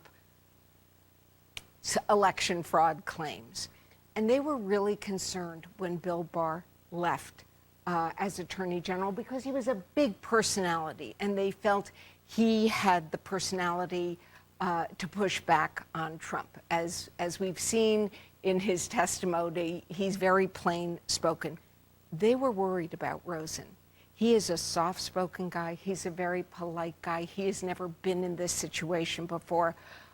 What we heard today was Jeff Rosen, Richard Donahue, Steve Engel, these guys, not household names, quiet guys who do their job. They stood up at this key moment on January 3rd And Pat in the Oval Cipollone Office. was kind of, I mean, he was mentioned several times, but they were very clear. Pat Cipollone, the White House counsel, wanted to be in these meetings to stand up for DOJ. So again, it raises the question, the committee wants Pat Cipollone to come before the committee and give his side of this. He won't do it, but you can tell based on what everybody's saying, he was an ally in an effort to get Trump to back off some of this crazy stuff. Incredible detail that should leave several of the participants worried, including Congressman Scott Perry, in terms of the idea if you're trying to make a criminal case about defrauding the United States government or interfering with the normal activities of the United States government, Scott Perry better have an answer for what the committee laid out today about his involvement here, which he has completely denied. But also more evidence just of the compelling dereliction of duty of the President of the United States on that day. Jeff Rosen's the Attorney General saying he spoke to the Vice President, he spoke to the leadership in Congress. The President of the United States never called. Your government is under attack. Your Vice President's life is threatened. Every single member of Congress's life is threatened. Everybody who works in that building, law enforcement, janitors, the cafeteria workers, their lives are threatened. The President of the United States never called the top law enforcement official in the United States of America on the day the government was under attack. The other thing that's interesting is about this confrontation when President Trump is hearing from the Deputy Attorney General Donahue and the Acting Attorney General Rosen, and they're saying they will resign. Trump offered some sort of deal where Jeffrey Clark would become the Attorney General, but Rosen would stay on, and Rosen found it very easy to turn down that deal. But they were going to step down, and then Stephen Engel, who's the Assistant Attorney General for the Office of Legal Counsel, who had been there the whole time, the entire Trump years. Yep. And he says he'll step down too. And Trump says, "Really? You'll step down?" And he goes, "Yes, I will. I've been with you through 4 attorneys general and acting attorneys general, and I will step down." And then they talk about all the other acting attorney generals and all the other U.S. attorneys. And again, I don't think this can be emphasized enough for the American people. These are Trump loyalists. These are people who wanted Donald Trump to be president, who supported him, who had lasted all the way to December 2020. If you were there in December, you were a Trumper. These are people who did not have a problem with Donald Trump shaking down the Ukrainian President Zelensky, did not have a problem with Donald Trump calling the 4 Democratic congresswomen saying that they should go back where they came from, those 4 women of color. These are people who love Donald Trump, but they were not willing to do this. It's such an important point, and that's why one of those moments that they described when Steve Engel, who had been there through 4 attorneys general and was loyal on all of those issues that were incredibly controversial throughout the Trump presidency, when he pushed back against Donald Trump, that was the moment when he said, okay, he clearly has credibility with me. If he doesn't want me to do this, I'm backing down. And Anderson, one thing that I thought was really interesting is when they looked at the White House logs for January 3rd, and at 4:19 p.m., they are actually referring to Jeffrey Clark as the acting attorney general. In someone's mind in the White House, this was a done deal.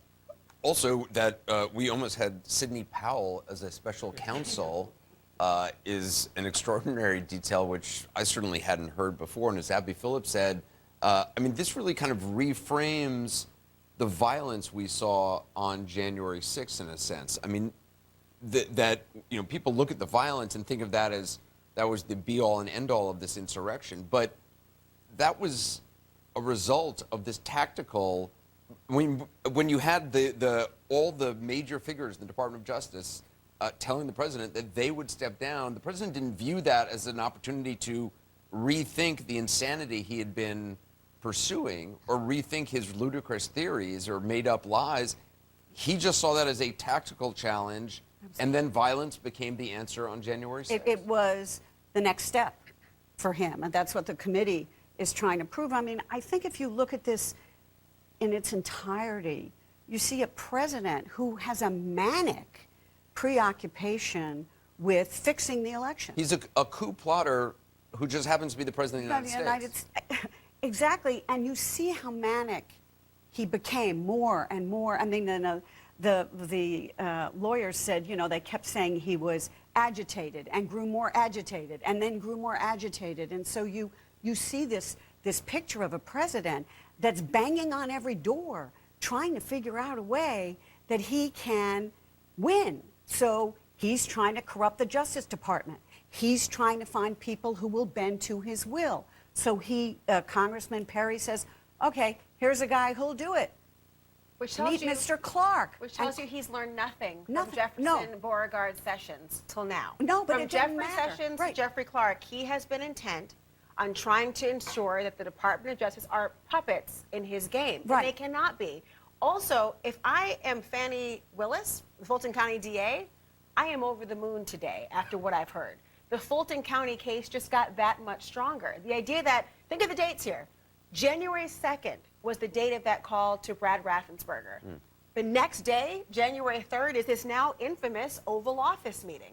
So you have the President of the United States going more than just find me these 11,000 or so votes. Now they're saying, I want this Georgia letter sent out. I want to put my thumb on the scale here. And all of those men who were there that day, not only fighting against the idea of being a puppet to the President of the United States, but also saying we cannot let this letter go out to Georgia. But he's also saying, why don't you seize machines? What about these Italian satellites? I mean, there's crazy stuff. There are two things sort of stepping back that really struck me about today's hearing. One was, this was really a close call. This was very much a near thing because that, again, let's go back to the letter that Jeffrey Clark and John Eastman and the president wanted the Justice Department. It would have said, we identified significant concerns, send this out to the states, the swing states, and we want your legislatures to send separate slates of electors for Trump in states that Biden won. If Jeffrey Rosen had acceded to that, suddenly you're in a very different situation on January 6th. Now suddenly you've got, in multiple states, dual sets of electors, and who knows, that sets up a completely different dynamic. So that's one. Also, Donahue had gone along with the president and just said it was corrupt. Right. For the Justice But if they had Then sent that letter, it's a very different matter. The other thing that really struck me was Stephen Engel. The other panel was discussing him. He was the assistant attorney general in charge of the Office of Legal Counsel. That's, in effect, the lawyers to the lawyers at the Justice Department, what you can do and can't do. And as was pointed out, Trump, for some reason, liked him, trusted him. But Trump is not persuaded because he's wrong. The facts are wrong about the states. He's not persuaded because it's immoral to do what he's doing. He's persuaded because Engel says this is going to be really bad PR. This is going to work because people are going to look and they're going to say, you had 2 attorneys general in 2 weeks, and you finally had to go to the environmental guy to get somebody who would sign the letter, and it'll end up being that Jeffrey Clark is presiding over a graveyard. I promise you, that struck, because what Donald Trump was saying, it's not wrong, it's not immoral, it's that it won't work. It'll get bad press. That's the essential point. I mean, the cumulative evidence that we have seen last week and this week think of, if you had to make a list of all the different ways, all the different people, and all the different times that Donald Trump was told there are no facts, no law to support your claims. I mean, I don't know if we keep track of it. And yet he goes out on January 6th. And yet, even at this meeting, he's told again, in this 2.5-hour meeting again, there's nothing here. And He still wants them to send a letter. Just send the letter out. I'll take care of it. The Republican congressman will take it. The only thing that stops him, not the facts, not the law, but the fact that they told him that hundreds of lawyers in the Justice Department would walk out the door. Still ahead, we'll talk with the Select Committee member who led the questioning today, Republican Congressman Adam Kinzinger. He'll join us live.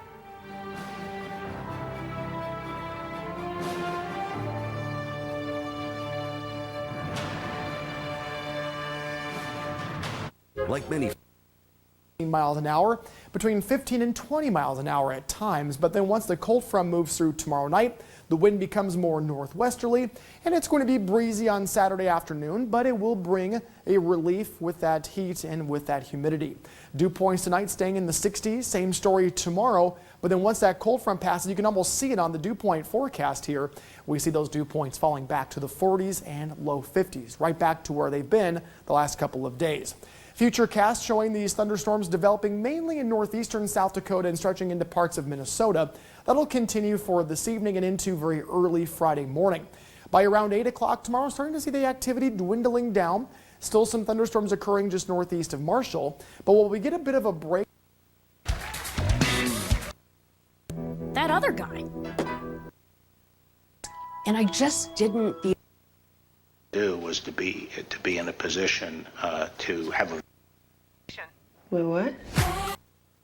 Best yard because words picked apart by members of his own party, in his own words, and from some of his top DOJ officials. If you think about the spectrum of people that we've heard from so far, we haven't heard from really many Democrats at all. And today, that testimony that is pretty problematic for the former president and really methodically went through his push to install someone who was considered to be underqualified to lead the Department of Justice in order to do things that everyone else around him found unconstitutional were pretty damning. But you had Jeffrey Rosen, Rich Donahue, and Stephen Engel testifying essentially the entire time throughout that hearing in their own words, talking about what the former president was up to. So it's not very clear how much of a defense Republican lawmakers can provide at this point. I wonder, Jackie, stay with us, Claire. I wonder how much the committee intends to show us with each of these hours-long hearings how aware Donald Trump was that these were lies, because it was subtle in today's presentation. But the hours spent on the January 3rd meeting in the Oval Office, which is one of the most dramatic windows into Donald Trump's words, conduct, statement, decision-making. It all still, for me, resembles an Apprentice episode. You know, you're fired, you're in, what are you going to do with him? What would you do? And they're all sitting in front of him, is really galling. But at the end of the day, we know that he knew it was all, as Bill Barr said, BS. And who are these people? You know, to your point, they're the people that would run DOJ when Bill Barr wouldn't. So these are not deep state actors. These are the DOJ officials willing to stay for a phase that Bill Barr wasn't willing to stay for. And they are testifying under oath, as Ari said, to what they told Donald Trump, that all these plots, the lasers, that, you know, they're asinine. And we have to save it for another day, whether or not it's even appropriate for them to have been investigated at the highest levels of the government by the Attorney General and by the Secretary of Defense, but they were. So Trump has knowledge. Again, we heard 2 hours of his knowledge that all of these lies were just that, lies. Trump knew that, you know, and the idea that he was trolling the internet and, you know, that whole thing about Italy and, you know, you just like... Well, it ends, though, with one more. It's like a scripted series, right? It ends, and then you've got the season cliffhanger, the ice truck. The ice truck with shredded ballots, which I'm sure was nothing. Right. You know, because I'm sure that his folks over at DHS looked at it and said, no, that's another big made-up story. He knew it was all lies. But, you know, Nicole, it didn't matter to him because he's lived his life lying. But does it matter now that there's an escalating criminal investigation? I think it does matter now there's an escalating criminal investigation. And I think all these guys, you know, want to slop at the trough, as you said, for a pardon. And, you know, I can explain to that DOJ official why Matt Gaetz wanted the pardon so broad. Yes, we all can now. He wanted the pardon very broad. Could you cover insurrections and alleged federal sex crimes? And let's consider this for a minute. Mo Brooks may be willing to do this because he just lost his primary after Trump pulled his endorsement. So Mo Brooks may not be wanting to do a public hearing to keep up the lie. He may want to finally say, hey, yeah, Trump knew it wasn't true, but we tried to pull this off. You never know, because I don't think there's any love lost at this point with Mo Brooks and Trump, even though he kind of pretended during the election that everything was fine because he was trying to survive and win a Republican primary for the Senate. And he seems like someone who'd be particularly important if this heads into what Chairman Benny Thompson talked about, which is violence, and what Trump knew about the violence. Mo Brooks was wearing body armor. He was wearing body armor. He spoke at the rally. He's certainly someone of interest. The efforts to make members of Congress testify are indeed complex. There are precedents where people in government just step up and do it. Hillary Clinton faced a long, aggressive set of questions, and she just did it. Having said that, I try to be very careful here.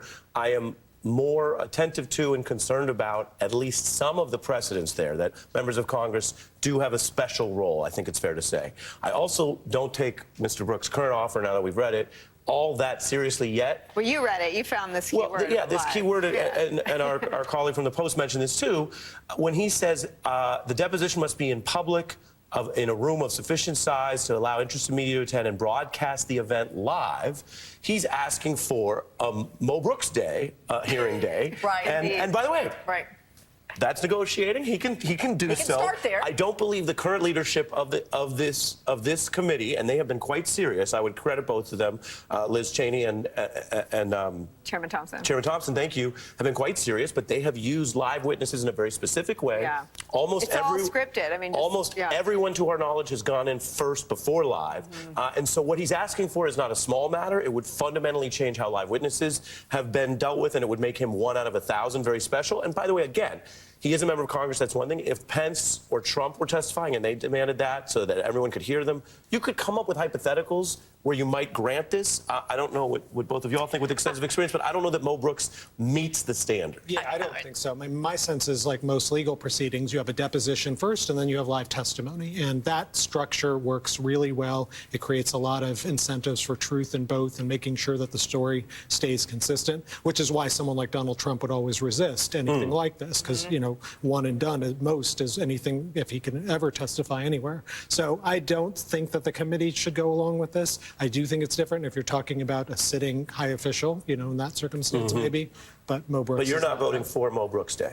I think it's a platform As day Neil for Mo well Brooks. knows, if you've tried cases in front of a jury, the one thing you learn very quickly is it is very dangerous to ask a witness a question that you don't know how they're going to answer. Yeah. And that's what Mo Brooks would be. He would be a trip down a minefield because you never know what's going to come out of his mouth. And he could say things that would be very hard to rebut in real time. You'd have to come back later and rebut them if he started spewing falsehoods. The other thing I would say is, as we think about what Ari mentioned, the kind of legal case here, you know, these are witnesses who are under oath, and that's right. To me, the striking thing was the evidence of premeditation by Donald Trump. So the piece that really got me was Bill Barr saying, you know, he was asked, why do you break with the Justice Department's policy of not investigating election fraud until it's over? And he says, well, because I was worried that Donald Trump, if I didn't investigate, was going to come after me and say, oh, there was fraud here and you're falling down on the job. And importantly, that continues. I mean, put the Department of Justice stamp on your lies and conspiracy, this democracy will be in trouble. This isn't over. We're not out of the woods. Donahue, the former acting deputy attorney general, said that he told Jeffrey Clark that Clark was advocating, quote, nothing less than meddling in the outcome of an election. And we also heard that Clark was conducting his own investigation. And take a listen to what we heard about voting machines. The idea that Trump was telling Jeffrey Rosen to seize, you know, why haven't you seized the machine? In your view, do you think that the committee heard or presented evidence today that Trump directed the Justice Department to break the law? I think we've shown a lot of evidence that the president knew what he was doing. The breaking the law part, I think yes, personally, but again, I like to leave that to DOJ. Ironically, DOJ was on the stand today. They probably have a special interest in what happened at this moment. You had mentioned the voting machine things. Think about this. The president asked Rosen to seize voting machines. He said, I can't do it. So the president calls Ken Cuccinelli at DHS and says, hey, Rosen here said you can seize voting machines. Of course, he never said that, Right. but that just goes to show you can't trust anything the president says. Thankfully, Ken Cuccinelli said, yeah, we can't seize machines either. I mean, one of the things that's so telling, and I guess we've known this for years now, but just to see it play out because of the committee hearings, is that, you know, a few people different in those roles, you know, a bunch of Jeffrey Clarks serving as vice president, serving as acting attorney general, serving as Maricopa County Board of Supervisors in Arizona, serving as Secretary of State of Georgia. Just a handful of Jeffrey Clarks replacing any of those individuals. And all these individuals I'm talking about are Trump loyalist conservative Republicans. And we very well could have lost democracy in the United States. Yeah. You know who else knows that?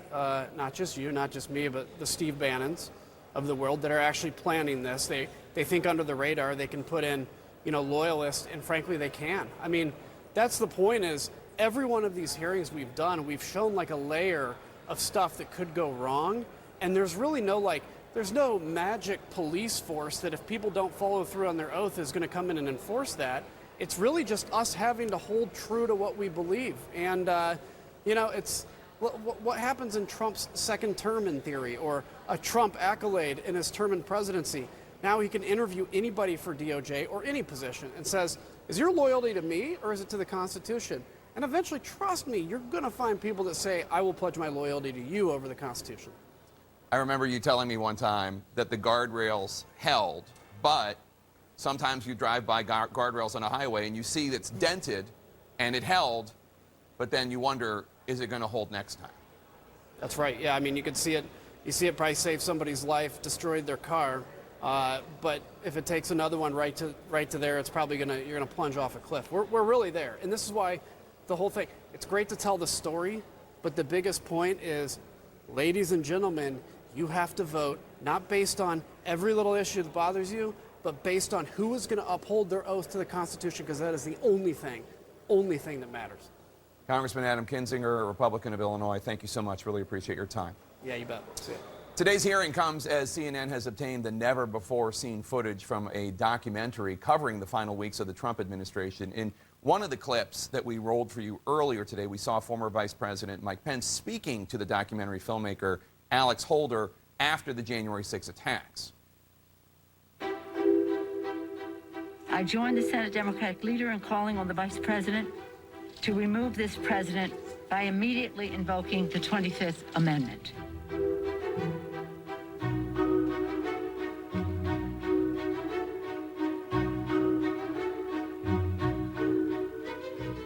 If the Vice President and Cabinet do not act, the Congress may be prepared to move forward with impeachment.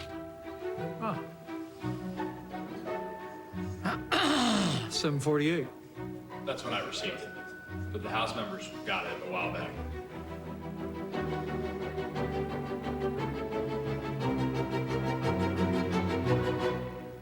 Yeah, excellent.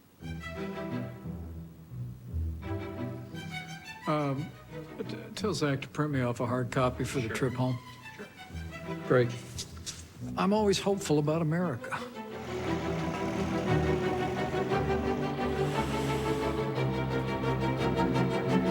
I always believe that America's best days are yet to come, and I still believe that.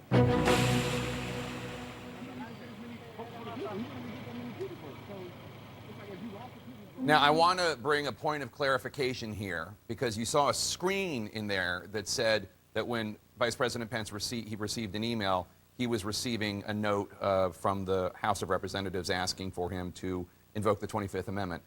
That Pence's team disputes that. They dispute it.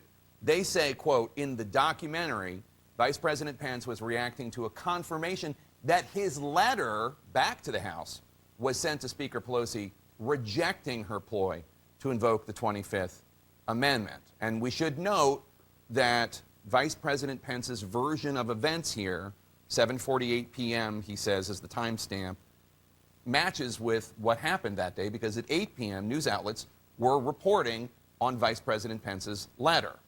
So his version of events makes more sense, personally, to me. But we should note that the filmmaker, Alex Holder, spoke with my colleague Don Lemon today, and Holder stands by his claim about what Pence was looking at on the phone. Holder said, quote, "I remember when it happened that because I could see on the phone what it was, and so what I could think about afterwards was just trying to make sure what I could see sort of married up with what was going on sort of simultaneously." So then Don Lemon says, "So you knew for sure that this was what he was talking about?" And Alex said, quote, "Yeah, both myself." Don jumps in and says, quote, "What did you see? What could you see?" Holder said, "Well, we saw the email with the speaker's logo on it, and I and the director of photography also saw it as well." Again, to be clear, the timing of Vice President sending his letter matches up with the Pence account, but we wanted to make sure that you had all the information having to do with that clip.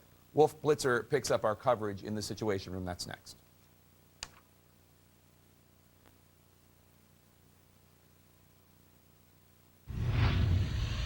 CNN's coverage of the January 6 hearings continues right now. I'm Wolf Blitzer in the Situation Room. It was a day of truly powerful, very dramatic testimony. The Select Committee making the case that Donald J. Trump used his power to try to corrupt the U.S. Justice Department for his own personal political benefit.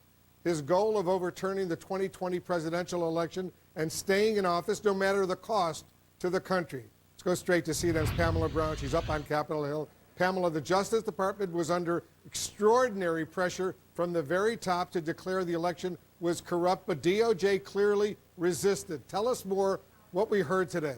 It did, and you wonder if these people were not in the positions they were at the time, what would have happened to democracy. Well, these top former DOJ officials described how they were essentially the guardians of democracy, relentlessly pressured by the former president of the United States, Donald Trump, to use the power of DOJ to overturn the election results, even after DOJ had investigated the fraud and found that there was no widespread fraud. Here's a clip of a remarkable exchange that the former acting Attorney General Jeff Rosen described of talking to Trump during that time.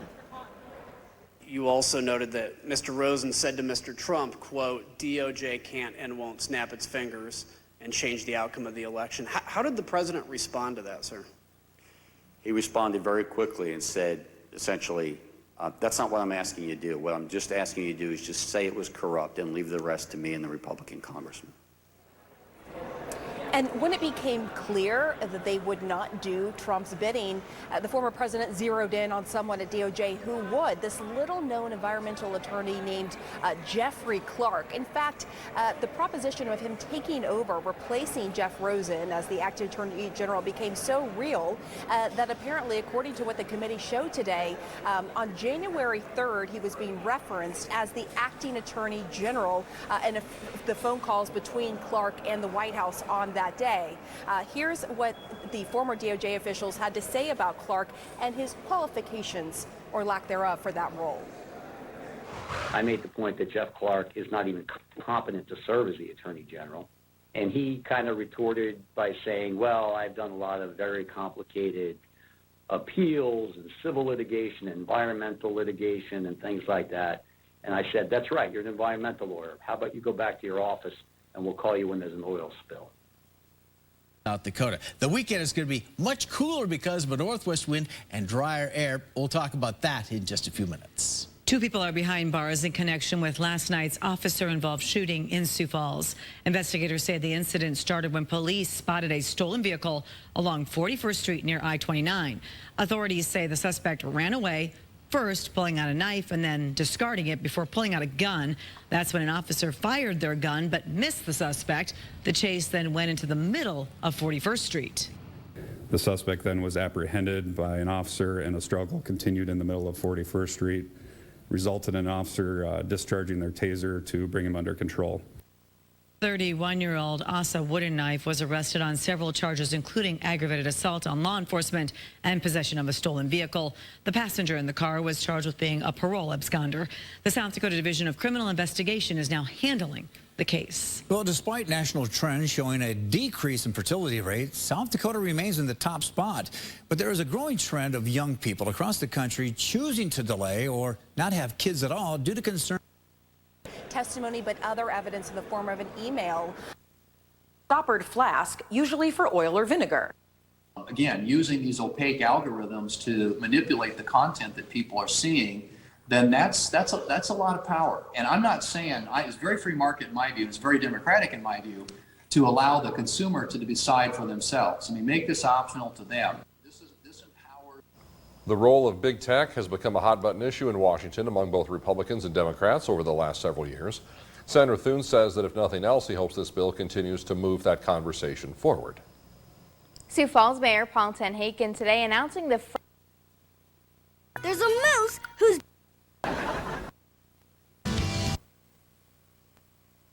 blind. Election corrupt. Congressional correspondent Chad Pergram is on Capitol Hill tonight with the latest. Good evening, Chad. Good evening, Brett. Warnings of mass resignations, conspiracy theories about Italian spy satellites, calls for pardons, and an effort by Trump allies to install an acting attorney general to help the president steal the election. The committee laid out the case that Trump loyalists believed that Jeffrey Clark should become acting attorney general. That's because he was more favorable to allegations of voter fraud. The president wanted the department to sow doubt in the legitimacy of the election, to empower his followers and members of Congress to take action. If the department could just lend its credibility to the conspiracies, people would have the justification they needed to spread the big lie. GOP Pennsylvania Representative Scott Perry texted White House Chief of Staff Mark Meadows in an effort to elevate Clark to pursue election theories. In fact, after a meeting on January 3rd, top DOJ officials nearly quit en masse in protest over Clark. That led to frank conversations with the president. I'm telling you what's going to happen. You're going to lose your entire department leadership. Every single AAG will walk out on you. Your entire department leadership will walk out within hours. Within 24, 48, 72 hours, you could have hundreds and hundreds of resignations of the leadership of your entire Justice Department because of your actions. What's that going to say about you? The FBI just raided Clark's home in suburban Virginia yesterday. The committee also played video from former White House aides saying that Representatives Mo Brooks, Matt Gaetz, and Louis Gohmert all asked for pardons. There was chatter about pardons for Jim Jordan and Marjorie Taylor Greene. The committee painted a picture that Team Trump was so desperate to keep the president in power that it relied on internet conspiracy theories. That included allegations that a man at the U.S. Embassy in Rome used Italian satellites to switch votes. I emailed the acting attorney general and I said pure insanity, which was my impression of the video, which was patently absurd. No more hearings until mid-July. Brett? Chad, what do we know about committee member Liz Cheney? She faces a primary in Wyoming and her efforts now to hold on to that seat. Well, Fox is told that Cheney's behind in the August primary against her challenger, Harriet Hageman.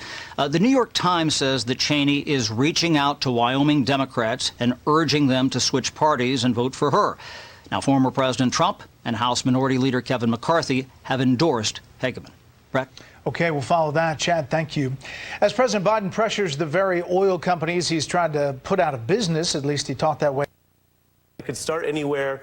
Given that we just went through some of the highlights, let's just go down the line. Dealer's choice, what was important or stood out at today's hearing? Paul. So these hearings are historic and consequential, but they're also riveting TV and superb lawyering.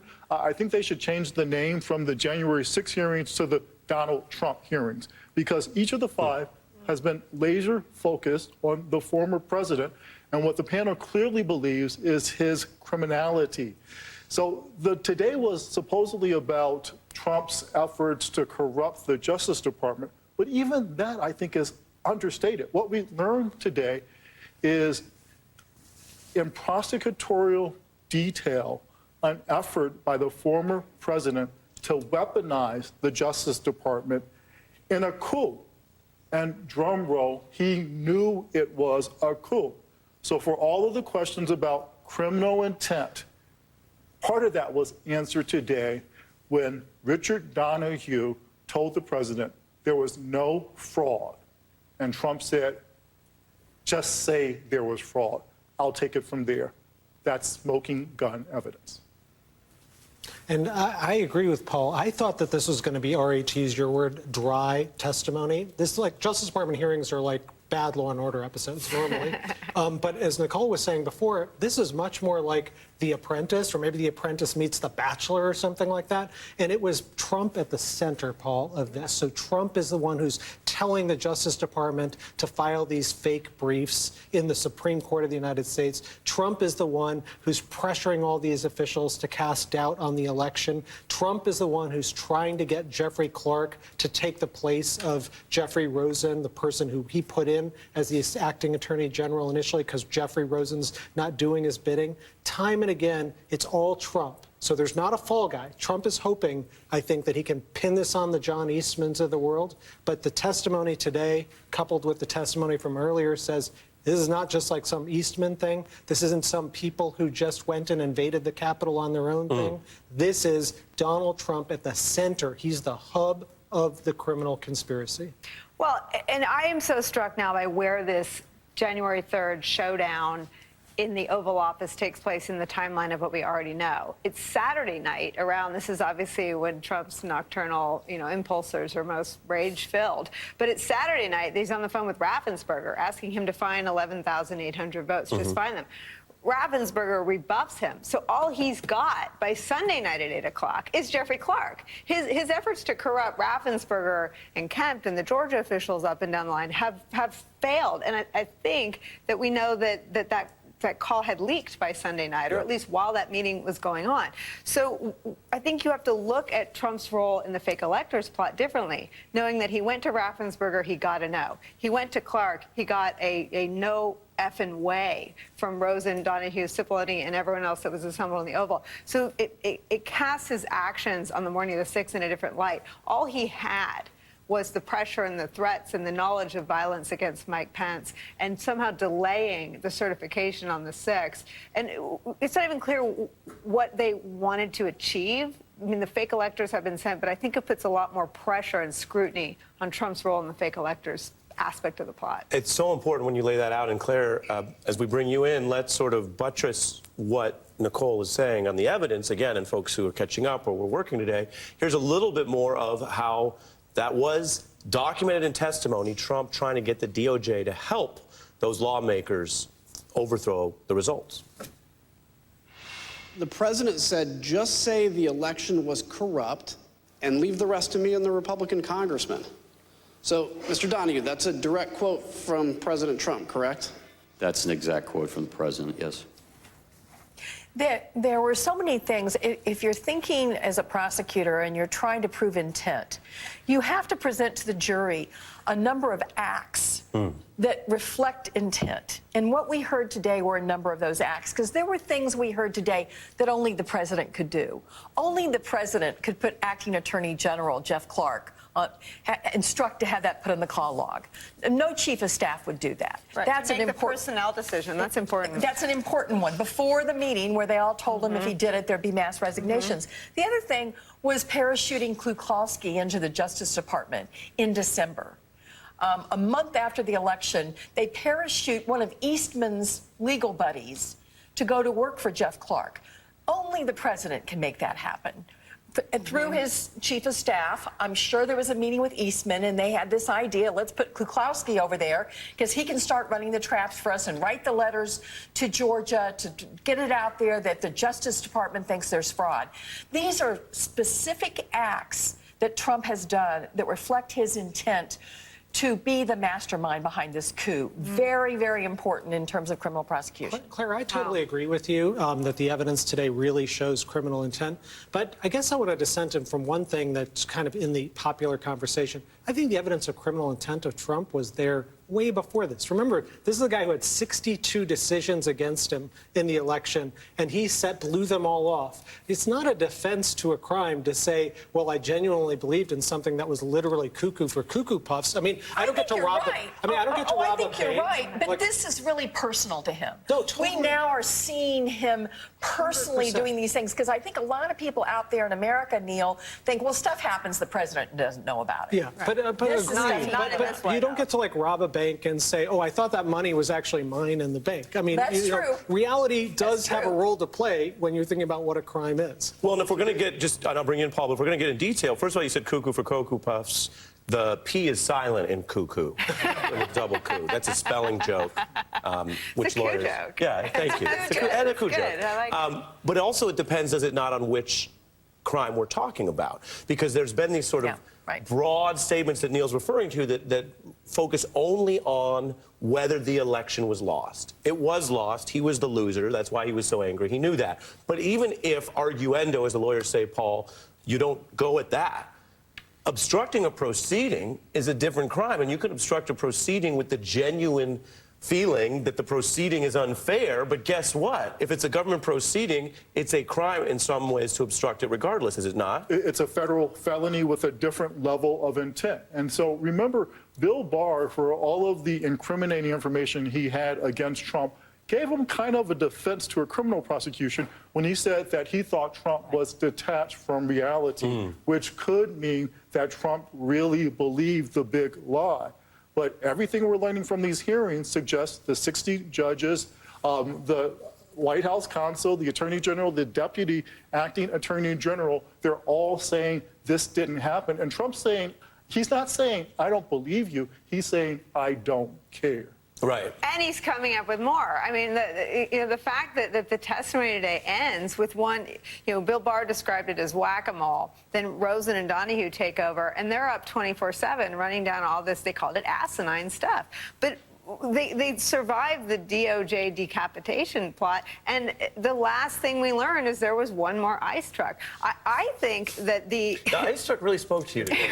Is it because it felt even more absurd? Well, you know what it is? It's from the earlier testimony this week that none of these were victimless lies. Sure, no, that's fair. Behind them, and who knows what happened to whoever was involved in that allegation. I'm sure it was a truck that he thought someone was, doing hula hoop with ballots or something. I mean, they were all insane. Yeah. But they had such a megaphone that they did real harm and real damage. And I think what is clear is that this was not about, people said this was for history. This was about, because you guys have a legal understanding of intent and where it's proven. And this is about the majority of Americans seeing Donald Trump as above the law because the legal system has held Donald Trump above the law. Nothing has happened to him. Robert Mueller counted an entire volume, hundreds of pages long, 6 crimes he committed, 6 acts of obstruction of justice.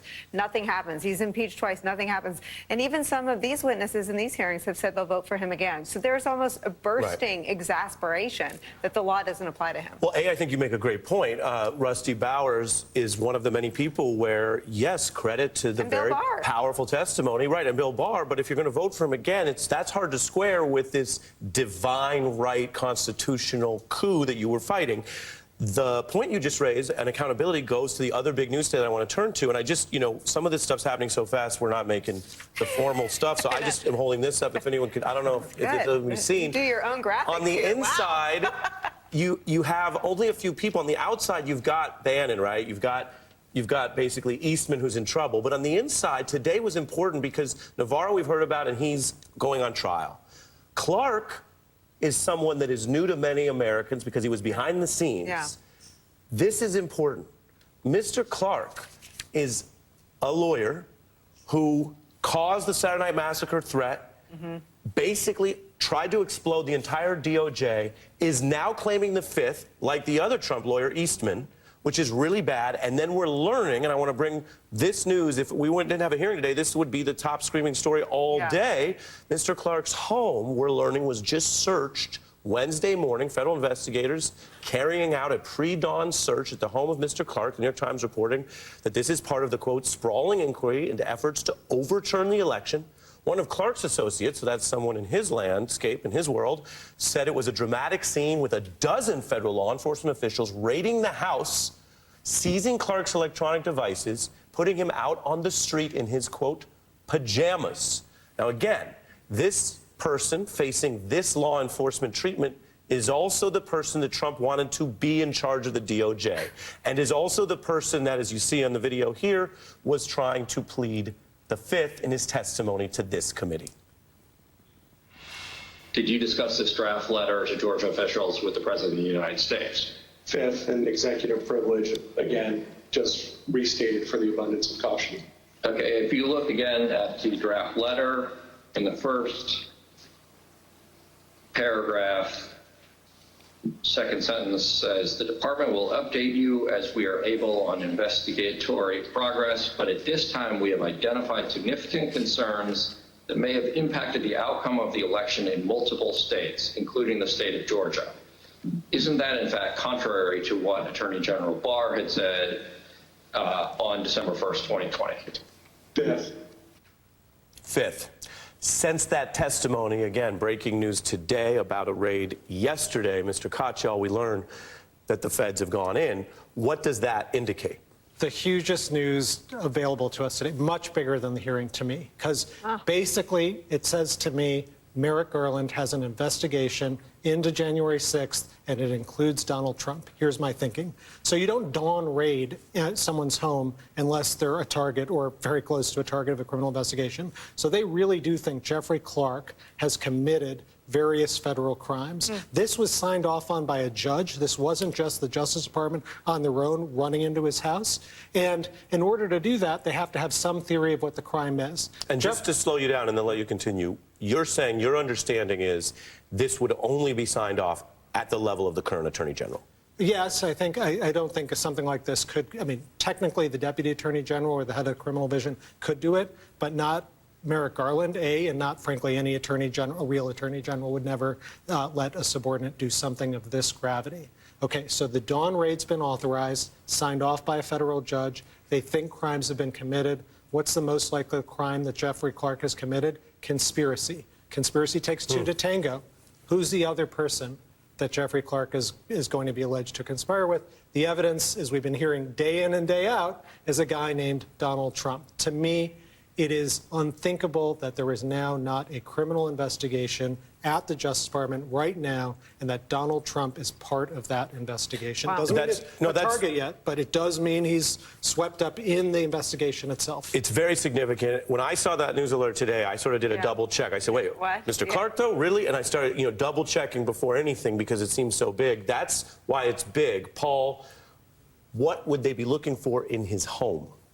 So, evidence related to his conversations with Donald Trump, who has got to be a subject of the same criminal investigation that Clark is a subject of. Is it just a coincidence that the same day that the hearing focuses on Jeffrey Clark, the FBI raids his house in the middle of the morning? That's not a coincidence. And this is a time to remember that these hearings are not trials. They're more like status reports of an investigation that is continuing. And so what this may mean is that even recently as this week, as recently as yesterday, the FBI and Justice Department are learning more about the culpability of people like Jeffrey Clark. Or they were worried that if Jeffrey Clark watched the hearing today, he would start destroying evidence. Exactly. And one of the things you have to show to the court in getting a warrant, as you guys know, is you've got to show that you believe there could be evidence of the crime located in the home. So seizing laptops, seizing electronic devices, and because I think they would probably justifiably worry that after this hearing today, he would maybe find a way to do something other than leave it at a repair shop. Let's build on that for you and Nicole here, because we're talking about what White House and administrative veterans do or don't do or supposed to do. And so first to Claire and then Nicole, there's only 2 times that we know of thus far, pursuant to January 6th, that a Trump official has had this kind of treatment signed off by a judge. One was Mr. Navarro, who, unlike Mr. Bannon, was dealt with also with a judge-approved raid for the exact, and he complained about it in public, but for the reasons you said, Claire, the judge found reasonable cause to be concerned he would tamper with evidence or deny the authorities, and well, he'd done a lot of denying of lawful requests. And then this with Mr. Clark, who has, of course, I mean, viewers may say, wait, Ari, Nicole, wait, who's Clark again? There's a lot of people. He's really coming into the front, though, of today's hearing. So what do you see as the kind of things they would be worried about specifically, Claire? And then, Nicole, how common or uncommon is this when it comes to cooperating? Well, I think they are assuming that there's going to be communication from him to a variety of people, including perhaps Eastman, including Giuliani, including maybe Sidney Powell, who knows.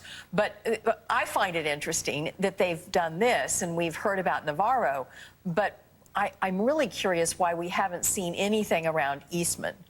Because Eastman thought he was the brains behind the operation, and clearly Trump cleaved to him like he was his new best friend, because he was telling him what he wanted to hear, and he had this aura, this patina of being, you know, a constitutional law professor.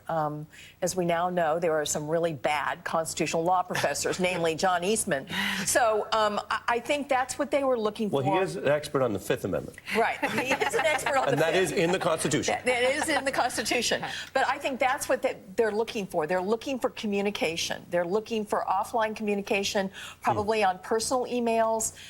And, of course, this is where the encrypted stuff, you know, we spent a lot of time in the Senate listening to law enforcement complain about encryption and how they can't get information. You noticed Signal was referenced in some of the evidence today. A lot of this went on in encrypted communication, which makes it very tough for law enforcement to get at it. I mean, yes and no. You also have, you know, Trump and Giuliani are not smart criminals. I mean, they shouted things from the rooftop that were eliciting people to engage in crimes.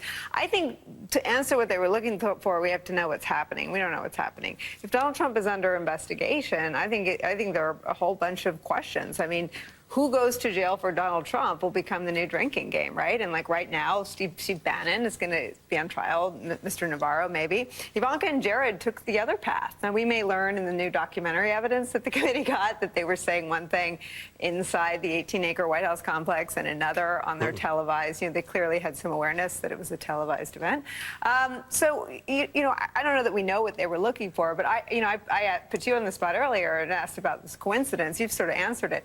It is difficult for people outside of law enforcement or the law to understand how coincidentally Mr. Clark's home could have been raided on the same day that Mr. Clark was the featured witness in today's testimony. Are there coincidences like that? No, I don't think it's a coincidence at all. And I think the reason is what Claire is saying, which is they had to be worried. Clark's hearing was happening or the hearing was happening today. Clark was going to be the subject of it, and Clark would start deleting things, wherever he didn't use Signal and the like, and start burning stuff in the fireplace, which evidently turns out to be a Trump administration MO. But that brings me to, like, why didn't he pardon all of them? I mean, I also think the pardons evidence was riveting. And I remember reporting in the New York Times and other places that he was considering blanket pardons for everyone. So it was discussed, and this idea of how blanket it can be and still be valid, one of the reasons we think, at least with regard to Mr. Eastman and potentially Mr. Clark, who's under the heat right now, is somebody's got to write what that pardon's for. And Trump did it too. I mean, I think they've got to describe actions that involve Donald Trump. And the Supreme Court in the verdict case said that accepting a pardon is accepting an acknowledgement of guilt. Right. And so,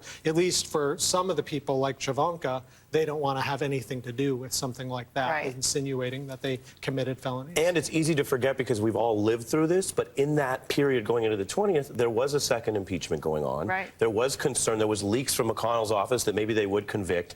If Donald Trump did try to pardon them, or even quote-unquote self-pardon, which creates a whole new legal question, that sure hands over a big steaming indictment to the Senate to say, well, just agree with him and ban him from running for office. Or he may have just been looking at what his good fortune during both of his impeachments, where there's no accountability. He gets away with everything. He probably just assumed that he would get away with this as well. And for the record, so far, maybe he's the subject of a federal criminal investigation, but maybe not. Yeah, Neil, final thought before we lose you. Yeah, that brings me to one thing, which is like, you know, I totally respect what Rich Donahue, Jeffrey Rosen, Steve Engel did today in testifying, but there was a second impeachment. Where were they for all of this? Facts. I mean, you know, the idea that all of this is coming out now, 18 months later, these folks deserve to be celebrated for their testimony for today. What they did on January 6th, absolutely. But they were AWOL when it counted. I would put it slightly differently, but that's why we have more than one perspective at the table. They should be celebrated for their actions. They did take action. That's been documented. After they took action, many of these people were AWOL when the country needed them. Only they know the reasons. In my view, rarely have so many been so praised who were so tardy. Yeah, and I mean, it's the constant story of the Trump presidency. I mean, the first impeachment, the person that didn't speak up was John Bolton. He saved Trump's in his view, criminality, efforts to politicize foreign policy that were so bad he went to Bill Barr and told him about them for his book. He didn't testify in that first impeachment, which was the impediment for a vote to convict from every Republican except Mitt Romney. Remember, there were no first-hand witnesses. Well, that was one who didn't talk.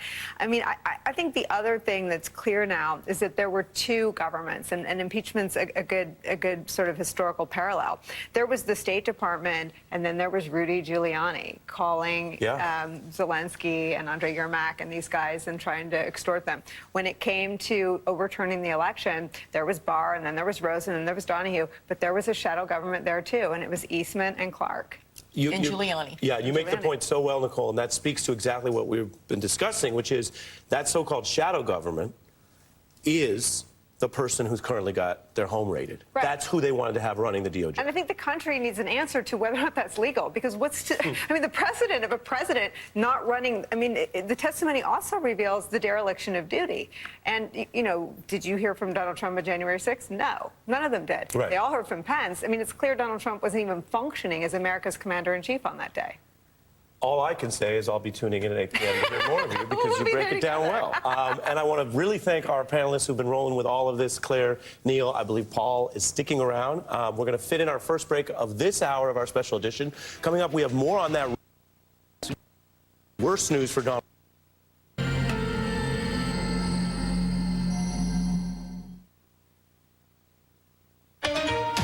Tonight, we're following the big news day here in the nation's capital. The new and disturbing details about former President Donald Trump's relentless pressure campaign to use the Department of Justice for his own political gain. And the news out of the Supreme Court expanding gun rights. The brazen attempt to manipulate the independent Justice Department and the pushback after a dramatic Oval Office showdown on January 3rd.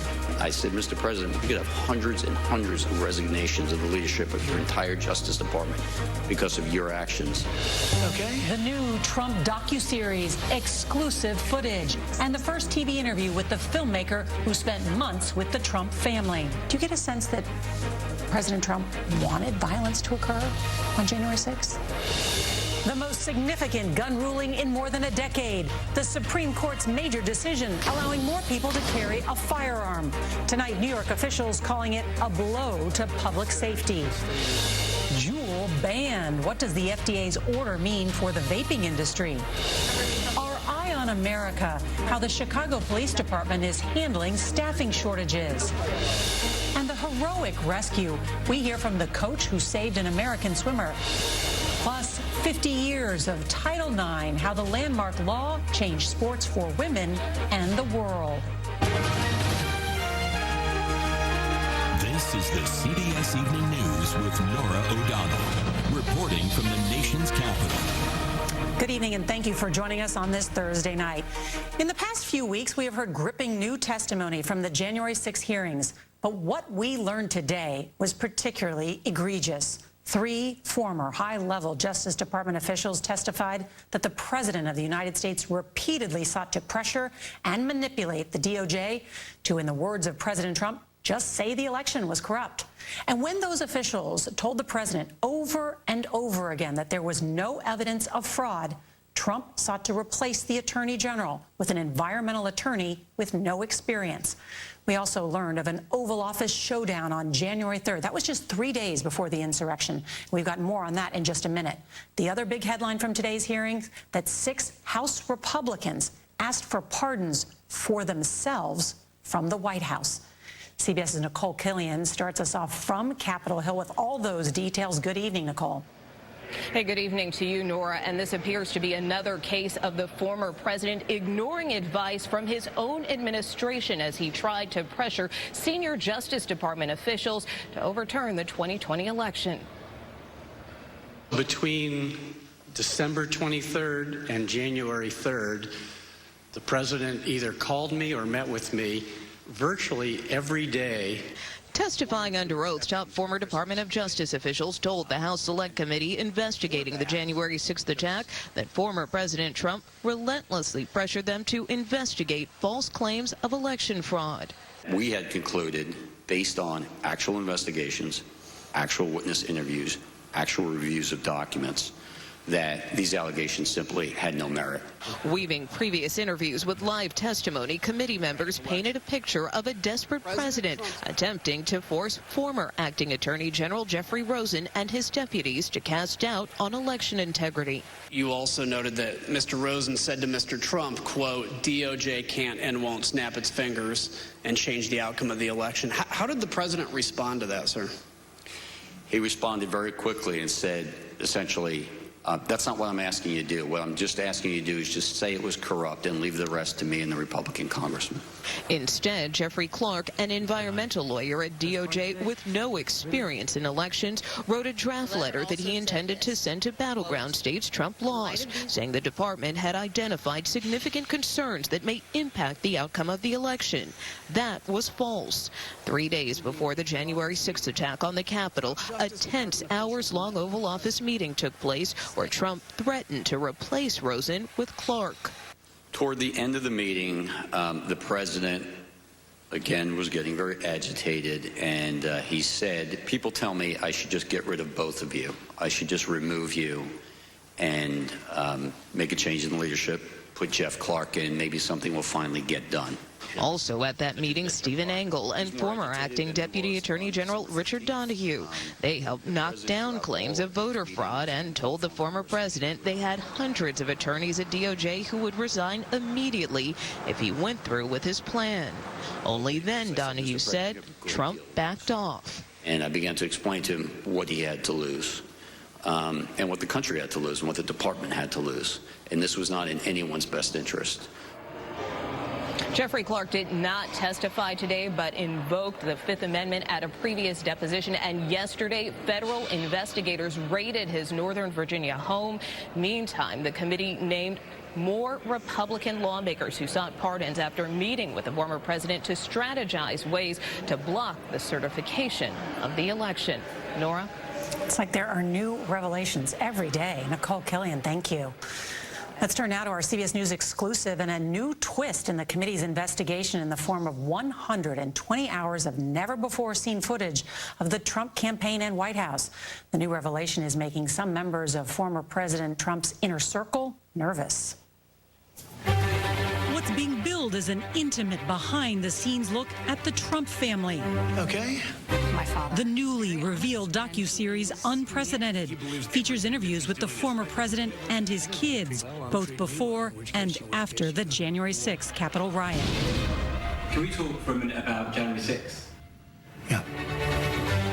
Through the hearings, we've heard from Trump's inner circle, including daughter Ivanka. She was asked about her reaction to then Attorney General Bill Barr, saying there was not widespread voter fraud in 2020.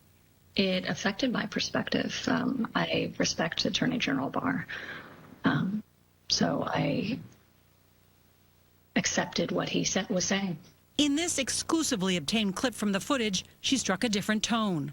As the president has said, every single vote needs to be counted and needs to be heard, and he campaigned for the voiceless. And I think a lot of Americans feel very, very disenfranchised right now, and really question the sanctity of our elections. And that's not right. It's not acceptable. And he has to take on this fight, and he wants to make sure that their voice is heard and not muted, and will continue to fight until every legal remedy is exhausted, and that's what he should do.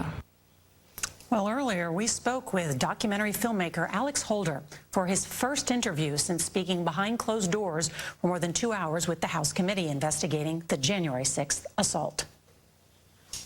No one in the Trump family ever gave me editorial direction whatsoever, and no one in the Trump family has seen a single frame or piece of footage. How did you find the president after you interviewed him after the January 6th assault?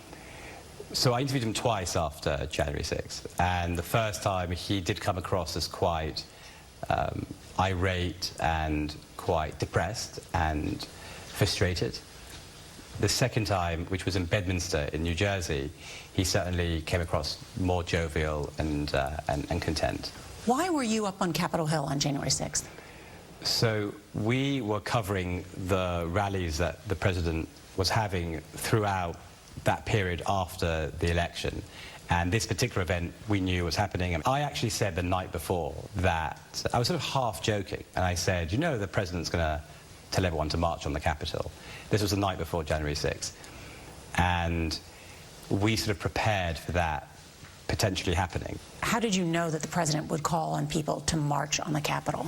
The volume of rhetoric and sort of the belligerence that was coming out post the election was so significant that, in my mind, there was sort of, it eventually had to end with something violent. Even if you look at the way the campaign was going on before, the idea of the election being something that was going to be irregular was already coming up during that time as well. So to me, January 6th doesn't happen by itself. It was the culmination of what you had been hearing on the campaign trail, or even after the election. Absolutely.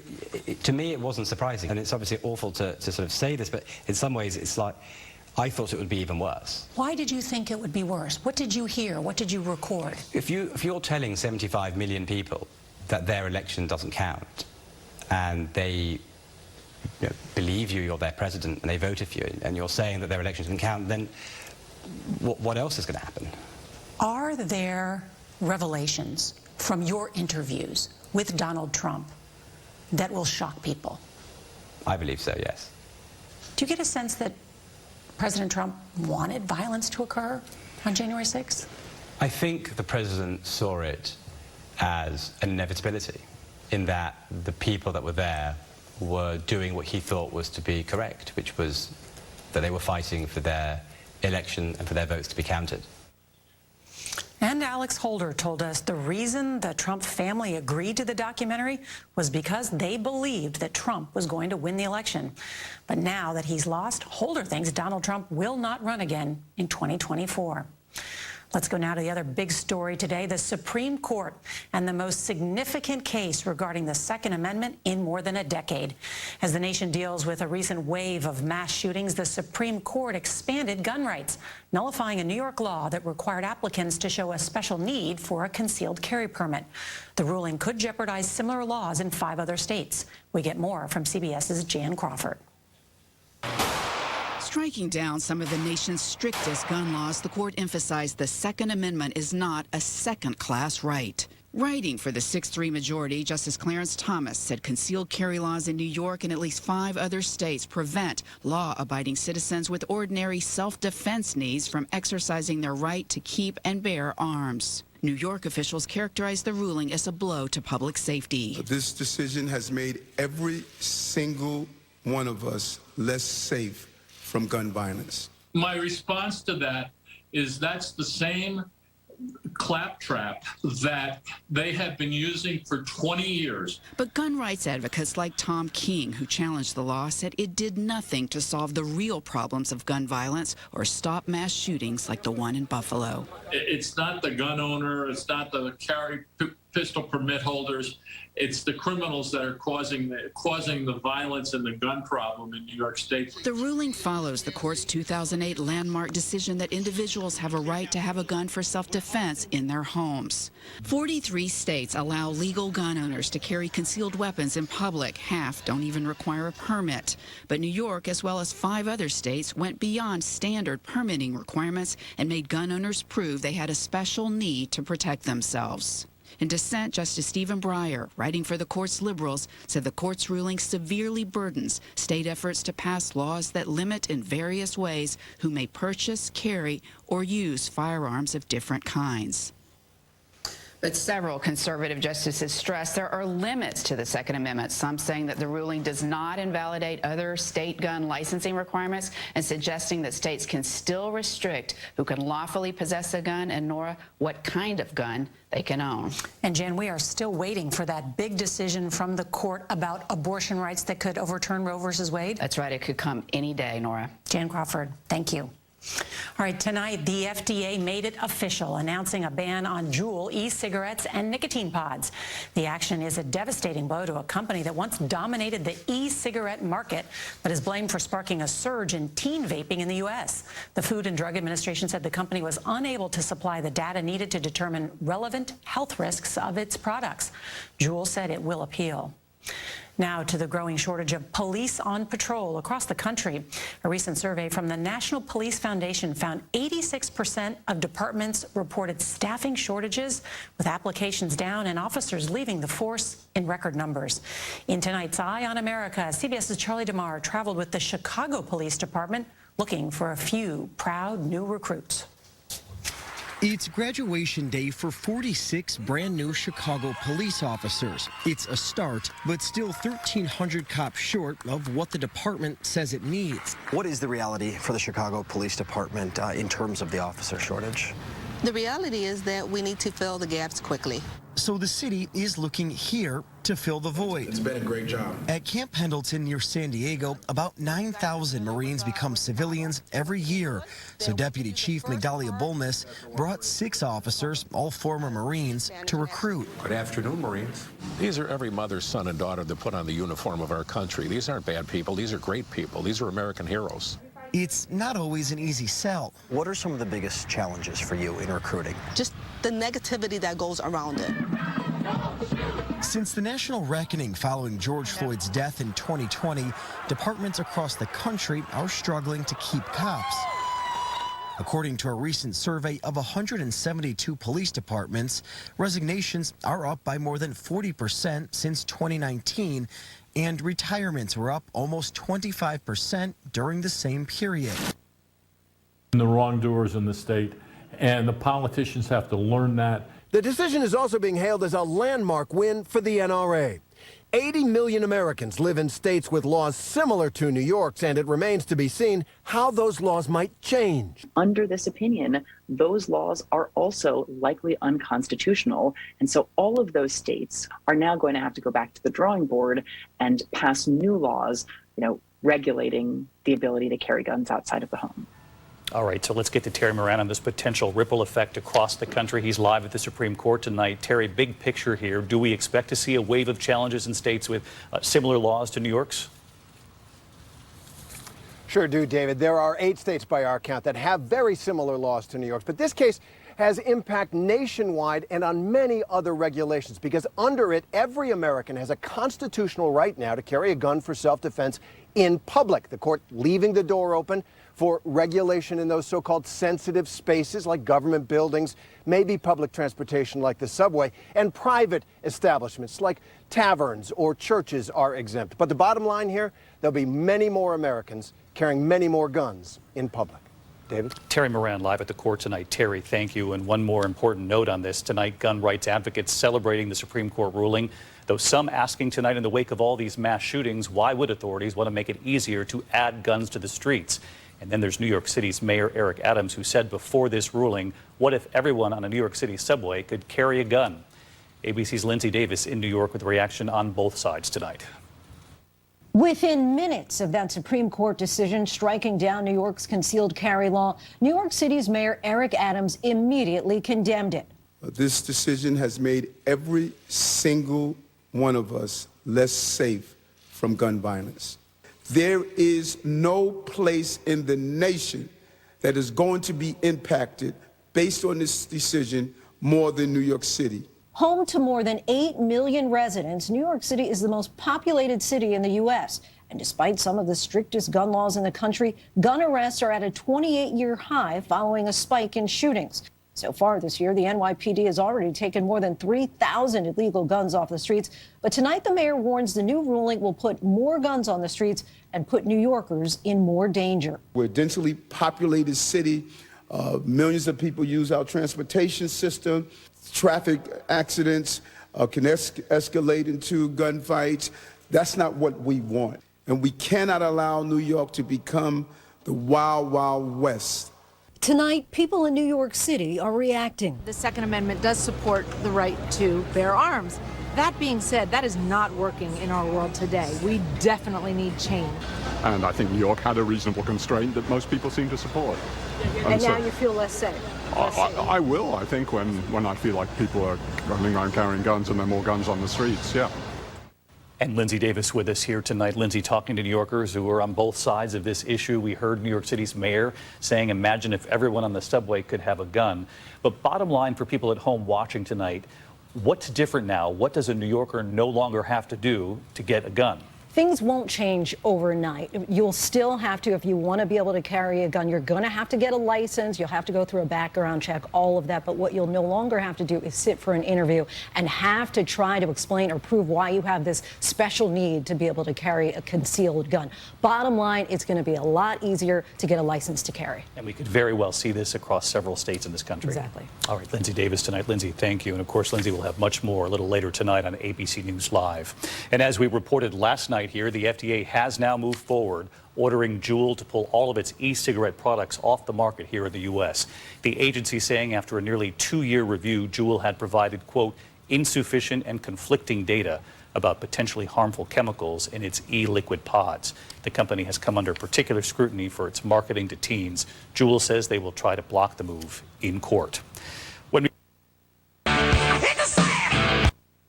I believe there is a proper process if their federal Justice Department, which they've been told is supposed to be independent, started calling for things like that. That almost happened.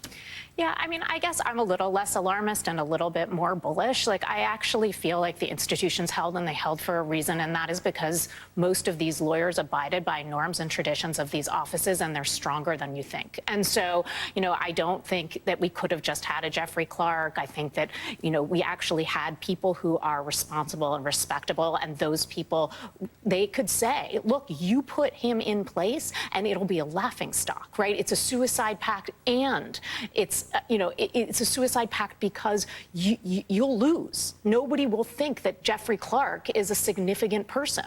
And I think But then I'm going to press you, since we're all lawyers here, almost all of us, yeah, to answer the point raised, which is you're mentioning these great people, but it's not.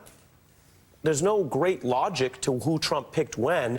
We were reminded that they had to tell him who he can hire and fire because even as he was plotting, he was confused about whether or not they might be able to fire Mr. Clark for insubordination. And they, being honest, said actually under the law, they didn't use that as an opportunity to trick him. They said under the law, Mr. President, only you have that authority because Senate appointed. So to your rebuttal, right?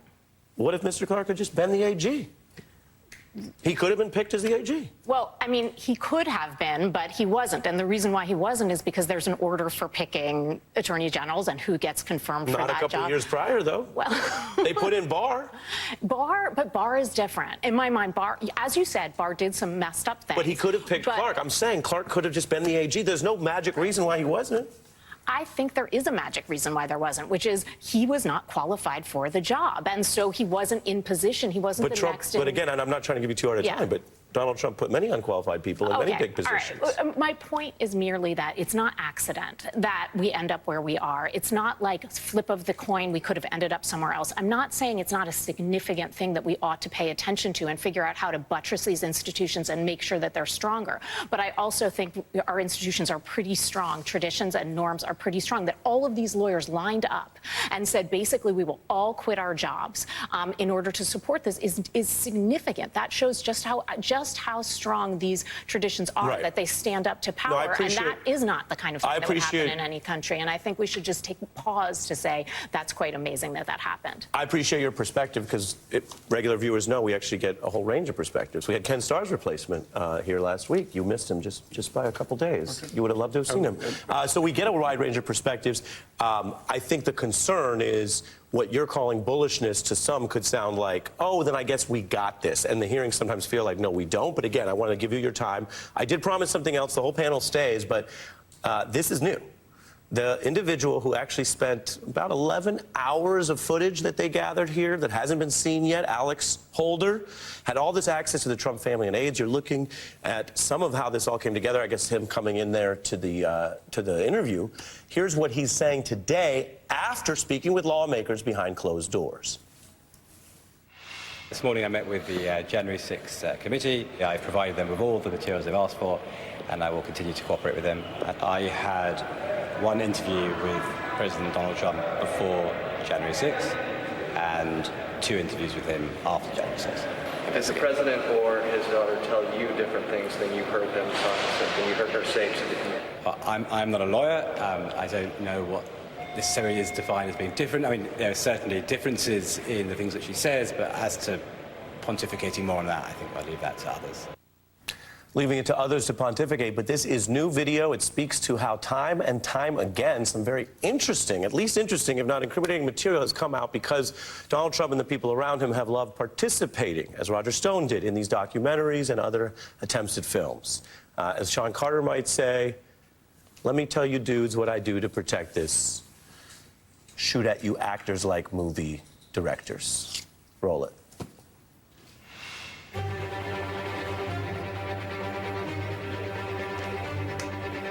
Okay.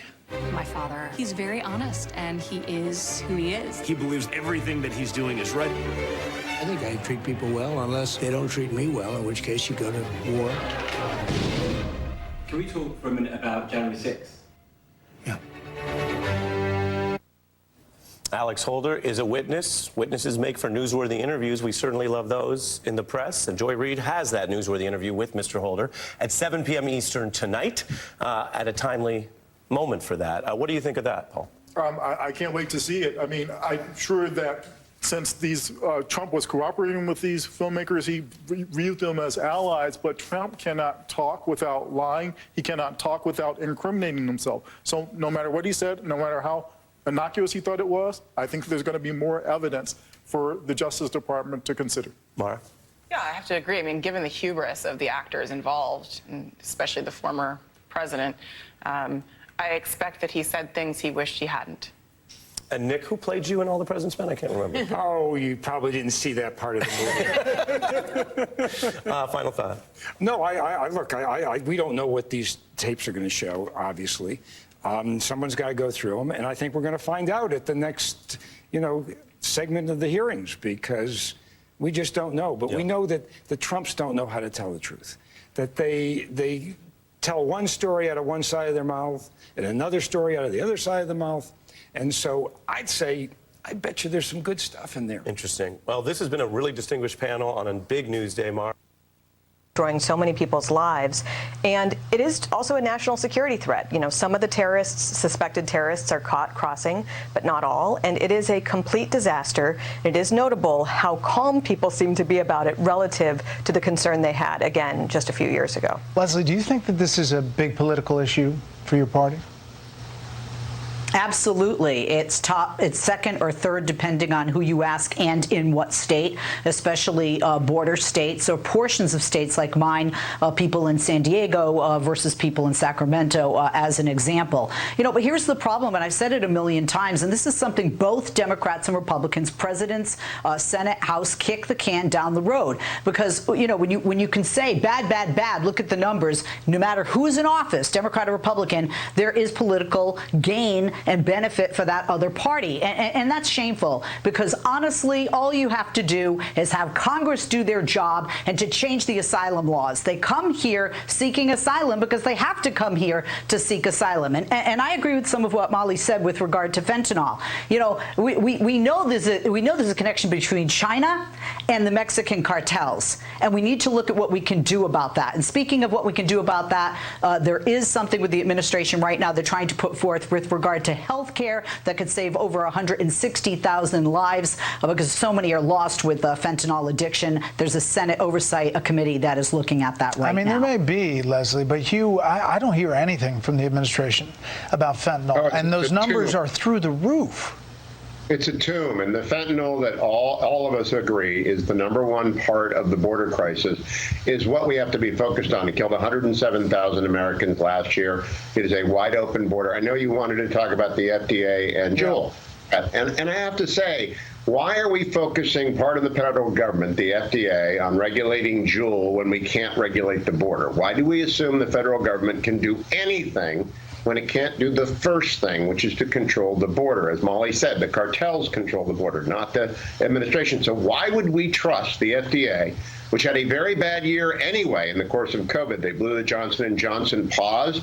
They blew a lot of the Abbott laboratory process. They do not have a great reputation right now, and they're shutting down Juul. I'm not a fan of Juul. Why in the world would we trust them when the government can't do anything on its number one job? Well, that's, a good question. New York Times, Molly, while the tobacco industry was one of the most heavily regulated in the country, the e-cigarette market was like the Wild West with no rules dictating how the industry could advertise or to whom it could sell its products. The use of e-cigarettes exploded, and Juul quickly swallowed up more than 50% of the market. But the FDA is saying no more to Juul. But as we mentioned, the administration not speaking very loudly about fentanyl, which there's just fentanyl just a little bit about the size of covering the date on a penny could kill you. Yeah, this is not an administration that has been making policies based on a genuine reading of science or medicine. We've seen that in how they've handled issues such as, the so-called sex change surgeries for minors or vaccine mandates. They're giving out crack pipes, for crying out loud, and they're not caring about the fentanyl crisis. These vaping products were used by a lot of people to quit smoking, and it is not clear, just why they're doing this authoritarian power grab. All right, panel, thank you so much. Thank you.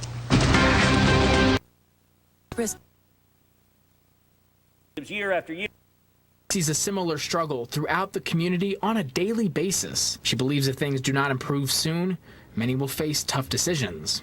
And many people are leaving, they don't want to, but if you can't make a life for your family, there's no other choice. And so they ride out here with tears streaming down their face, and all they're looking for is a way to feed their family. Leaving many people out on the road, searching for affordable food and a light at the end of the tunnel. And that was Jack Taylor reporting. Well, that is all for News Nation Rush Hour tonight. We thank you so much for watching tonight and every night. On Balance with Leland Vittert is next. Dear gas prices, my life. Time. Now, there's really nothing going on in that area. There are a couple of isolated storms into portions of Minnesota, some scattered clouds over South Dakota, but that's about it. But we'll continue to monitor that. Let's go places. Breaking news tonight, the gripping testimony before the American people on Donald Trump's efforts to pressure the Justice Department to overturn the election. Former top justice officials testifying before the January 6th committee about the tense Oval Office meeting 3 days before the attack, where the former president proposed replacing the acting attorney general with a lawyer who would pursue his false election claims. One witness saying Trump told him to just say the election was corrupt and leave the rest to him and the GOP, and revealed the names of the GOP lawmakers who allegedly sought pardons in the aftermath of January 6th. The other major story tonight, the landmark Supreme Court ruling expanding gun rights, overturning a more than century-old New York law restricting concealed carry. The immediate impact as the Senate clears the way for a final vote on the first major gun safety bill in decades. The unrelenting heat wave threatening tens of millions. Al Roker is here. And the dramatic rescue, the Team USA swimmer fainting in a pool during competition. The incredible underwater images. Her coach diving in and saving her life. Tonight, that swimmer sharing her story in an NBC News exclusive. This is NBC Nightly News with Lester Holt. Good evening. An unsent letter described as a murder-suicide pact by a former Trump White House lawyer stood at the core of testimony in today's January 6th committee hearing. 3 former top Justice Department officials describing former President Trump's efforts to enlist help from the department to perpetuate his unsupported claims of election fraud, including pressure on the DOJ to send an official letter to Georgia election officials. That letter falsely stating the Justice Department had identified significant concerns that may have impacted the outcome of the election. When DOJ leaders refused to sign it, the president reportedly telling them just say the election was corrupt and leave the rest to me. Today's hearing focusing on the actions of former Assistant Attorney General Jeffrey Clark, who witnesses say stood ready to do Mr. Trump's bidding. Let's get late details from Garrett Haake. developments, the department... The January 6th committee tonight laying out their case that former President Trump attempted to force the Department of Justice to help him overturn the 2020 election, pressuring senior officials to make claims of widespread fraud that did not exist. President Trump ultimately wanted the Department of Justice to say the election was, quote, corrupt and, quote, leave the rest to me and the Republican congressman. A quote supported by a witness's handwritten notes. Mr. Trump weighed replacing the acting Attorney General Jeff Rosen with a lower-level official, an environmental lawyer named Jeff Clark, who had drafted a letter to key states, falsely claiming the DOJ had found significant fraud there. And when he finished discussing what he planned on doing, I said, congratulations, you just admitted a first step or act you take as Attorney General would be committing a felony and violating Rule 6C. You're clearly the right candidate for this job. I made the point that Jeff Clark is not even competent to serve as the Attorney General. And I said, that's right, you're an environmental lawyer. How about you go back to your office and we'll call you when there's an oil spill. I thought Jeff's proposal, Clark's proposal, was nuts. I mean, as the guy said at a certain point, listen, the best I can tell is the only thing you know about environmental and elections challenges is they both start with E. And based on your answers tonight, I'm not even certain you know that. DOJ leadership threatened to resign en masse. The leadership will be gone. Jeff Clark will be left leading a graveyard. Fifth, and executive privilege. Clark repeatedly invoked his Fifth Amendment rights when questioned by the committee. Fifth. Federal agents searching Clark's Virginia home on Wednesday, seizing his electronics. Committee evidence showing Clark was recommended to the president by Pennsylvania Republican Scott Perry, who was among several members of Congress who testimony showed later asked for presidential pardons. Mr. Perry asked for a pardon too. I'm sorry. Mr. Perry, did he talk to you directly? Yes, he did. Perry had previously called claims he asked for a pardon a, quote, soulless lie. Top DOJ officials debunking conspiracy theories pushed by the president and his aides, including a YouTube video suggesting Italian satellites were used to switch Trump votes to Biden, flagged by Chief of Staff Mark Meadows. I emailed the acting Attorney General and I said pure insanity, which was my impression of the video, which was patently absurd. While Trump allies dismissed the committee's work as a Democratic distraction. It's a political committee, and the one thing I do know, and the American public knows, gas has gone up $1.86 a gallon since the day Nancy Pelosi announced that committee. Well, Garrett, the committee referencing today what Trump White House counsel Pat Cipollone called a murder-suicide pact. What more do we know about his cooperation with the committee? Well, the committee says they've had informal conversations with the former White House counsel, but today renewed their call for him to testify on the record for their investigation. It's a missing piece, Lester, that the committee very much would like to fill in before their hearings resume in mid-July. All right, Garrett Haig, thank you. Now to our other top story, today's landmark Supreme Court ruling on gun rights. The court striking down a New York state law saying it went too far in restricting who can get a permit to carry a gun in public. But the impact goes far beyond New York. Pete Williams now on the ruling. For the first time in American history, the Supreme Court ruled that when the Second Amendment says there's a right to keep and bear arms, that means a right to carry a handgun outside the home for self-defense. The court struck down a New York law that required showing a special need beyond a general desire for self-defense to get a permit for carrying a concealed gun in public. By a vote of 6-3, the court said no other constitutional right requires showing some special need to exercise it, and that's not how the Second Amendment works. Writing for the majority, Justice Clarence Thomas said local governments can still ban guns from sensitive places, but he said that doesn't simply mean anywhere the public congregates. And Chief Justice John Roberts and Justice Brett Kavanaugh said states can still impose licensing requirements, like background and mental health checks and firearms training. The Supreme Court today said you can't require someone to justify why they want to conceal carry a gun, but it was leaving open where the state could restrict these guns and who could have them. The decision will have an immediate impact on New York and 5 other states with similar restrictions, but in the ruling's most far-reaching language, it said a concern for public safety isn't enough to justify new gun controls. Justice Thomas said gun regulations must be, quote, consistent with this nation's historical tradition of firearms regulation. I think this language is going to make it really difficult to justify gun laws going forward and will lead to courts striking down a wide variety of gun safety laws. In dissent, the court's 3 liberals listed 9 recent mass shootings, including at the school in Uvalde, Texas, and the supermarket in Buffalo, New York. Justice Stephen Breyer said courts must consider the serious dangers and consequences of gun violence that lead states to regulate firearms.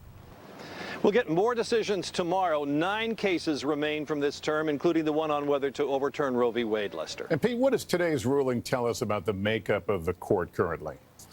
It says that this court's supermajority is now flexing its muscles, the conservative supermajority. Remember, the court has ducked this question of guns outside the home for 14 years. This term, the conservatives had the votes to answer it the way they wanted, and we're likely to see this same 6-3 voting pattern in decisions yet to come, Lester. Pete Williams at the Supreme Court, thank you. The response to today's ruling was swift from New York's governor and the mayor of New York City, vowing new gun laws in response. Gabe Gutierrez has that part of the story. Strongest gun laws in the nation. They are clearly constitutional, but that won't stop the activists and the NRA from coming after Connecticut. Can you give us some examples, Attorney General Tong, of the kinds of laws that are now on the books in some of these states that are going to have to be reworked somehow? Yeah, so our assault weapons ban, our high-capacity magazine ban, our red flag law, the domestic violence gun law, our ban on ghost guns, all of these laws are now at risk. And that's the problem with this historical analog test that Justice Thomas puts forward, that we have to find that the law is rooted in history and tradition. Well, what does that mean? The problem is when the Second Amendment came into being in 1791, we didn't have semi-automatic and fully automatic rifles. We didn't have weapons of war on our streets. We didn't have the AR-15, and our children weren't targeted in our schools and being massacred. And I just want to go back to Justice Thomas' argument, because, again, what he's saying is that if you look at other amendments to the Constitution, not just the Second Amendment, but it's not the case, he argues, that the government can impose restrictions on what is an essential right that Americans have. So, you know, he makes that argument. He is speaking for the majority, 6 out of the 9 justices. Yeah, the problem is that that flies in the face of long-standing Supreme Court precedent. If you look to the 2 prior cases, the Heller and McDonald cases on gun laws and gun rights in the Second Amendment, written by Justice Scalia and Justice Alito, 2 of the most conservative justices of the last 30 years. In both of those cases, those justices said that states clearly have the power and the authority under our police power to pass common sense gun laws to keep people safe. Period. End of story.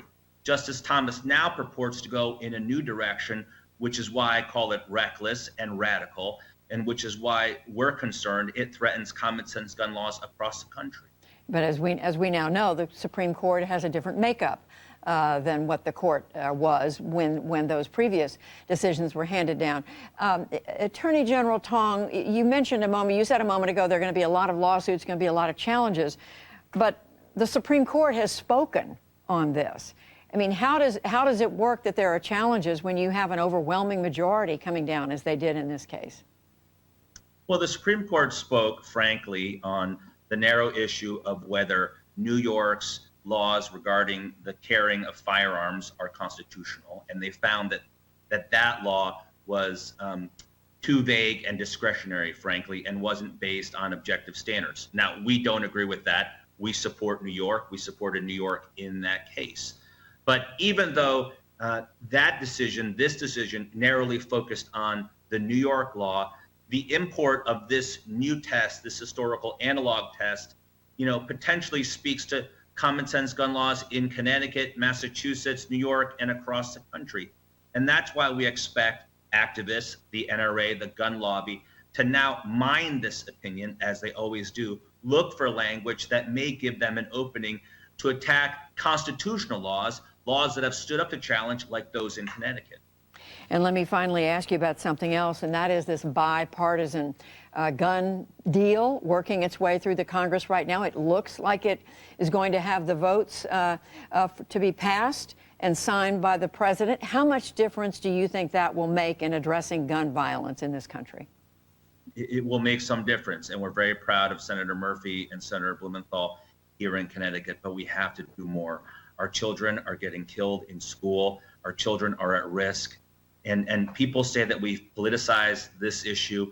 How does it politicize this question if all we're trying to do is keep our children safe? How is that a political question? It's not. The Attorney General for the state of Connecticut, William Tong, we thank you. Thank you.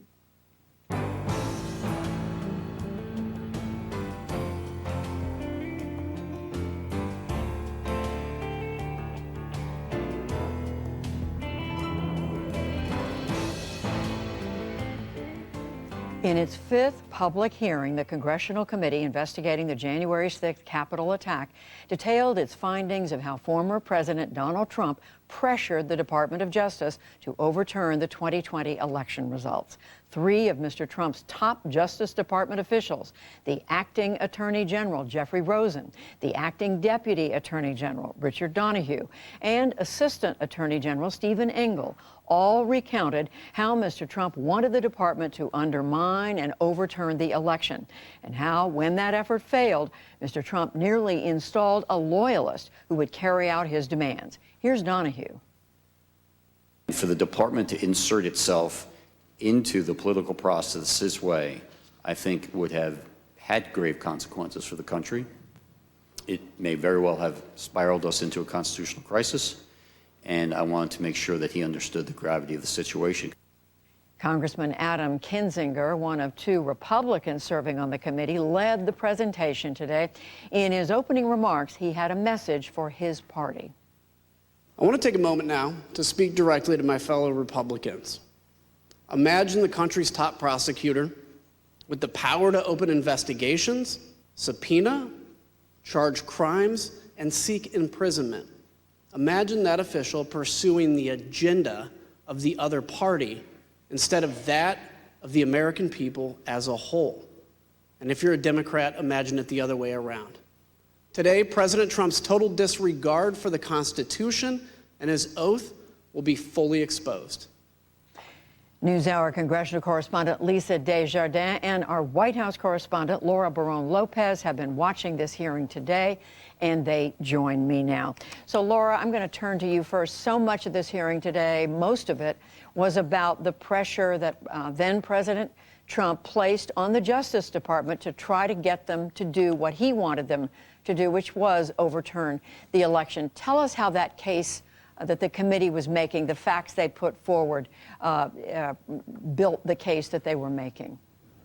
We heard today from top officials within former President Trump's Justice Department about that pressure that you just mentioned, Judy, about the fact that he wanted them to declare the 2020 election corrupt. We learned that Trump's chief of staff, Mark Meadows, asked the DOJ to investigate whether Italian military satellites were manipulating voting machines. And we also heard from Trump's acting Attorney General at the time, Rosen, and Rosen said that virtually every day between late December to early January, Trump was talking to him and calling him and trying to have conversations with him. And here's the litany of questions that Trump made to Rosen. So the common element of all of this was the president expressing his dissatisfaction that the Justice Department, in his view, had not done enough to investigate election fraud. But at different junctures, other topics came up at different intervals. So at one point, he had raised the question of having a special counsel for election fraud. At a number of points, he raised requests that I meet with his campaign counsel, Mr. Giuliani. At one point, he raised whether the Justice Department would file a lawsuit in the Supreme Court. At a couple of junctures, there were questions about making public statements or about holding a press conference. At one of the later junctures, was this issue of sending a letter to state legislatures in Georgia or other states. And so there were different things raised at different parts of, or different intervals, with the common theme being his dissatisfaction about what the Justice Department had done to investigate election fraud. The dissatisfaction didn't stop there. President Trump also pressed, in a December 27th conversation, he pressed Rosen's deputy, Donahue, to also investigate these allegations. And Donahue told the committee that Trump brought forward an arsenal of allegations. And when asked by Congressman Kinzinger if any of them were credible, Donahue said no, they weren't. And Laura, other than the former president himself, a central figure in all of this testimony today was Jeffrey Clark, that lower level Justice Department official who was pushing the former President Trump's line about a fraud in the election. Tell us what we learned more today about his role in all this. Jeffrey Clark is a really fascinating figure here who was not present at the committee hearing at all today. And he is he's an environmental lawyer, and he then became the head of the civil division within the Justice Department around 2020. And he was key in trying to convince Trump to install him as the head of the Justice Department, because he told Trump that he would essentially be a yes man and was willing to do all the things that Trump was asking the Justice Department to do, and to replace Rosen with himself. Now, we heard about the big meeting that happened on January 3rd in the Oval Office with former President Trump, with his acting Attorney General Rosen, the deputies, as well as Jeffrey Clark. And in that meeting, Trump asked what would happen if he replaced Rosen with Clark. And here's what Donahue, the deputy AG at the time, said would happen. He said, so suppose I do this. So suppose I replace him, Jeff Rosen, with him, Jeff Clark. What would you do? And I said, Mr. President, I would resign immediately. I'm not working 1 minute for this guy, who I had just declared was completely incompetent. And so the president immediately turned to Mr. Engel, and he said, Steve, you wouldn't resign, would you? And he said, absolutely I would, Mr. President. You leave me no choice. Donahue went on to say that also hundreds of Department of Justice officials would go on to resign if Trump tried to install Jeffrey Clark atop the Justice Department. And one final important point about Clark here, Judy, is that he went before the committee in private deposition, and he pled the fifth over and over again so as not to incriminate himself. It appears he didn't answer any of the committee questions. Lisa, I want to turn to you now. We learned more today about the Hundreds of police officers defending the U.S. Capitol were viciously attacked by the mob. All of a sudden, they cared about people attacking police. And they want to throw the book at everybody who happened to sneeze on an officer that day. Primetime just wants liberals to respect cops every day of the year, not just on January 6th. Have to start in a doctor's office. It starts with our more likely to lead to direct confrontations between particular forces. The advantage of a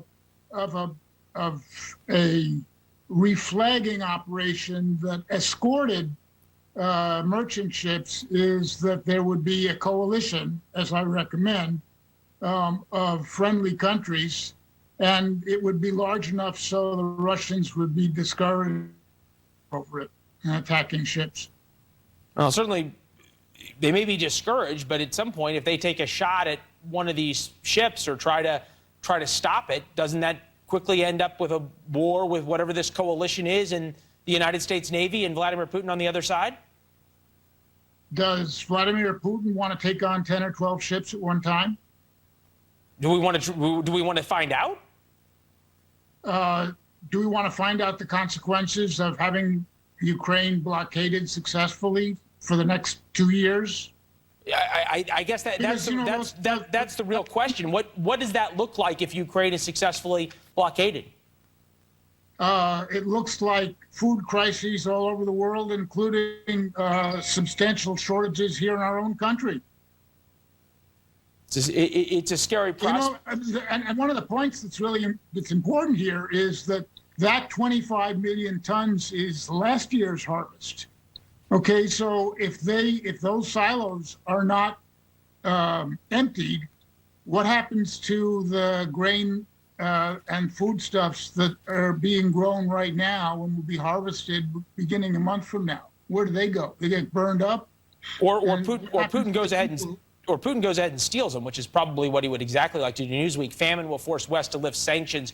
Russian TV host claims. We know where Putin's headed with this. Hey, Seth, it was good to see you. We appreciate it. Thank you.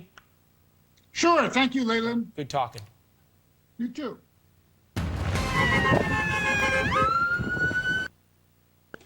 Even though they attacked dozens of pro-life centers and have threatened even greater violence if Roe falls, Biden's Justice Department probably doesn't even have a single undercover agent in this radical and violent pro-choice.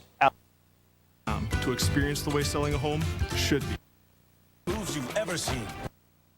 Just gave us all a brand new iPhone 13. We've been reports from the state capitol. Participants here today came from as far as testimony today said asked for pardons for themselves in relation to the 2020 election and what they had said. Again, very serious accusations, especially from members of Congress against the other. So we're waiting to hear from their response. Yeah, and we heard former White House aides and advisors making some of those statements. And finally, Lisa, this was the last hearing that we know has been scheduled, but we are now told there are going to be more hearings in the future. What do we know about that? And looking back on what we've learned so far, how do you put it together?